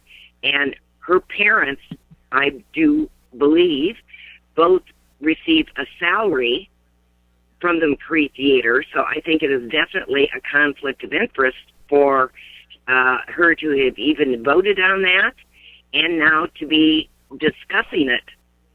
So I think we should move on, and if we have to ask for a legal opinion actually on that vote and whatever that happened in the past, we can do that. But I think it's pretty clear. What's your point of information? Does my colleague realize that the McCree Theater was not the only agency that Councilwoman Winfrey mentioned? Are you aware no. of that, Ms. Fields? No, I actually only heard her mention that one. But I would be interested to know what other organizations did not receive contracts and why. I'm aware from other conversations that Reverend Flynn's organization never signed contracts or never could finalize the documentation needed to sign contracts on block grant, and I think that money had to be reprogrammed. So I think each organization might have its own separate set of issues. So, if there is a list of them, I would make a referral then to planning and development for those listed organizations that have been awarded a grant but have not received them, and for planning and development to come forward and to, defend why they haven't had signed contracts. But I think Ms. Winfrey Carter is really on shaky ground here, trying to push this issue. Thank you. Madam President. Great, Councilman Mays. I'd like to speak because I have not spoken. It's going to be interesting when we go back to that vote, but what we are talking about today has nothing to do with what Ms. Fields is talking about. The reality is I spoke with the mayor personally, and there isn't an issue. He was looking at the situation that went on with COVID, and one of the things that I shared with him is COVID had nothing to do with it. That money was assigned to them back in August of 2019. Ms. Winfrey Carter didn't bring it up. I brought it up originally along with some of my other colleagues. And one of the other ones that didn't receive their funds, Ms. Fields, was Big Brothers Big Sisters. And they didn't receive their funds until June or July of this year. And part of the reason why they probably, in my opinion, received the funds is because there would have been enough council people that would have stood strong for them. And I say that because I believe that Mr. Guerra went through that program. So he wouldn't have been one that would have voted to block their money any longer.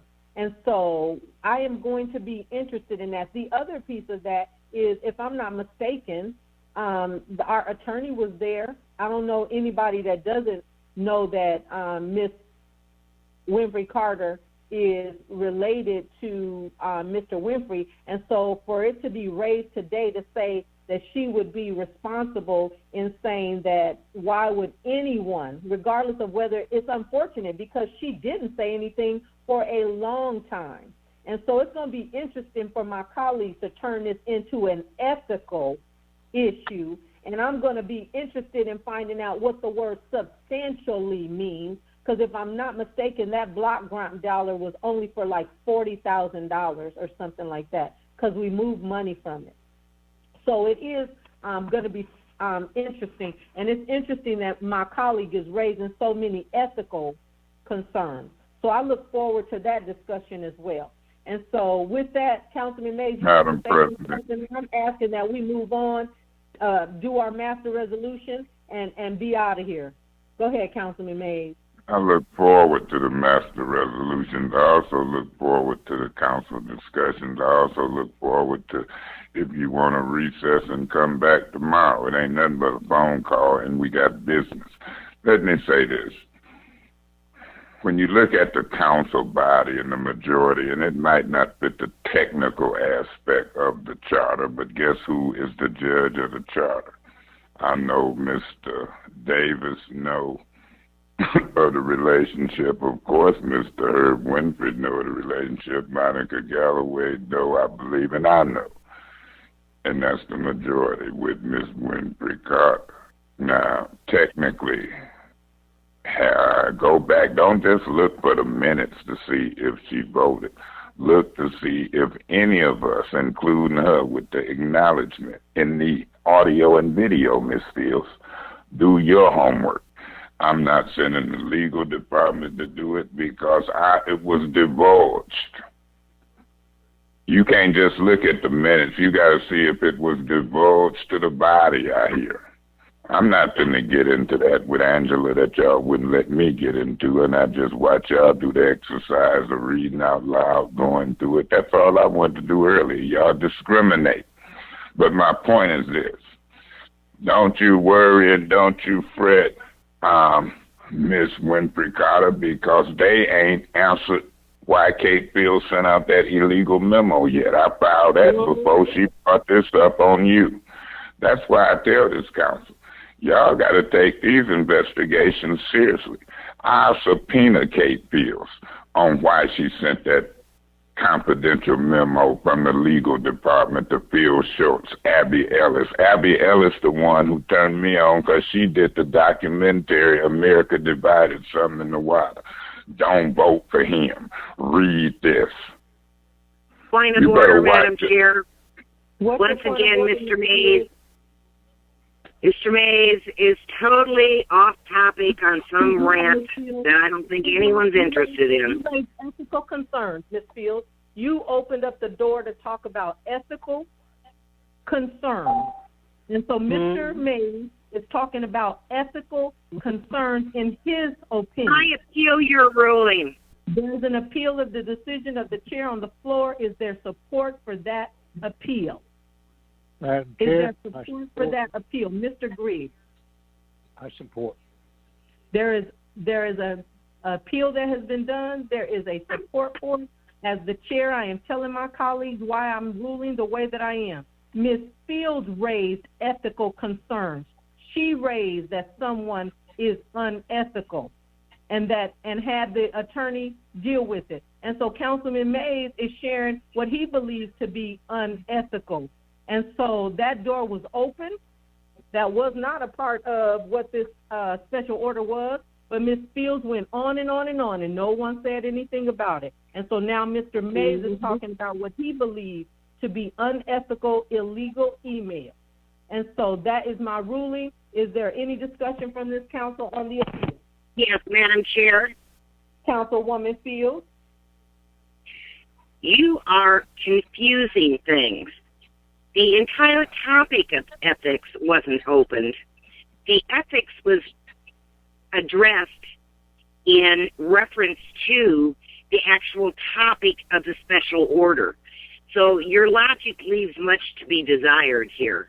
And Mr. Mays is lengthening these meetings unnecessarily by continually going off onto his own little political or personal grudge rants. It's not, his rants are not referencing the actual topic of the special order, and I do not believe he is on topic. He's not being germane, and you are allowing him to do that, and you are allowing this meeting to go unnecessarily. So I will be voting against your ruling. Thank you. Is there anyone else? Madam President. Councilman Mays? Madam President, I'm going to use all the political I got to try to make sure that Kate Fields ain't voted president, because she attacked Miss Winfrey Carter ethically when the subject matter was a grant. Miss Fields, we're in a appeal, ma'am. You're correct. You're correct, Madam Chair. Yeah. What is your point of order? There is no point of order while there's an appeal on the. Thank you. Even though he was off topic yet again, I understand that. Yes, thank you. Go ahead, Mr. Mays. My allegation that you got to have clean hands. You can't be the pot calling the kettle black. And I know in an open meeting, when you make certain allegations of unethical conduct of a fellow or even a woman colleague, that's serious. But I want the public to know you unethical. And you gonna attack off topic. Did nobody say nothing about Jermaine? You could have waited. And so you did open that door. And I want the public to know you unethical first. I might be unethical third, but the paperwork is filed on you. The charge has been made. And here you want to come at everybody. Any dirt you can find or think you can find. We know, and you can't just check the minutes and see if she voted. You got to check the record. Was there any discussion of who her daddy was openly to that body? And then if she violated, it come before council, but it shouldn't come before council before yours. And yours been out there a long time. So Miss Winfrey Carter, relax. You got a long wait because Kate Fields is in line first. This charter is jacked up. Jacked up. And I'm going to make you pay attention by using it on you like you trying to use it on us. Yeah, I said us. You cannot be the president. You all said, Mr. Mays? Yes, ma'am. I'm building a puzzle. This is serious business. People's livelihood is at stake. This lady will try to take her own colleague's head off on some minor infractions like they major in a public meeting, and I'm gonna vote with the chair. You opened it up. You just constantly do stuff. Gave me the finger. Said I'm a racist. I said I'm you Eric Masonist. You cut it out, Miss Fields. You cut it out. Thank you. Just go for bad. You go for bad. Is there anyone else that would like to discuss Madam this? Chair. Madam Chair. Councilwoman Mrs. Carter. Yeah. You know, Ms. Fields, you got your nerves, okay, to talk about somebody being unethical. When I received an email before I even got sworn in telling me not to vote for Councilman Mays as president. Now, I thought that was very unethical. In fact, you set the tone of ethics on the council. Okay? So let's not talk about being unethical. And yes, Charles Winfrey is my father. And I am proud that Charles Winfrey is my father. And I will fight for Charles Winfrey and everybody else and every organization that did not receive their grant. I'm going to fight for them. Now you take that. And I will be voting to support the chair on this appeal. Thank you. Is there anyone else? Anyone else? Anyone else? Hearing none. So, and I just want to read also into the record under the ethics section of the charter, 1-602, under number 7, use his or her official position in violation of applicable law to improperly influence a decision of the mayor, city council members, clerks, appointees, or employees. So I would say that to influence the decision of the council, vote on who would be president with emails would definitely fit. And so I ruled the way that I ruled because this was talking about, she turned it into an ethics discussion. And because she didn't like what was being discussed, that's why I ruled the way that I did. And so with that being said, there will be a roll call. She has appealed the decision of the chair. For those that vote yes, you support the chair. For those that vote no, you support her appeal. It takes 5 for her to win her appeal. Roll call, please. Mr. Griggs? No. Mr. Mays? Yes. Mr. Davis? No. Ms. Fields? No.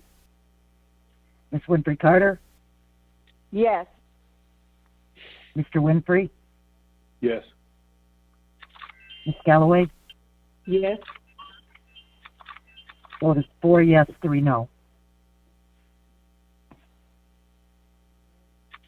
The vote is 4 yes, 3 no. The appeal of the chair fails. Councilman Mays, will you go ahead and wrap up, sir? Yeah, let me wrap up real quick. It's going to be very, very important that we put this city on the right track. Quit chasing these petty rainbows. They're not going to come true. Focus on the big picture of the city. Focus on the people that we serve. In this instance, the people who we serve is in a nonprofit organization and they got a grant held up.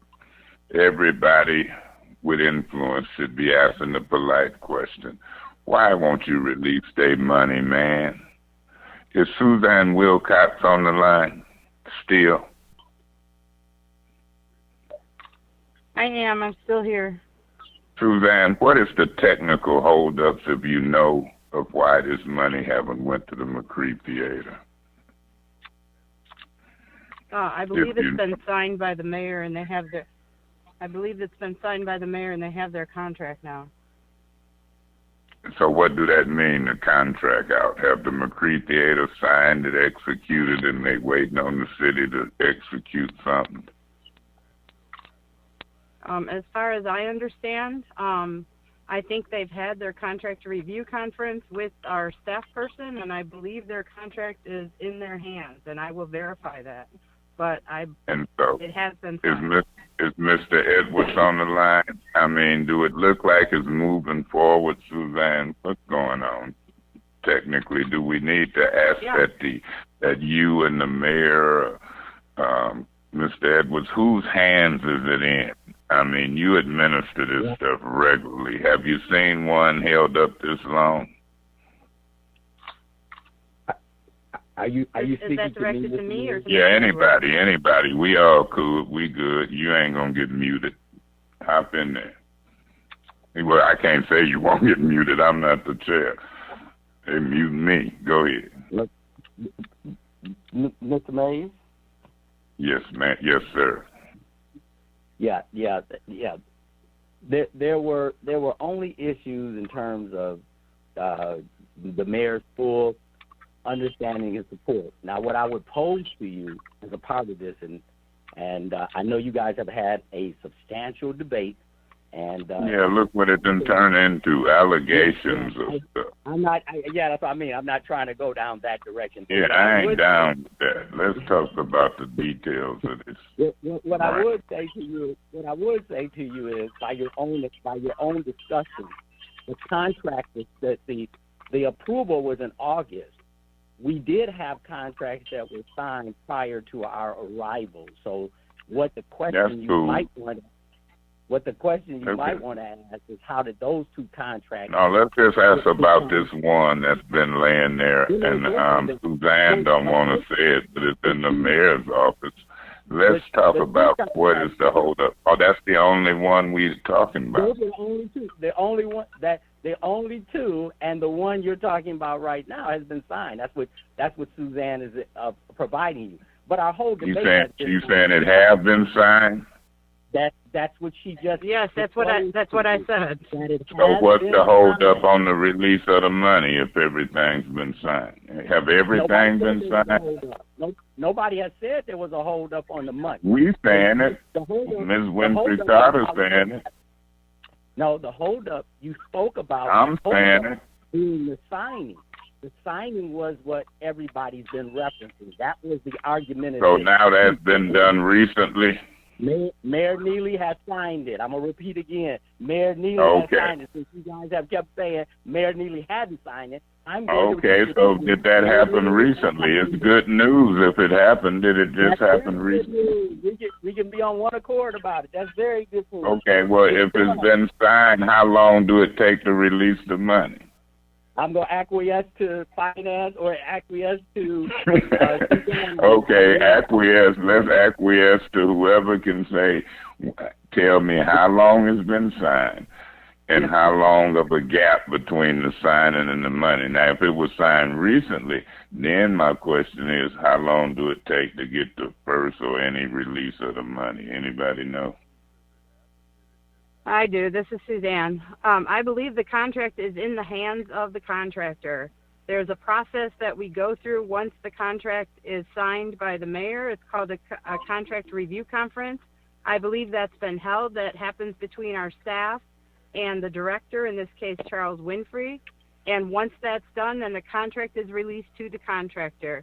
And as you know, in terms of the release of funds, that happens. It's a reimbursement process. So as they expend dollars and submit payment requests, they get reimbursed for funds expended on an ongoing basis. It is not an automatic release of all funds, and that is the case for every CDBG contract we administer.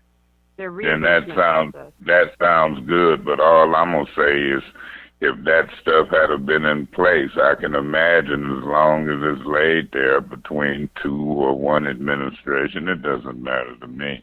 That means if I was living my real life, I was struggling and couldn't get reimbursed. Now that everything is in place, okay, I might can do some reimbursements, but they ain't the same as the ones I already done. Ain't no retroactive reimbursement, is it? That would be unlawful. I believe I'd have to look at the date of the contract. I don't know that offhand. Well, that's how I think. Remember, I used to be the finance chair. At one point, I had rank, and people took that from me for whatever reason. But my point is this. I've enjoyed the conversation. These people don't want to belabor. We done learned something. I'm going to take folk at their word. I talked to Mr. Winfrey, whether I talked to him directly or through Ms. Winfrey Carter. My position is that we're not going to try to screw each other around. And I'm not referring to you, Mr. Edwards, and Ms. Wilcox. I'm referring to my colleague. Just cut it out. Thank you for your conversation. Thank you so much. Thank you. Chair? Councilman Griggs? Yeah, Madam Chair, I believe you were incorrect about the $40,000 a year. I believe it's $412,000 a year times 10 years, so that'd be point of information. What's your point of information? Through the speaker, through you to the speaker, Mr. Griggs, do you realize you quoting the exact amount of numbers for the arts millage? We talking about a CDB block grant, two different things. You realize that?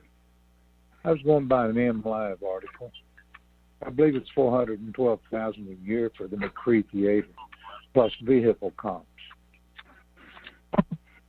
Mr. Griggs, are you aware that that is the millage money? We're talking about the allocation of block grant dollars, and that's not what we're talking about tonight. Are you aware of that? Are you saying this?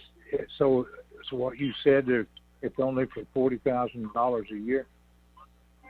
It was only for one request, Mr. Griggs. Yeah, but you previously said $40,000 a year. No, I didn't say 40,000. I said we gave them 40,000, not a year, Mr. Griggs. So we're not talking about the same thing. Is there anything else from anyone else? Hearing none, that moves us on to the special order for the liquor stores. Mr. Griggs? Yes, I think everybody's got the draft in front of them, the draft ordinance about closing stores that sell alcohol at 9 every night.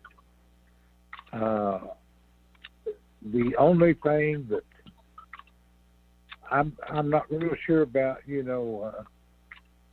an all-night drugstore or an all-night gas station that's in the Flint city limits, it might be better to just close the operation at 9 o'clock during the pandemic. I'm not talking about a permanent ordinance here. I'm talking through the pandemic, which who knows, it may go for another year or so. But that's kind of what the ordinance is about. I would trust everybody on council has read this draft ordinance, and they can make comments. Now, I know I worked with Mr. Millhouse and with a lady over in Lansing at the Liquor Commission on this, and that's kind of what we've come up with. So I'm leaving it up to you all for discussion. Thank you. Is there anyone else? Madam Chair. Mr. Davis? Thank you for indulging, Madam Chair. That wouldn't be sufficient for me and my ward, period. Actually, the city of Flint. We want to shut them down permanently at 9 o'clock, period. After the pandemic or whatever. We're tired of the nuisance and the crime that's in this community. It's time for it to cease. Because when you go into other residential neighborhoods such as Grand Blanc or Wasso Clio, them stores is closed for the evening. And like on Sunday, some of them do close more often on Sunday, and it's more peaceful, a different environment Sunday evening. Residents is frustrated and they're tired. We want to shut them down at 9 o'clock. Whatever you need to do in a liquor store, and the liquor stores need to be held accountable for their violations of lottery and different other things of that nature. We can have that discussion. But not according to the pandemic, they need to close permanently at 9 p.m. That gives them time to go back to the outskirts of wherever they come from safely home. Because they don't live, it's clear that they don't live in this community the way them stores looking. And I'm tired of it, and the residents are frustrated all over the city of Flint. permanently at 9 p.m., not according to a pandemic. Thank you for indulging, Madam Chair. Madam President. Madam Chair. Mr. Winfrey. Okay. I agree with my colleague. You know, I'm pro-business, but I'm even more pro-community. And if we had a critical mass of convenience stores operating within the city limits that were partners with the citizens of Flint and this city, the city as a whole, then they would be concerned about the activity that goes in and around their businesses, but they're not. And so I'm not interested in shutting them down for just for a pandemic. I'm interested in shutting them down at a certain hour permanently, as my colleague stated, because it is absolutely, and I don't know, outrageous for any business person to think that they can come into this community and do what they will and leave out and take those resources and then just leave us with the folks that create problems once they've gone in and bought their liquor or whatever. And they're not being good community-minded people. And here's a challenge that I would be willing to issue to my colleagues, and that is anybody within the other 8 wards that's willing to sit down and have a meeting with all of those businesses, those what they call them, corner stores or convenience stores or whatever they want to call them, with those businesses, to talk to them about what we want and what our community wants and deserves. I'm willing to have that meeting. But still, they shouldn't just be able to come in and just operate all hours, and they're not policing their properties, and they're not watching what they sell. We really have some problems in this city with single sale of cigarettes, you know, and there's a way that this council can protect our citizens, and I think one way is to shut it down at a certain time permanently. 2, let's talk to the businesses owners and talk to them and let them know we're not anti-business, but we want them to be a good partner. Thank you, ma'am. Madam President. Madam Chair, I was next, Madam Chair. Yeah, please. Mr. Griggs, you've already spoken once. And so, who hasn't spoken once? I have not. Madam Chair? Mr. Mays, Mr. Mays and then Ms. Fields. Thank you, Madam President, for that acknowledgement.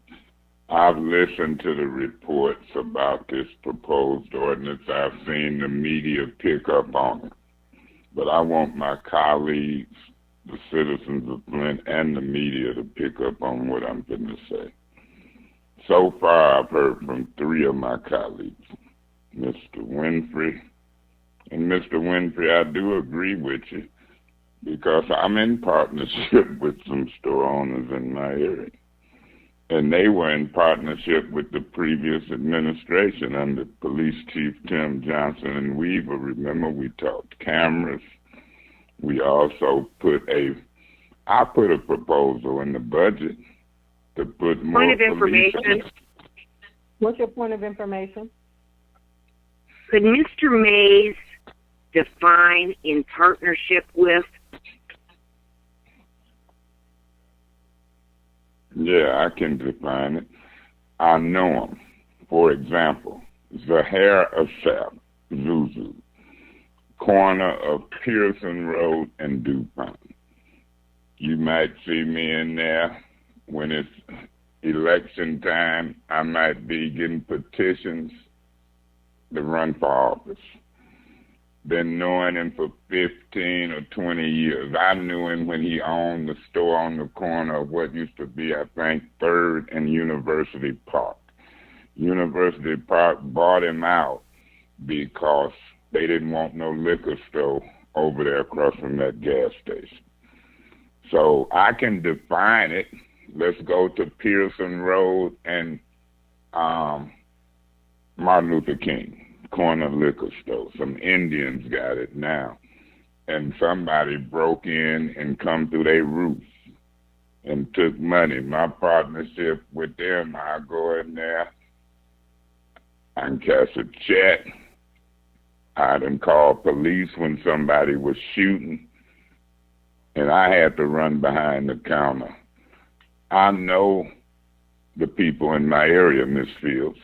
Don't get smart with me. Can you define partnership? You think black folks is crooks. We are in partnerships. I'm the councilman. I'm in partnership with pastors, store owners, the gas station people, and I'm going to have a serious conversation about that tax base. You ever looked at the taxes they pay? Remember, you was in the group that voted no to put more police. My partnership with them tells me, and I can bring them in to testify, that if you close them at 9, patrol their property, because people will break through the roof, you better check to see if it'll get them boarded up. You close them at 9 and mess with their profit margin, they small businesses, gas stations, stores. Now we got boarded up places. When people hang out in my ward, store owners call the police. They can't get no police. Y'all voted no. The vote was 6 no, 3 yes to put police on the street. You just did a survey of 1,000 calls. That's 2% of the calls. The other 98% is in the community. Bad people need to go to church. They gonna fuss, cuss, beat folk up in roofs and stores and gas stations, and store owners want police response. You right, Mr. Winfrey, protect and serve. Do you know what happens when a patrol officer come take a complaint? It go to the detective bureau. Y'all had $24 million. All of the 3 that I'm hearing say shut them down voted no to put police on the street. Police can go to stores and break people up. They agreed to put them things in the window, no loitering, and the police could just come without asking them. Ain't no police. You should put police on the street to break up stores, answer 911 calls. People shouldn't have to wait in a city our size 3-4 hours for police. Now everybody want to get creative. Why not shut them down at 7? You shut them down at 9 and somebody get killed on the side street at 8. That ain't the solution. You better watch if you're going to hurt that tax base. You're going to have to watch if you got people coming off of 69 and messing with our revenue base. Coming off 69, the highway. Please. In the pandemic, Mr. Griggs, stores and gas stations were essential businesses.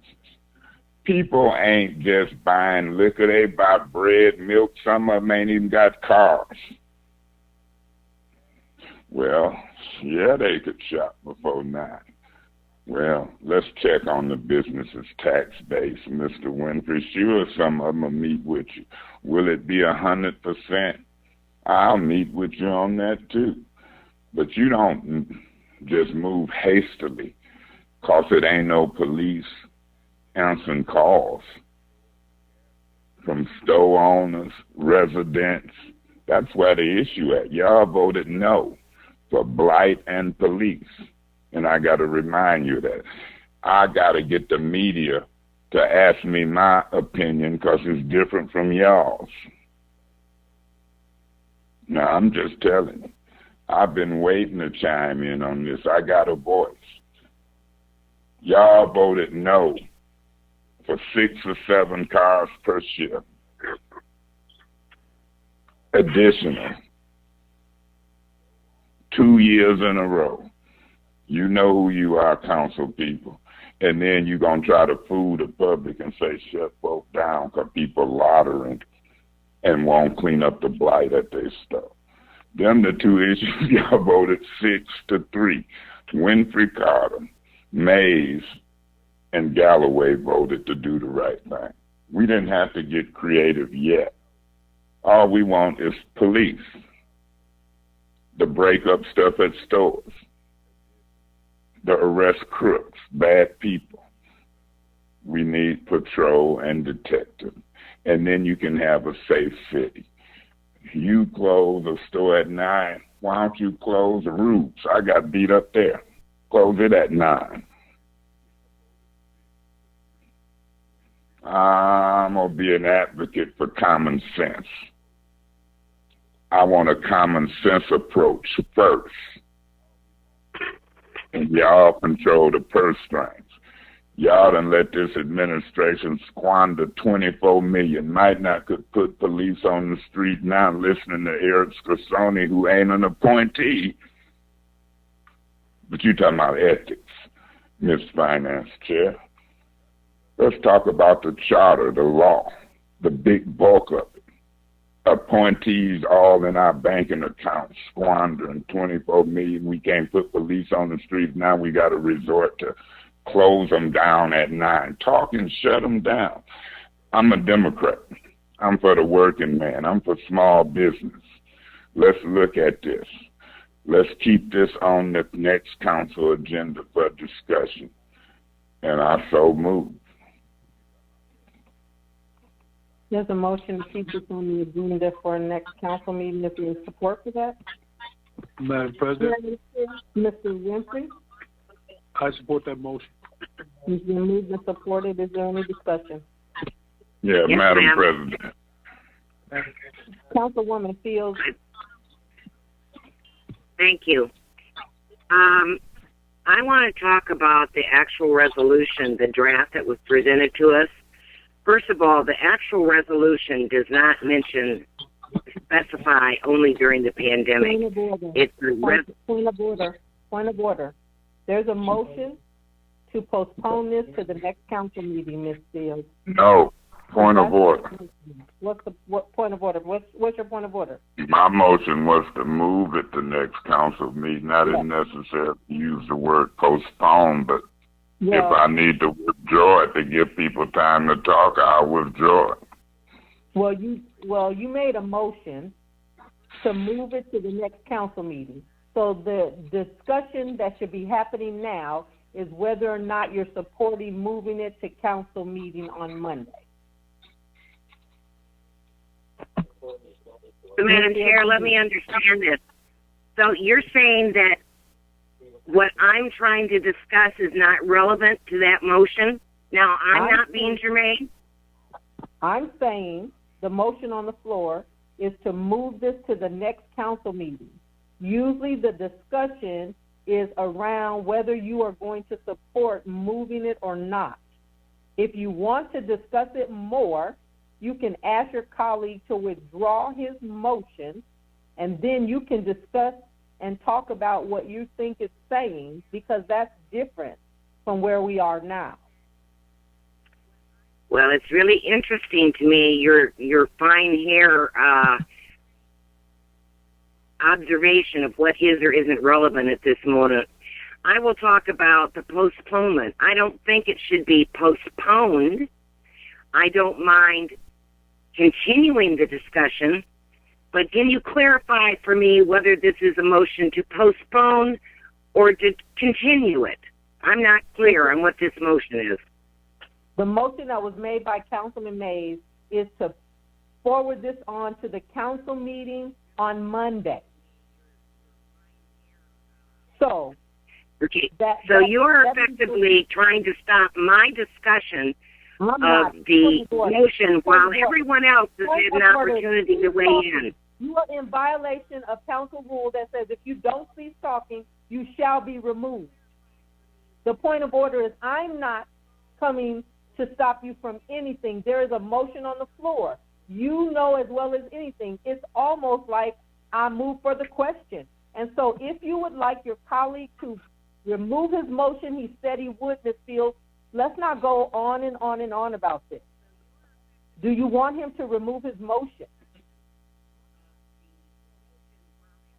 He can do as he wishes. Madam President, Councilman Mays.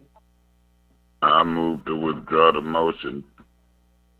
There's a motion to withdraw his motion. Is there support for that? Madam President, Chair. Mr. Winfrey. I support the motion to withdraw. It's been moved and properly supported. Is there any discussion to withdraw the motion? If not, roll call, please, on withdrawing the motion. Mr. Mays, Yes. Mr. Davis, Yes. Ms. Fields, Yeah. Ms. Winfrey Carter, Yes. Mr. Winfrey, Yes. Galloway, Yes. Mr. Griggs. Yes. Vote is 7 yes, 0 no. The vote is 7 yes, 0 no. Ms. Fields, you have the floor. Thank you. I have a couple of things that I think are very pertinent before we move on and have additional discussion at another meeting. Number one, it is not clear in the draft ordinance that has been presented to us for discussion. It does not say only during the pandemic. You know, it's across the board as an ordinance that would be ongoing in effect always until it was repealed. So that is muddying the waters here. Also, I'm not clear on the ability, and I would like to ask an attorney, and I believe Mr. Millhouse wrote this, but if he's not available, I would ask Attorney Wheeler. I believe we can limit the hours of liquor sales, but I'm not sure if we could limit the hours that a business may stay open. For example, a gas station. Can we legally tell a gas station what hours they may or may not be open, or can we only limit the hours they may sell alcohol?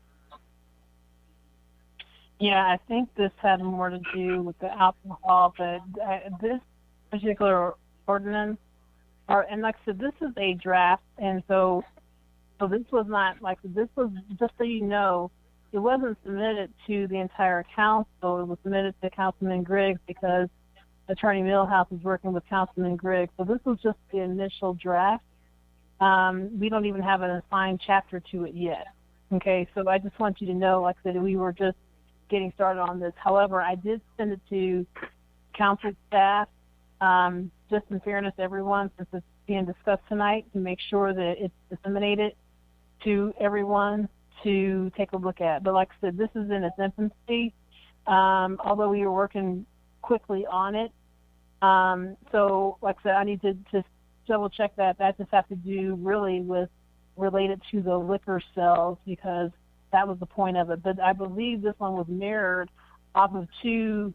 One was off of the City of Grosse Pointe Farms, and the other was some information found from Wisconsin's alcohol, beverage, and tobacco law retailers. So we looked at a couple of different areas, but the City of Grosse Pointe Farms was one that we looked at specifically. So I'll get an answer on that to see if we can also encompass gas stations, and if it also have gas stations in the Grosse Pointe Farms one. Okay, thank you. Well, I think we need clarification on whether it's even legal to pass an ordinance, this ordinance as written, okay, and whether in fact this is the intent.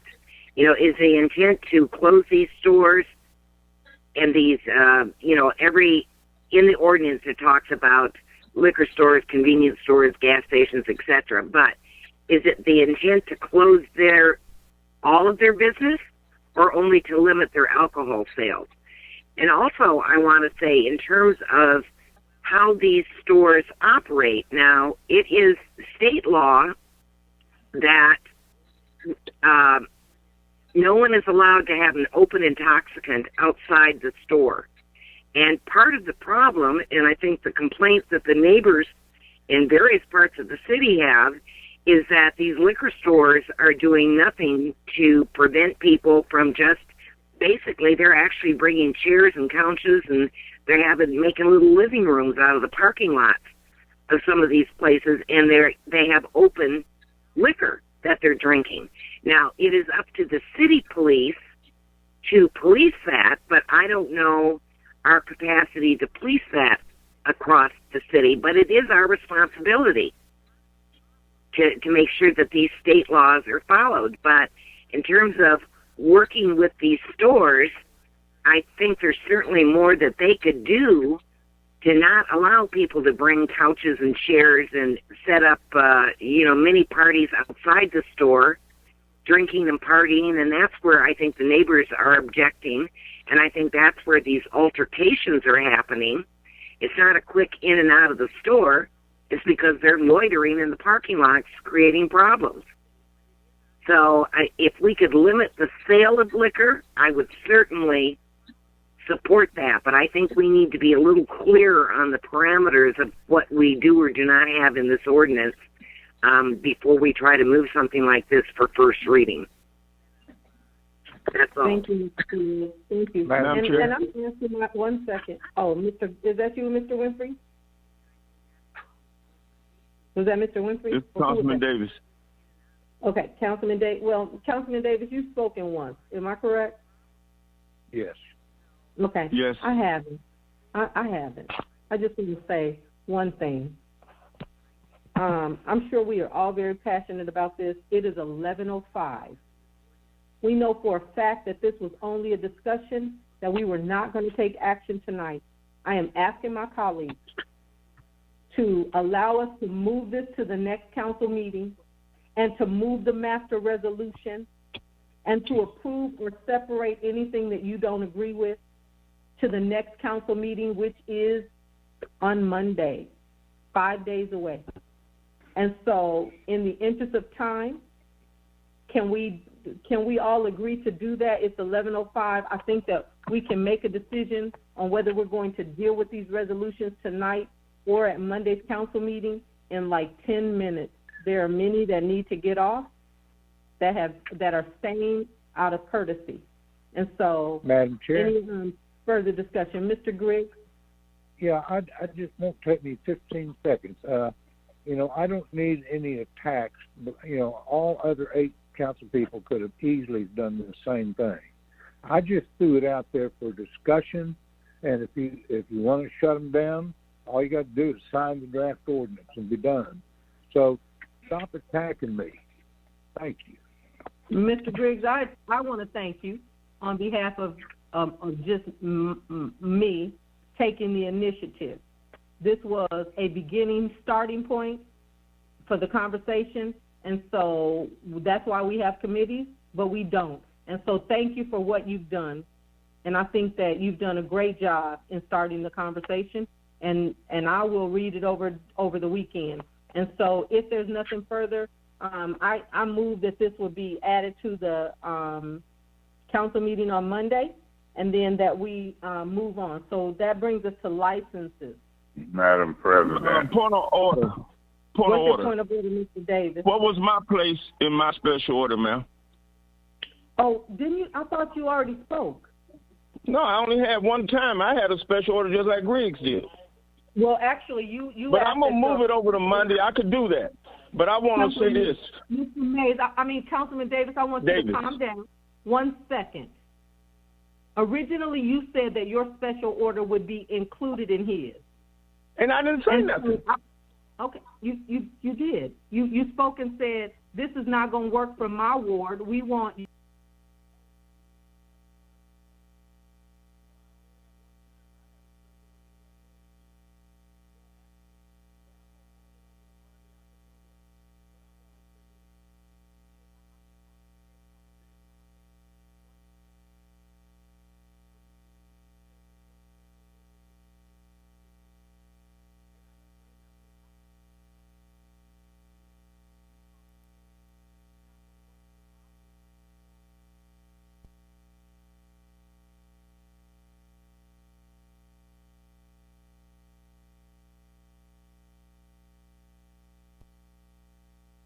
Start meeting. Share better. The recording has started. Resolution for including the add.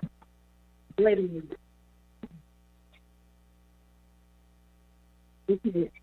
Davina? Okay. Muted. Yes, I'm sorry. Can you repeat that? And Yeah, I just would for the move record, I would move the master resolutions for approval, including the add-on. there's a master resolution. Approval of the master resolution, Mr. Griggs. Yeah, I second that. It's been moved and properly seconded. Davina and Janelle, what is the add-on resolution that Councilman Mays is speaking of? Well, we put that under ordinances. It's an emergency ordinance.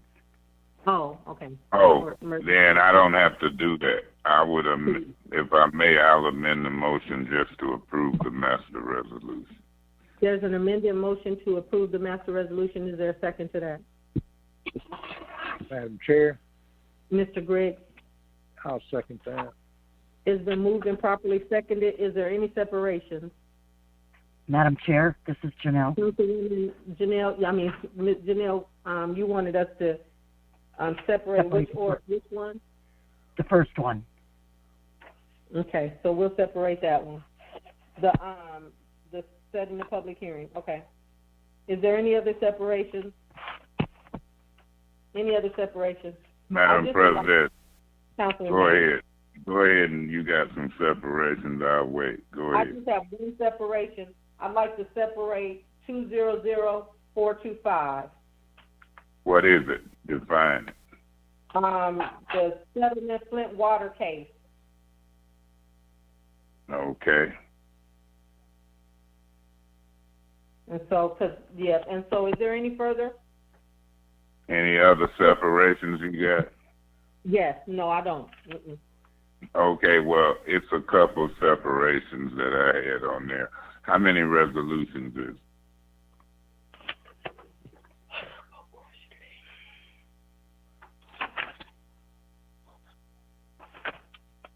it? 15. Okay, and can you go over to read what they is? I don't have my agenda. Councilman Mays, I won't do that. I'm sorry. That's okay. Well, will you hesitate till I pull this agenda up on my phone? And so I can't mute when I'm pulling it up. I can work through the agenda, but I can't pull it up when I'm muting and unmuting and getting the floor. So I'm going to ask for your indulgence. I'm going to pull up the city council agenda, and I'll tell you exactly what I'm going to separate. The public need to know what we're voting on anyway, Madam Chair, but I'll do that as well. Councilman Mays, the agenda was put on the website. Yeah, the public might be. It might be. I'm just asking you to indulge me while my slow phone pull up the agenda so I can take care of the people's business. Will you indulge me? It's 11:11. It is. You want me to make a motion to recess until 5:30 tomorrow, or you pull this up? I can make the motion to recess if that's keeps being a problem. That's Councilman Mays. I didn't make no motion. I say, do you want me to? Councilman Mays, I just want to move on. We are all okay, and I just want to pull up my agenda right quick. I got it up. It's up. Let me now get the resolutions, please. I mean, you got to indulge us somewhat. The public hearing resolution resolving the vision. Okay, I want to separate. Okay, that's the one been separated on the strategic plan. Let me do this in discussion. Them change order number 2s for them line cutting services. Who is on the line that can deal with that? Anybody know if them change orders and that extra money?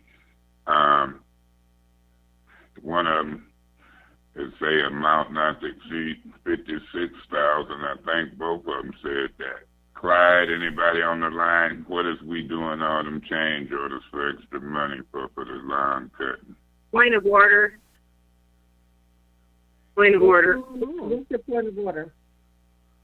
Madam Chair, Mr. Mays is trying to engage in discussion or dialogue in separation. We don't normally do that. You just either separate them or you don't. That's not true, Councilwoman Fields. This is the time where you can have discussion or separation. This session Because is if no you're not longer willing being to- recorded. So we have to just cease talking, you guys.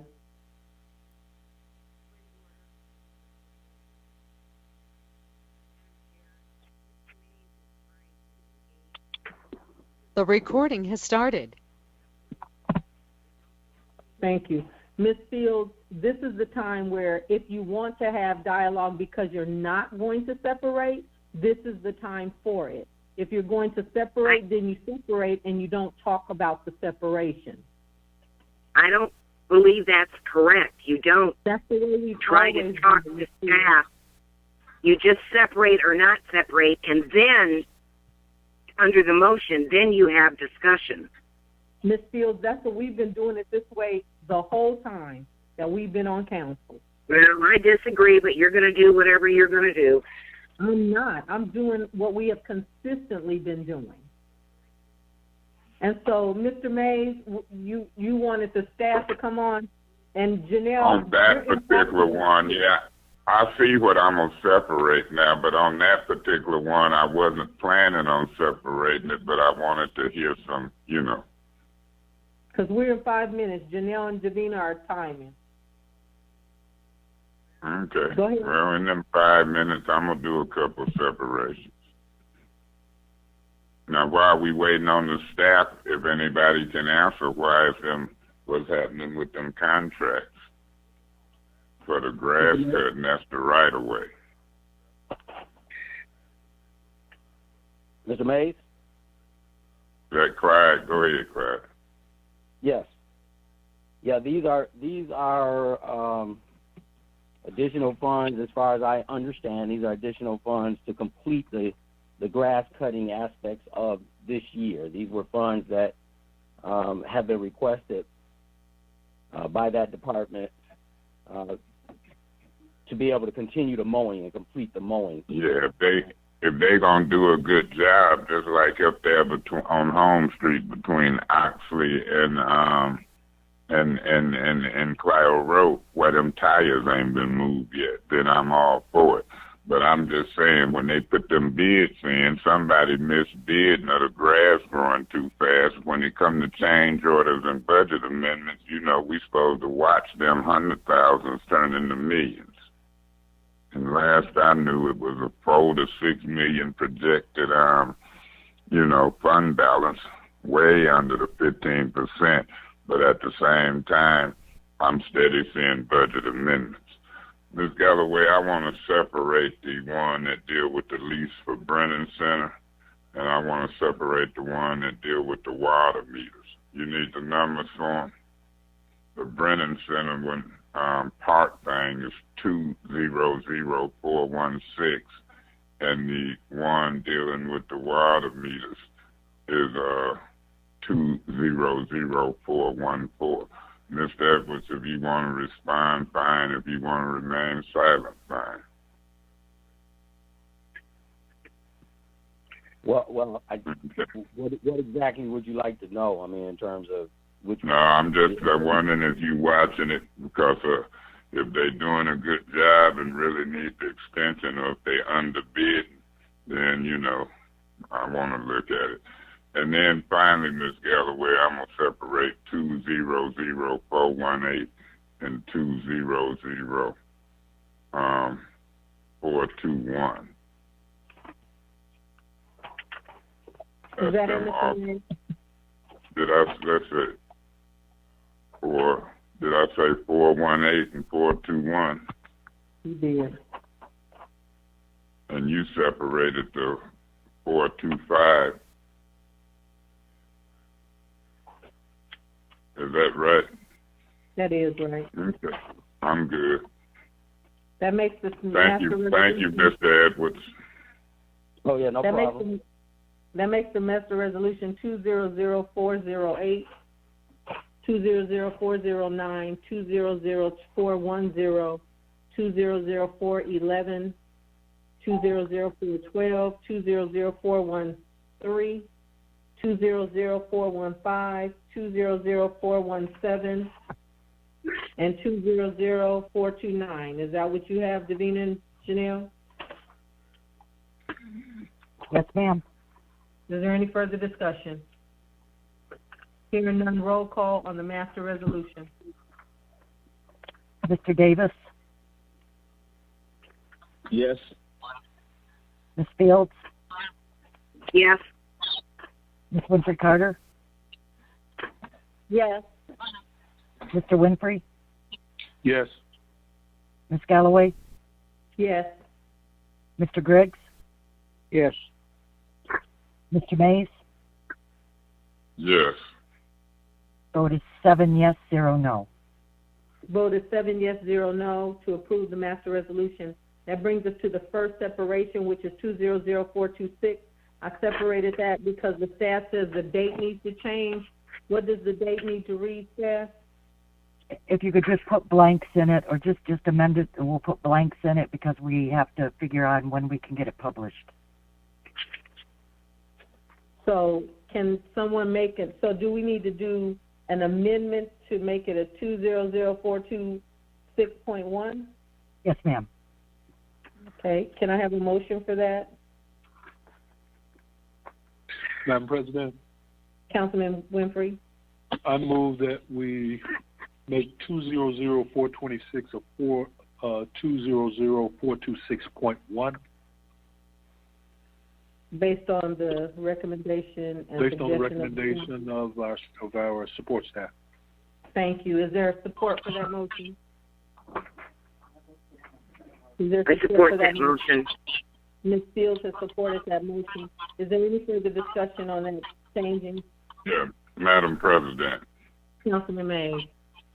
Yeah, although I thought I got wrongly put out of the last meeting, I continued to listen, and this reminds me of a public hearing where a motion was made to approve some council recommendations before we had public input. Now, through you to Janelle, Ms. Johnson, you want these to be blanks because of what? I'm wondering if we should drop it and wait till it get ready to really be said and had. I know certain deadlines, but you want this to be blank. What do you anticipate gonna go in them blanks time-wise? I'm trying to see, should it drop and start over? Go ahead, I'm listening. Well, this is just to set a public hearing, and you can't, they didn't go on the last agenda, so we need to just put blanks in there so that you could say, yes, we're going to set a public hearing, and we will put the dates of the hearing in after we've published the notice in the Flint Journal. See, I'd rather vote on setting a public hearing specifically. I'm trying to say, see, if we vote on setting a public hearing without voting on setting the dates, I don't know about that. Have we done that before? Well, I mean, is that a good practice? Yes, sir. We have them do it on Oprah's and all of the other resolutions that ask for a public hearing because the Journal doesn't publish every day now, and we're not always sure when we can get it in and have enough time for the public to know before that public hearing. So if we put blanks in there, then we can, we have a little leeway. So I would feel more comfortable if we said do all things necessary and put them blanks, but if we adopt a resolution resolving a blank, I'm going to listen, but I don't know how I'm going to vote on this one, Janelle. I mean, I'm one of them do all things necessary type of guys, and I'm one of them dot the I's and cross the T's. But I don't want to really vote on it, and it's adopting a resolution or an amendment to do the blanks. If you put the do all things necessary, including that timing, I'm okay with that. That's all I'm going to say. Is there any further discussion? Yes, Madam Chair. Councilwoman Fields. I want to support the motion as it is because I don't want to go back. We already can't get through all the work that we need to be doing in any reasonable amount of time, so there's no reason to do all this work over again. This is technique we've used often in order to just meet the technicality of being able to publish notice in time, to be able to put the appropriate dates in a publication. So I say we just vote for the .1 as suggested. Is there any further discussion? Hearing none, roll call, please. Ms. Fields? Yes. Ms. Winfrey Carter? No. Mr. Winfrey? Yes. Ms. Galloway? Yes. Mr. Griggs? Yes. Mr. Mays? I'm going to abstain. I'm not comfortable with it. Mr. Davis? Yes. Vote is 5 yes, 1 no, 1 abstain. Vote is 5 yes, 1 no, 1 abstention. The Madam Chair? amendment passes. Councilwoman Fields. I'd like to move for approval 200426.1. There's a motion to approve 200426.1. Is there support for that motion? Is there support for that motion? Madam President, Councilwoman Winfrey? I support the motion. It's been moved and properly supported. Is there any discussion? Madam President, Councilman Mays? yeah, I'm going to have to vote no. I had kind of suggested a way I thought to do it, and so now that it's going through this way, I'll be voting no. I won't abstain. Thank you. Is there any further discussion? Hearing none, roll call on approval. Ms. Winfrey Carter? Yes. Mr. Winfrey? Yes. Ms. Galloway? Yes. Mr. Griggs? Yes. Mr. Mays? No. Mr. Davis? Yes. Ms. Fields? Yes. Vote is 6 yes, 1 no.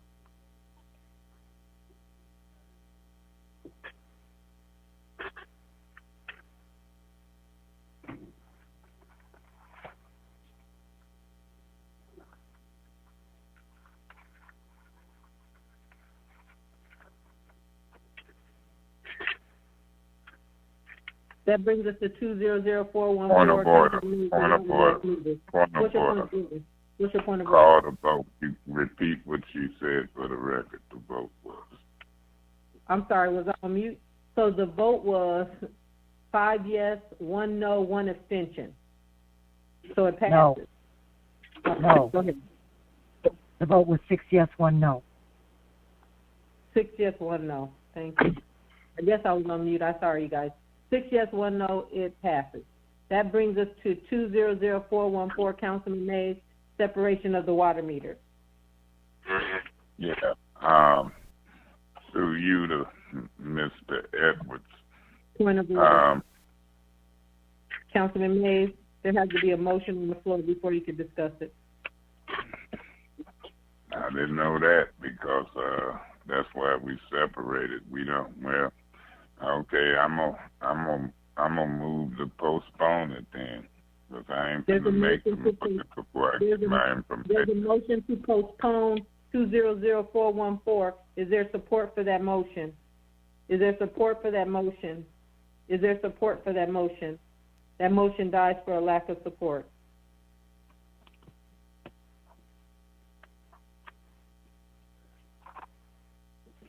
Is there a motion for 200414? Madam Chair, Councilman Griggs? so moved. There's a motion to approve 200414. Is there support for that motion? Is there support for that motion? Is there support for that motion? That motion dies for a lack. So, Davina, what happens when there's no motion to postpone and there's no motion to approve? Does it just drop? Madam President, Wait a minute, Councilman Mays. Davina? Davina is not here at the moment, and I'm Okay. not really sure what happened. Madam President. This is Andrew, Davina. Davina, I hear Davina. 1 second, Councilman Mays. I will get you, Davina. I think we've had this happen recently, and I think, but I will defer to the attorney as well, but I think it died, kind of, and you had to bring it back. Okay. In the last Point of order. What's your point of order, Councilman Mays? Those are not the only two motions can be made. I don't know why we fishing down that stream when a live sitting councilman trying to get the floor, because them ain't the only two motions. My point of order is that you acting like those are the only two motions and won't give the floor where we can proceed with the business. I'm not, Councilman Mays. I was asking the record keepers. But you can go ahead and tell me what you'd like to do, Councilman Mays. Well, thank you. I was voted to be a sitting council person. Really, we've grown. And I ain't trying to be funny, but before we go to all of them opinions, let's just continue to conduct the meeting. It was a motion made to postpone. I think a motion made to approve. And you got motions to deny. You got motions to table. So I'm going to move the table until after the last separation. Wait a minute. Attorney Wheeler, I want to ask a question. Councilman Mays is making a motion, and so, but if it actually is dead, his motion is mute. And so, Councilman Mays, where are you seeing in the council rule that allows you to do what you're saying? Let me ask you this question. The motion that I first made was what? To postpone it. Until when? Regardless, it died. The next meeting. No, it makes a difference. You can postpone to the next meeting. You can postpone to after the last separation. Those are different motions. This motion is to postpone to after the last separation. You know what? There's a motion to table it until after the last the last item. Is there support for that motion? Is there support for that motion? Madam President? Mr. Winfrey? Yeah, I'll support that motion. It's been moved and properly supported. There is no discussion on a set time. Roll call. Please. Mr. Winfrey? Yes. Ms. Galloway? Yes. Mr. Griggs? Yes. Mr. Mays? Yes. Mr. Davis? Yes. Ms. Field? Yes. Ms. Winfrey Carter? Yes. Voted 7 yes, 0 no. Voted 7 yes, 0 no. That brings us to the next separation, 200416. Councilman May. Okay, is that that's one dealing with what? What is the title? You said the number. Beg your pardon? 7-year use agreement, City of Flint, Brennan Park, and Food Bank of Eastern Michigan. Okay, I would move to approve that. There's a motion to approve 200416. Is there support for that motion? Madam President? Madam Chair? Mr. Winfrey? I support the motion. It's been moved and properly supported. Is there any discussion? Yeah, yes, Madam Chair. Councilman Mays and Ms. Fields. I'm going to yield to her first. Ms. Fields, go ahead. I just want to say, I don't know what the point of separating it was, which links into the meeting. It's now 11:30 at night. I don't think people can think clearly. I think this meeting has gone on too long because we've allowed too much dialogue that wasn't germane earlier in the meeting. And unfortunately, I'm going to leave the meeting at this point. Thank you. Thank you. Good night. So there's a motion. Mr. Mays, you have the floor. Yeah, through you, Madam President. Through you, Madam President, to Mr. Edwards. Mr. Edwards, I read this as an extension of an already existing agreement. Would that be a fair statement? I believe that's correct, but I would acquiesce to the attorney, to Angela. Well, my next question is going to be the physical aspect of the park that's being extended. It said something about parking. Is it a parking, blacktop type thing there? I'm kind of familiar with it, but what is being extended? Because you couldn't sell the park unless you got a vote of the people. So you saying this agreement is just the use of it, and it includes a parking lot that's been blacktopped that's part of the park? Is that what's being said? Yeah, from my and I, like I said, Angela can jump in, but I've been there before, and yes, that the parking lot is backs up to the grass line of Brennan. So I guess the parking lot was built on Brennan's property. What was Brennan's property? So that would be my understanding of it. Yeah, that's what it seemed like when I read it. And I ain't got no objections to standing in the way, but I still want to speak about that on record to try to make sure I'm getting a clear understanding of what's being asked here. Is that so? You said, Angela, but if you think I'm about ready to vote, but I just want to clear something up in my mind on the record, because I remember back in the day, even before the other administration, when they was talking about this and they were negotiating that park land. And this is an extension. And this is how many years? 7 years? It's Angela from me. It is for 7 years.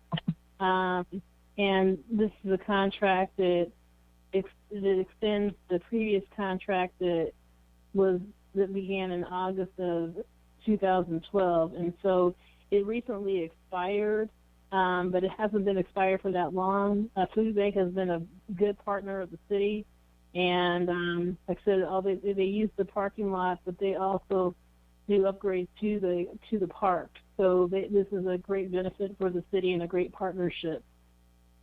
Yeah, I thought that upkeep of the park had something to do with it. But Angela, is that parking lot blacktop as part of the park property that we voted on? Do you know? No, I do not. Okay. All right. Any further discussion? Yeah, Ms. Galloway, do you know?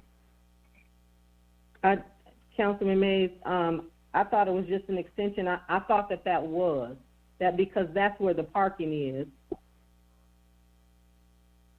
Okay. And so that's what I assumed. If there's no further discussion, roll call, please. Ms. Galloway? Yes. Mr. Grigg? Yes.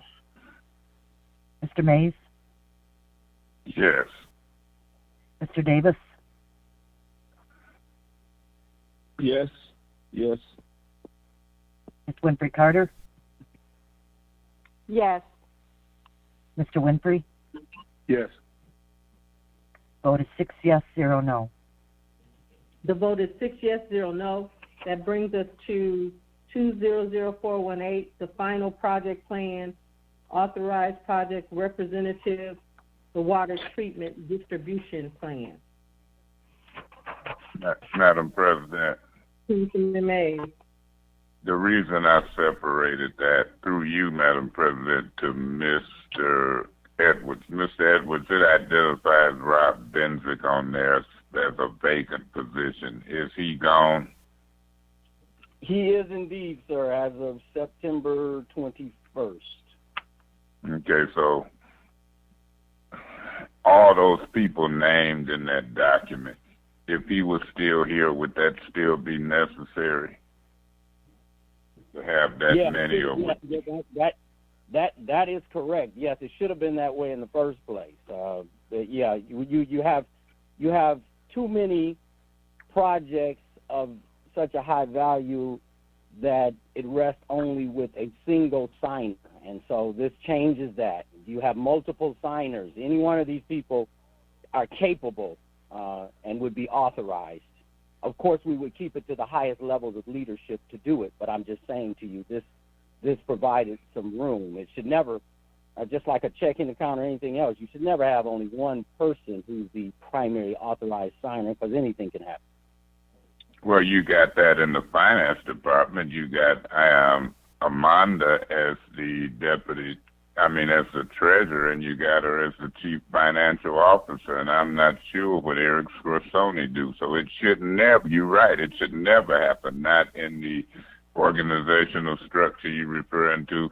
Are you telling me that Rob Benzick had been a single sign? Are you telling me Rob Benzick had been a single signer, and now it's going to be all of these different people who can sign? And he was the primary authorized signer, and as far as I can tell from records, that yes, he was the one authorizing disbursements and project reimbursements and all that stuff. Yes, he was the one. So are you?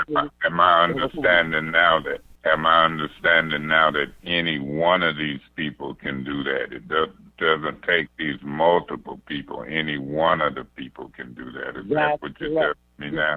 Yes, that's correct. You're absolutely 100% correct. Now, who is the highest level person in this bunch? Is it you or the mayor? It would be the mayor, but much of the operational activity and authorization has fallen with me. So when you say at the highest levels, you would probably be signing most of this stuff, but is somebody else in here, if you ain't available, you saying that they can sign, and that's what y'all asking us to approve? Yes. And the law gives y'all the option to have one or multiple ones. I would act.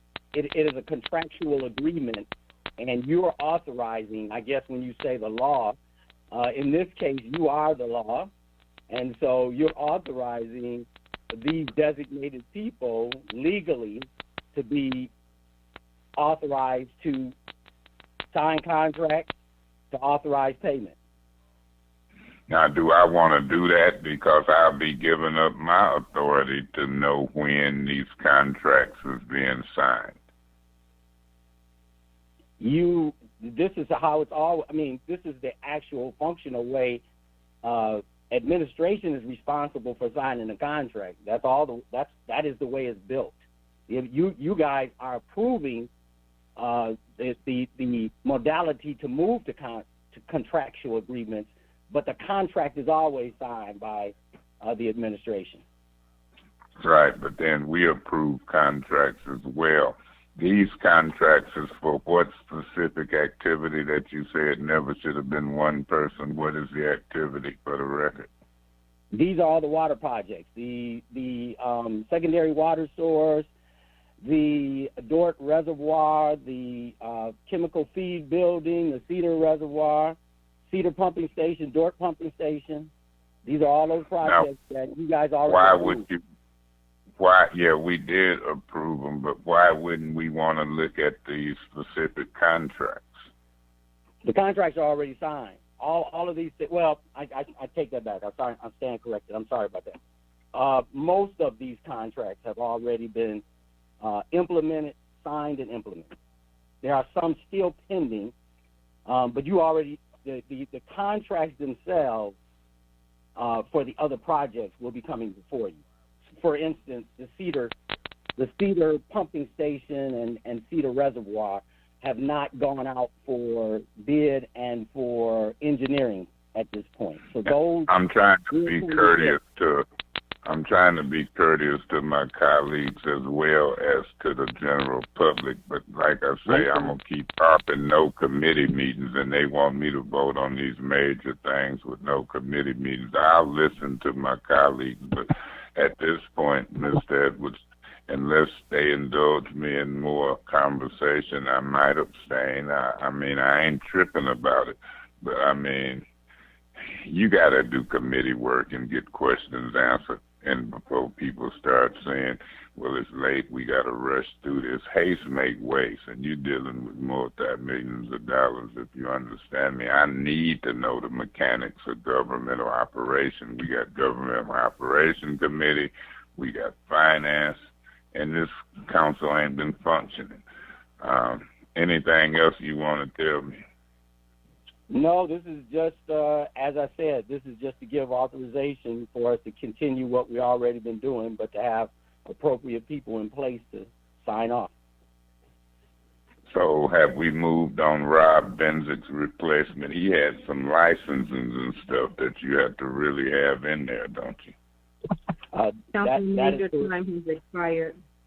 Point of order. And I have been subtracting the time that you've been speaking to Mr. Edwards. So you can wrap up your last question. I don't want no favors under them cockamamie rules. I'm going to start keeping my own time. I would just wrap up by saying I hope that the time was split up between me and Ms. Thank you. Is there any further discussion? Any further discussion? Any further discussion? Hearing none, roll call on the approval of 200421.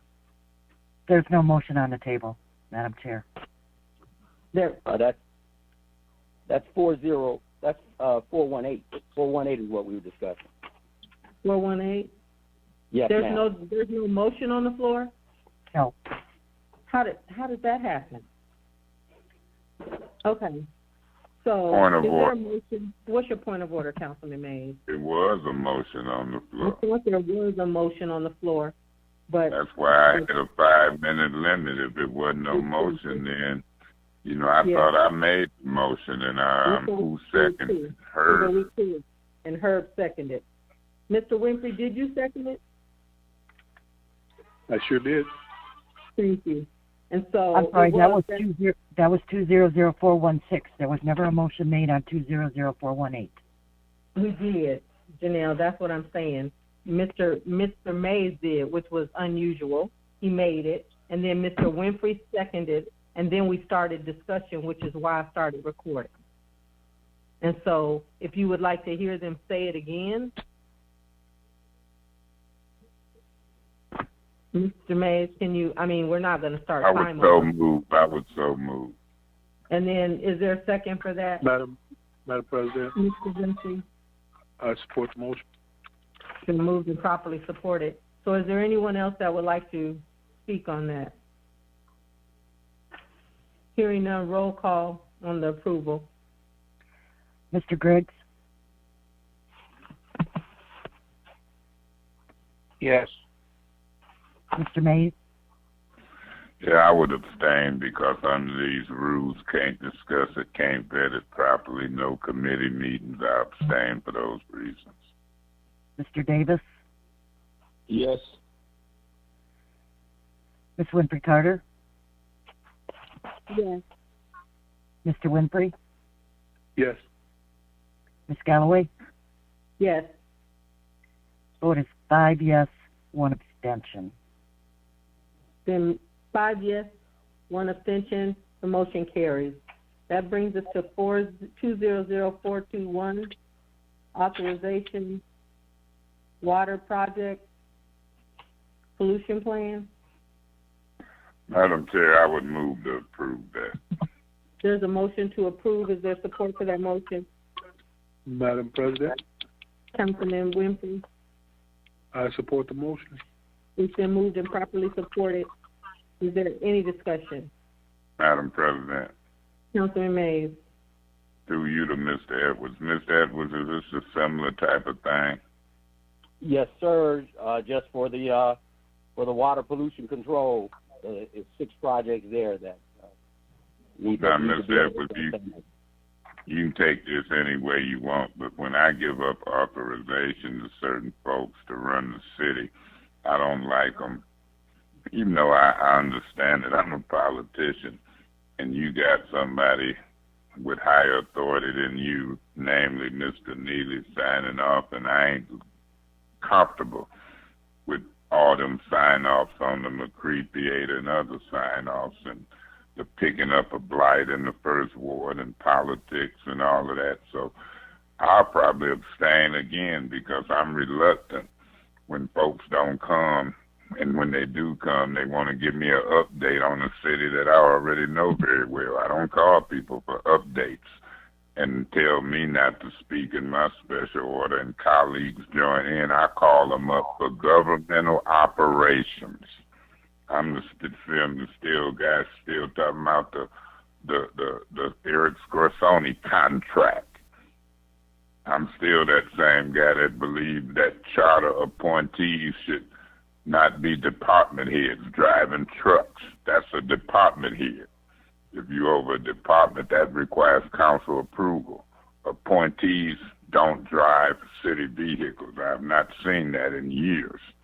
So I'm that guy, and I ain't going to give up authorization. I'm going to abstain, and I ain't going to use my whole 5 minutes talking about it.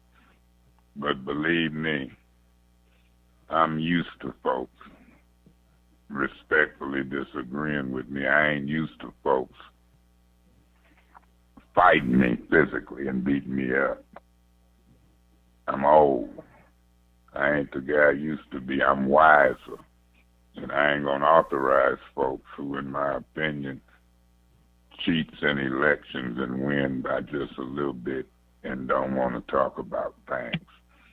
Y'all need to get up here in the middle of the emergency because I'm not going to do my legislative job, not me, and give up all authority. So you'll probably get this authorization. I don't quite know all about it. We ain't got committee meetings. That ain't your fault. But y'all got a lot to do with folk you work for who think they can politic a seasoned politician in governmental operations. You might can get them other ones. And I'm not talking about you. Don't take it personally. It's charter. It's business. But your administration is politicking the heck out of some of my colleagues. Thank you so much. Is there any further discussion? Any further discussion? Hearing none, roll call on the approval. Mr. Mays? I abstain because I haven't properly vetted it. We don't have committee meetings, and these cockamamie 5-minute rules don't do it for me. I got to vote on major policy and money, so I abstain for those reasons. Mr. Davis? Yes. Ms. Winfrey Carter? Yes. Mr. Winfrey? Yes. Ms. Galloway? Yes. Mr. Griggs? Yes. Vote is 5 yes, 1 abstention. The vote is 5 yes, 1 abstention. That leads us to the last separation, which is 200425. That was my separation. It was for settlement Flint water case. Attorney Wheeler? Yeah, I think... Can we postpone that to the... Go ahead. I would ask that be dropped, and we'll just bring it back later. Okay. So do we have to vote to drop it, or can we drop it, Janelle? You should probably vote. Okay. So there's, can I have the motion to drop? Madam President? Councilman Winfrey? I move that we drop 200425 till such time that is appropriate for us to dispense with it. There's a motion to drop. Is there support for that? Is there support for that? Madam President? Councilwoman Winfrey. I support that motion. There's a motion to drop. It's been properly motioned and supported. Is there any discussion on a drop? Yeah, Madam President. Councilman Mays. Yeah, this is the water crisis settlement motion to drop. And Yes. if it is, I want to make it clear that I didn't go in no executive closed session on this matter. And it sounds like the same matter where because for certain reasons I wasn't really welcomed in the executive session. So I'm going to abstain because I don't know any details about it. Ain't been talked about publicly. But I have a question through you to Ms. Wheeler. What is the definition of this water crisis thing that you want to drop? What do you mean? What do you mean? What is it? What do it say on the paper? So that maybe I can pull it up and read it. I'd have to cut my phone back around. You might have No, I it just in want to know front what of you're asking. You're asking for the title of the resolution? Yeah, what is it? What is they asking to drop? Settlement water cases. It has the case number. Settlement water case, and the case number is a what? A federal or state court case? It's a federal case, Captain, for all of the water litigation. You got some state court claims too, don't you? And there are many cases throughout the state of Michigan water. But this specific one is a federal court case. The caption for the Flint water cases, as the court has done it, they're under this caption. Great, thank you. Thank you. One more question, if I may. Ms. Wheeler, we filed an intent to sue letter way back. I don't know if you was the city attorney. You familiar with that? Yes. Have the time frames on that intent to sue letter bypassed us and we didn't file anything? Or is they still alive? Do you know? I don't want to misspeak, but so I'm happy you got this list, but I didn't understand what you said. I said I don't want to speak out of turn. I don't have it in front of me, but it's likely that most of them have ran. It's likely what? That most of the constitutions ran, that they have expired. Can you find out a definite answer and whether you let me know privately or publicly? I want to know the answer to that question. Yes. Okay, thanks. Thank you. Is there any further discussion? I've been tried to get the city to move on that for years. Is there any further discussion? Hearing none, roll call. On the drop.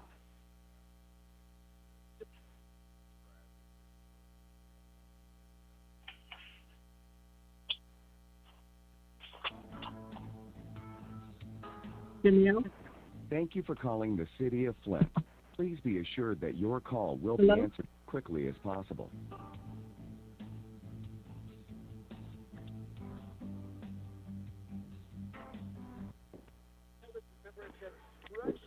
Hello? Can you hear me? I can hear you now. I'm sorry. I was muted. Mr. Davis?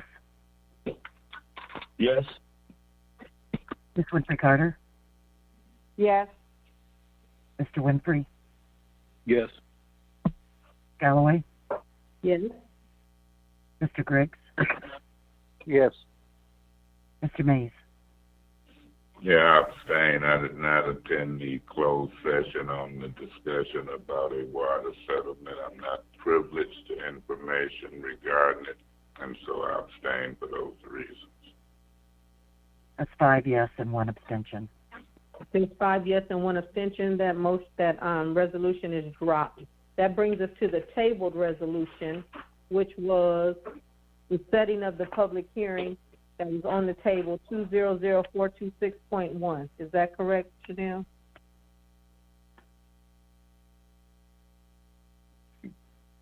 Public hearing passed, didn't it? Which one? So which one is tabled? Yes, it passed. You tabled table 200414. Yes, okay. So is there a motion to pick it up off the table? Madam President, I would so move to pick that up off the table. There's a motion to pick it up off the table. Is there a second? Is there a second? Madam Chair, I second. Mr. Davis has seconded. So what is the motion now? Madam President, if I may, the first motion included that we would table it until after the last. So I have no problem moving to pick it up off the table, but I think we had already agreed to do that. That is we are at that. So what are you saying, Councilman Mays? No, I'm just saying I'm ready to vote because I thought we had agreed to do it anyway. So is there a motion to pick it up off the table? Yes, there's a motion to pick it up off the table, and it's been properly seconded by Mr. Davis. And so is there any discussion on picking it up off of the table? Hearing none, roll call on picking it up off the table, please. Ms. Winfrey Carter? Yes. Mr. Winfrey? Yes. Ms. Galloway? Yes. Mr. Gregg? Yes. Mr. Mays? Yes. Mr. Davis? Yes. Voted 6 yes, 0 no. Voted 6 yes, 0 no. What is the motion from this body? Madam President, can you cite what we just took off the table? We just took off the table Resolution 200414, Metron Farnier LLC, residential and commercial water meters. Yeah, Madam President, for the purpose of discussion, I'll move it for approval. There's a motion to approve. Is there support for that motion? Madam President? Mr. Winfrey? I support the motion. It's been moved and properly supported. Is there any discussion? Yeah, Madam President, through you to Mr. Edwards, what are we voting on here as it relates to these residential and commercial water meters? This is the vendor, Metron Farner. They're the vendor for the commercial. It's really commercial water meters because we've been using Badger primarily for the residential ones. So these are the commercial meters, and it's just about, we're in that phase as we've been restoring and taking care of residential meters.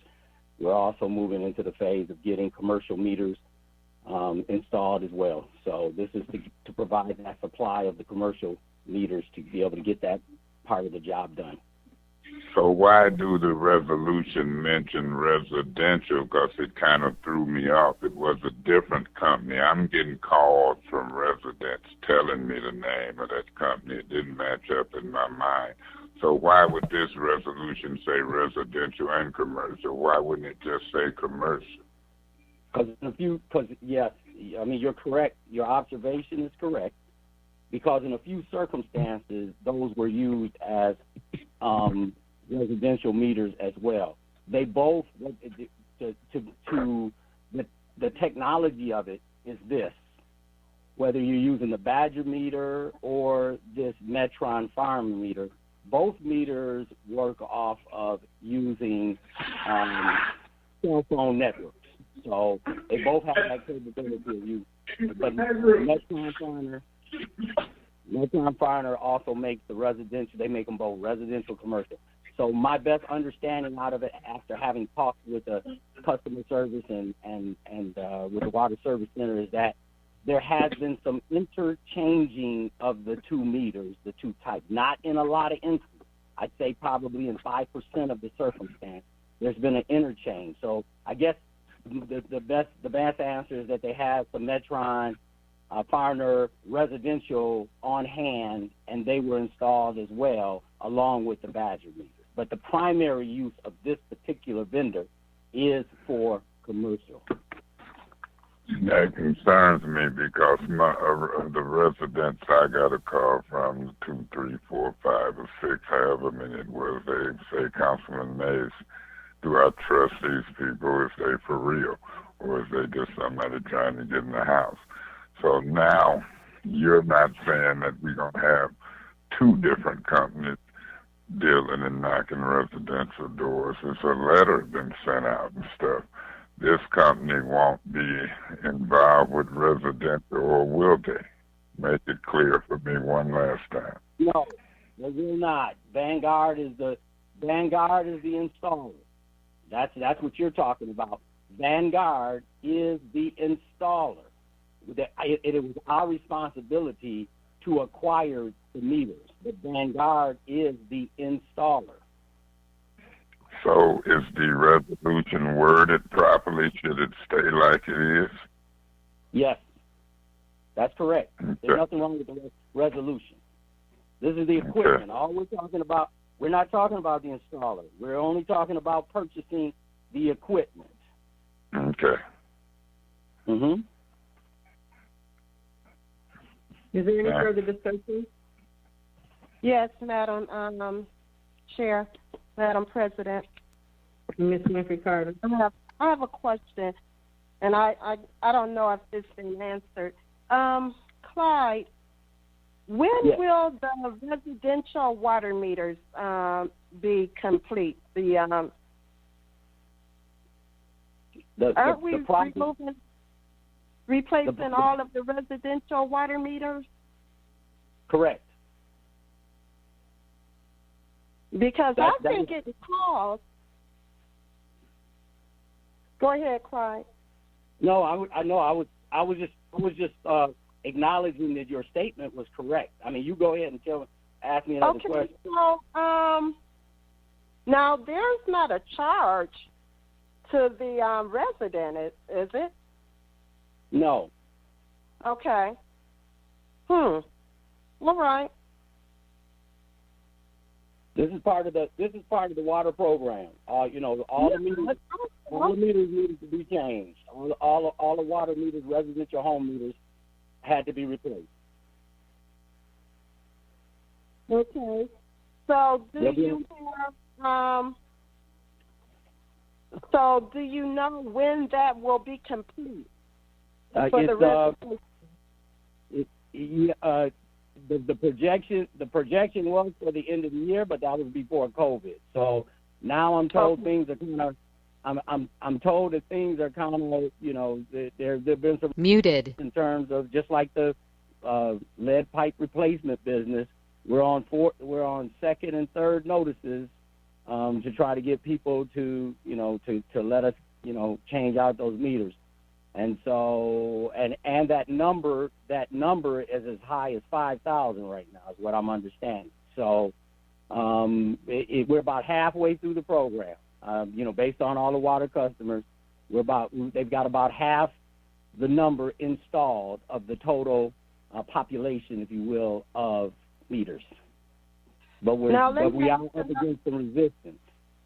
Okay, let me ask another question. What are we doing about residents? Did you know that some residents, particularly over in University Park, some of the residents have small meters and some have large meters?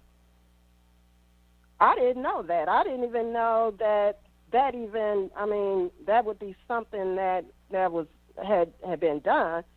And so those who have large meters, they're getting charged an additional fee. I mean, their water bills are higher as opposed to the ones who have small meters. And if I could help you out with that, I think they're referring to the line size, because I think that's built into the master fee schedule. That line size, the size of the line that goes into the house, the size of the line that connects to the meter, that's in your master fee schedule. Okay, so my question is, when they get their meter replaced, will it be a small meter or a large meter, or what size meter? Well, the meter I think that the meter seems to be pretty standard. The meter that's being used, as far as I can tell, is a pretty standard meter. I mean, there's no variation like that for the size of the meter. Like I said, that had to do with the size of the line that was run in the house. But the meter is a standard. They're using standard meters that, as I said, they connect to cell towers. Okay. Madam Chair. Mr. Griggs? Yeah. If I might answer that question. Wait a minute. Okay. I'm sorry. Unless you have a privileged motion, Ms. Winfrey Carter has the floor. Okay. I just wanted to answer her question. Oh, okay. Go ahead, Mr. Griggs. Okay. Usually 5/8 line is regular house meter, but if somebody has like an irrigation system or a sprinkler system, they have a larger line size, like 3/4 inch or something like that, because they need more water for a sprinkler system or an irrigation system. That's why. Okay, thank you for clearing that up for me. You're welcome. Ms. Griggs. Because I was having a hard time understanding that. So is there any further discussion? Hearing none, roll call. Madam President, real quick. Through you to Mr. Edwards. Mr. Edwards, you say half of the meters have been changed, correct? That is my understanding, yes, sir. Okay, now I don't know how I want to do this formally or whatever, but Janelle, y'all can get it. But I want to request kind of like a quick study. I want to know if the water bills went up, down, or stayed the same for those meters, the customers that have been changed. I want to know if when we look at the meter changes, the new meters, do the water customers' bills go up, down, or stay the same? For the most part, that's what I want to see.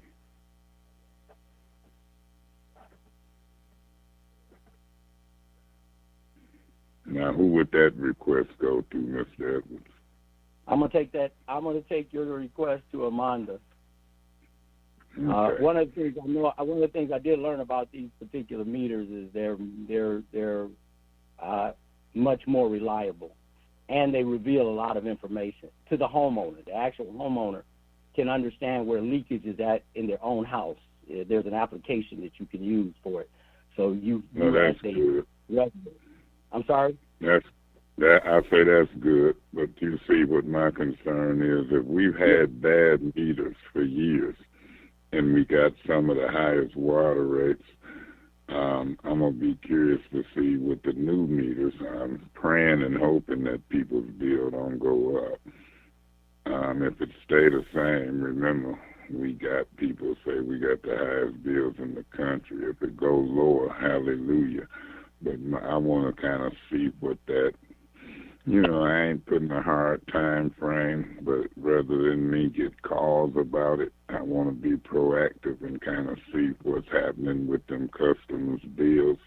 And, maybe we can do a sample of some of them, but I don't want a false sample.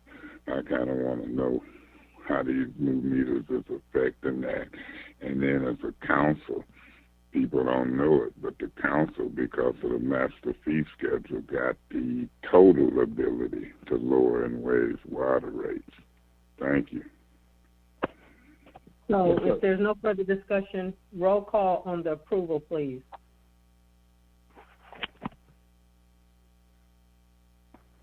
Mr. Winfrey? Mr. Winfrey has left the meeting. Okay. Ms. Galloway? Yes. Mr. Griggs? Yes. Mr. Mays? Yes. Mr. Davis? Yes.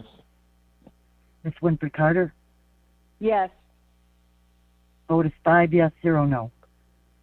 The vote is 5 yes, 0 no. That brings us to liquor license. There are none, Madam President. Thank you. That brings us to the introduction and first reading of ordinances. That would bring us to the emergency. Is that, or no? Yes. Point of order. What's your point of order, Councilman Mays? How many council people is present? Only 5. We don't have enough to approve an emergency ordinance. We sure don't. So is Madam President, Councilman Mays. I would move to postpone this until Monday's meeting. Postpone the emergency ordinance. There's a motion to postpone the emergency ordinance until Monday's meeting. Is there support for that? Madam Chair. Councilman Davis. I second. Been moved and properly seconded. Is there any discussion? Wait a minute. Did we? Yeah, postpone. Yeah. Is there any discussion? Hearing none. Roll call. Ms. Galloway? Angela, did you have something? Yes. Mr. Griggs? Yes. Mr. Mays? Yes. Mr. Davis? Yes. Ms. Winfrey Carter? Yes. Vote is 5 yes, 0 no. Vote is 5 yes, 0 no to postpone that to the next council meeting. That brings us to second reading and enactment of ordinances. There are none. That brings us to additional discussion items. The first one being council leadership discussion. Yeah, Madam President. Councilman Mays. Yeah, I'm going to be looking close at this vote next month for president, vice president, who's going to be president, and who's going to name finance chair. I count very good. And Mr. Davis, I'm glad you're in the meeting because I can see Mayor Neely, Kate Fields, and y'all trying to decide the leadership. You, Kate Fields, Santino. I don't know if y'all gonna make Mr. Griggs president, Kate Fields, yourself, or whatever. But Mr. Davis, I'm hoping that you don't vote to put us in a leadership position of people going constantly at people trying to get them. I've seen some of that tonight. I hope you don't let this community down. Now, when this thing started out, I'm going to have the first vote. Ms. Galloway been serving. I ain't tripping about no position. I've been on this council for 7 years. I'm going to work with no position, and I work well. No titles, don't care about them. I wouldn't sell myself out and cut deals with these folks and let no mayor influence me. Now, if they want to name you president, so be it. Am I happy or sad with it? I ain't tripping. If you want to name Kate Fields president, I'm tripping. If you want to name Santino or Eva president, I'm tripping. I'd rather you name Griggs than to name Kate, Eva, or Santino. Name yourself and see what they do. No title do I care about when it comes to the politics of this council. Will Miss Galloway be president? It'll be better than Miss Fields. So I'm going to be looking and listening close. You vote second, I vote first. I'm going to see what you do. I'll probably vote for myself. Don't care about it or not. I'll tell you what, it's a serious business. I'm going to say this, and I'm going to say it cautiously and carefully. Your vision of who can help, as you said in the news clip, black folks. I ain't impressed with Trump, and I don't think he's the best thing for me. And I ain't going to stay the course with him, and I will change horses in the middle of the stream. But this council president, just like Biden and Trump, I might have a different view. I sure hope I don't have to go through a presidency. under this great city of Flint at this present time. Maybe another time if I see them change their ways. But I don't think Ms. Fields should be president at this time. That's part of my discussion. Is there anyone else that has any discussion? Hearing none, Councilman Mays, then we're done. That takes us to the emergency executive orders of the Supreme Court that you wanted to discuss. Yeah, this should be just as quick and frank as that one. We put motions on the floor, and some of us has voted because we couldn't get the mayor to come up in an emergency. The Supreme Court, in my opinion, have emphasized what I was trying to say to this legislative body, whether all are here to hear it or some are here to hear it. It's recorded, it's record. Our ordinance on the state of emergency, in my opinion, is more specific on what the executive officer should or shall do in an emergency. If he's making rules and regulations, partially opening city hall, curfews, or whatever, he must convene expediently with the legislative body. Emergency, this one went on for months, and it's like a dictatorship. It's like somebody punking the legislative body out, and now the Supreme Court done spoke, and you see how we had to postpone a meeting, and one person in a whole state ain't got that type of authority. And emergencies are something quick, and then you go back to good government.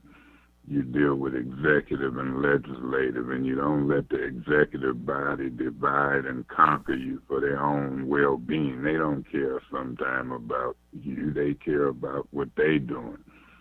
And our job is to be a check and balance and set budgets and rules and see how government operates. So I'm saying to the council members, and I wish Mr. Winfrey was here and that he can listen to the recording, why is a charter give you the power to have people, whether it's building inspectors, blight officers, mayors, to come to you? And they can't come to you in your meeting telling you what they're going to do. We didn't call them for that. I called Mr. Neely up here to say, hey, look, do you understand what the law is telling you we should do? I say God is good because the Supreme Court emphasized my argument on a state level with a legislative branch and an executive branch type person. And you see how quick they moved, and we back in electronic meetings. Well, the same thing should happen locally. And this council, I'm going to ask that Mr. Neely be at the Monday meeting, not to give us an update. Janelle, you can send the communications. Clyde, if you hear it, you can make it known. But I'm formally asking him to come up, and I'm going to ask that this council discussion stay on the agenda, and if he come up, well, I'll request it be moved to a special order. But don't come up to give me an update. Come up to about what I want to talk about, your presence in an emergency expediently when I read some rule, order, or change on the news. He's not the legislative branch. He's not the rule maker. He, under the ordinance, we can amend, modify, change, extend, repeal, and until somebody say we out of the emergency locally. I heard Mr. Woodson talk about the county and sending it over and all of that. We need to talk about this. We need to hold the administration accountable. And this is just one aspect of accountability. As I wrap this up, we need to hold them accountable in appointments, the emergency ordinance, the way government operates, and that's our job. Appointees do what appointees do. council people do what council people do.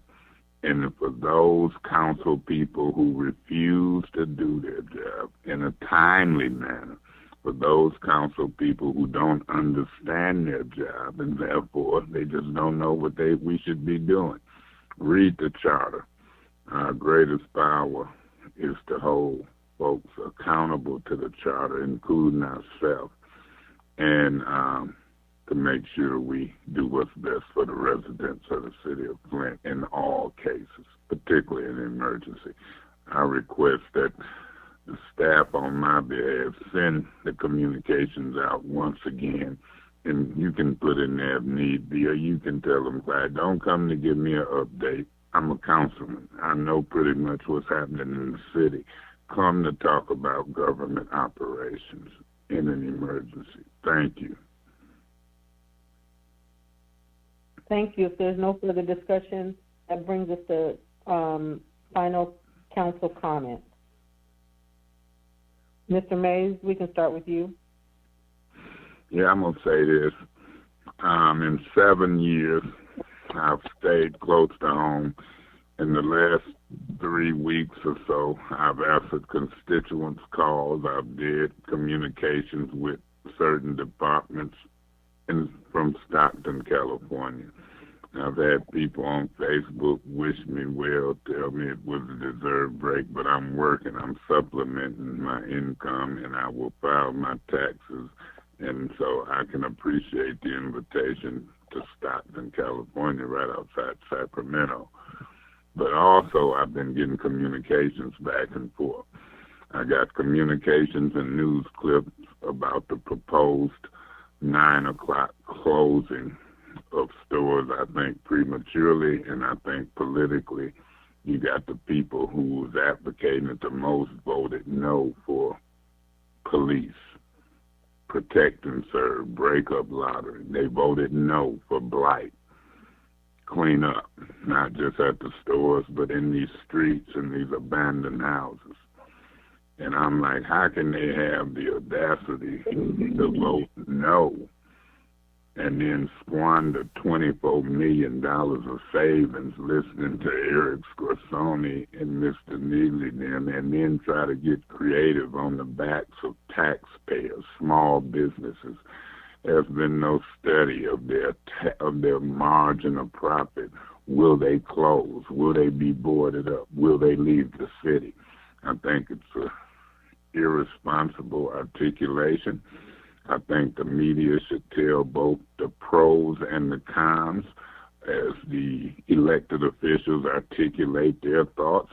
I think the media should learn about the previous proposals in order to break that up. Lottering signs, cameras, more police, and who voted yes and who voted no. And now I think it's kind of like a grasp for straws, and that ain't going to solve crime in the city of Flint. My position is this. We can look at some things, but let's not be hasty and let's not ride a false wave of hope as it relates to these proposals that hasn't been well thought out yet. Maybe we'll get to do that in this process.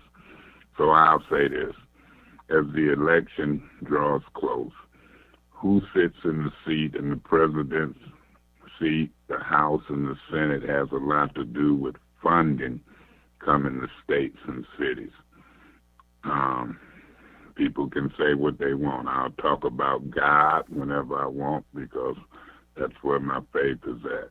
I'll be honest and truthful, and I'm telling you, when I seen that, Mr. Davis, what you were saying about Mr. Trump, I couldn't believe it. I don't agree with it, and it's not true. He's not the best for black folks, in my opinion. Thank you.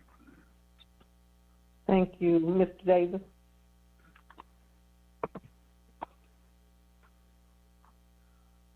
Is Mr. Davis still on the line? I'm sorry, I was muted. Yes, I'm here. Thank you for indulging, Madam Chair. Thank you. Yes, I haven't voted yet, but I'm contemplating voting for President Trump. Why? Because I'm tired of them Democrats. They don't have to work for nobody's black votes. Up to 91% of us vote automatically Democrat. Bump that. People losing everything. Foreclosures, the house need rehab. We living in deplorable condition, third world condition. I'm talking about the poor folks, not middle class. Now, they're too comfortable, the Democrats. I've been one all my life. And people want to politic it as recall and on and on. I'm a sellout and I'm everything. Bootlickers and all. I'm a million miles from that. I was born on Bundy Street. I was born on Northside. Went to Martin and Northwestern homes and everything else. I'm more Flintstone than anything that I know and forever will be. But I want to put that puppy to sleep. My attendance is flawless. I do not play with nothing I do. I believe in winning. We get different treatment as poor people. Gretchen Whitmer got in. Hell, we don't hear a word about water no more. We still in conditions like it was when Obama was in. I hope Trump, and I make my words sweet because you never know when God going to bless us with somebody. Trump and them got the money. This is divided states of America. We got to unite. I'm not going to be one of them black folks back in the 60s and 70s with these marches and act like this is all racism. Black folks is more racist. Why? Because it's no longer a vote, it's a dictatorship. We got to break that. Negroes better start making these folks earn your vote. You better make them earn your vote. Quit letting these so-called activists intimidate you. People elected me to put us in a better place. I'm working my behind off to get, if nothing else, second ward in a better place. Now, I got to meet with President Trump. Just like Mayor Weaver, when she said he was not welcome, he came to Flint. They said he didn't. He went to Bethel on the north side. Ben Carson, doing the development, whether Obama, whoever, started it. He did send $30 million. I was in the press conference in the main lobby of City Hall. Enough is enough. Democrats is all right with me either way. But I'm tired of Biden and anybody else coming here and automatically think we supposed to vote as a black person. Hell no. Earn our vote. And that's why I met with President Trump. So let's get clear. I'm not a sellout. Let's be very clear. I'm not a sellout. And I thank you. And when it comes to liquor stores, it's time for them to clean the act up. Thank you for indulging. Thank you, sir. That brings us to Ms. Winfrey Carter. I guess I'm confused. I'm trying to figure out how did President Trump earn the black vote. Anyway, thank you, Madam Chair. I would like to check the status of a couple of referrals. And Janelle, I would like to check the status of the decorative lights outlining Chevrolet, I guess, where else? Miller Road. The decorative lights that different constituents have called in talking about.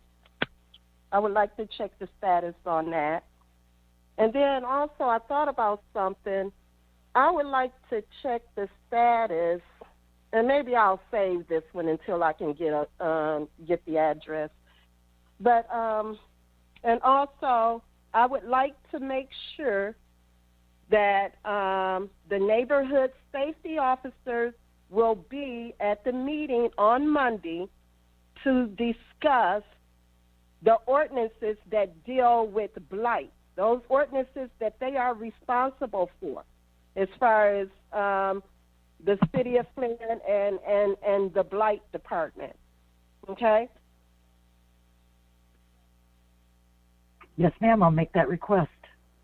All righty. Thank you, ma'am. You all set, Ms. Winfrey Carter? Yes, ma'am. Thank you. That brings us to Mr. Griggs.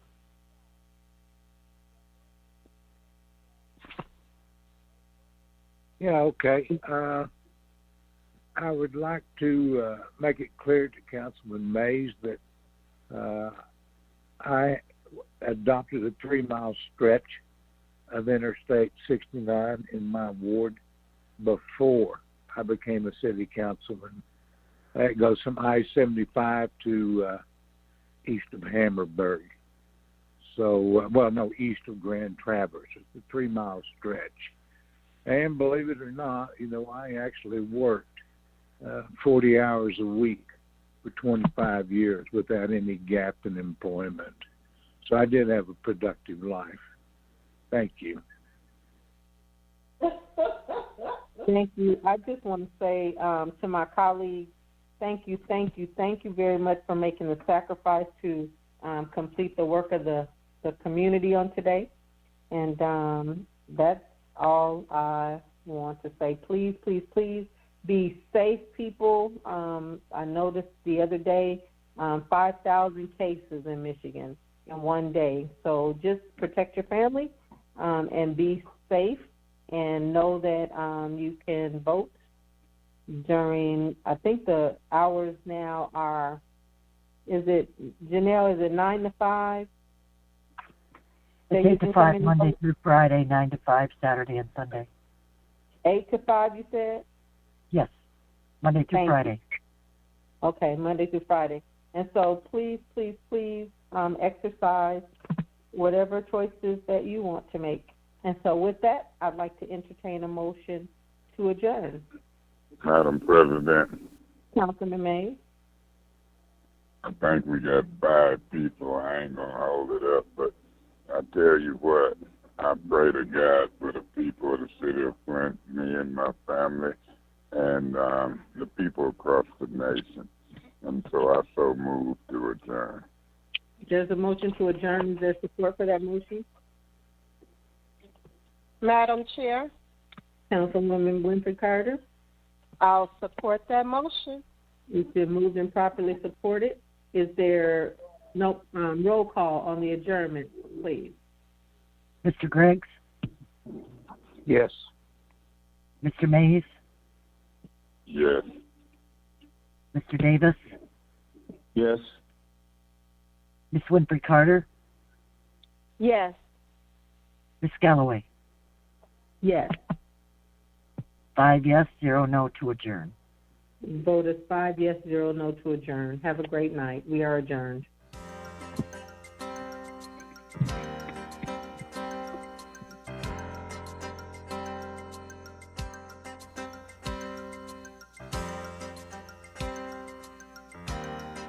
Goodbye.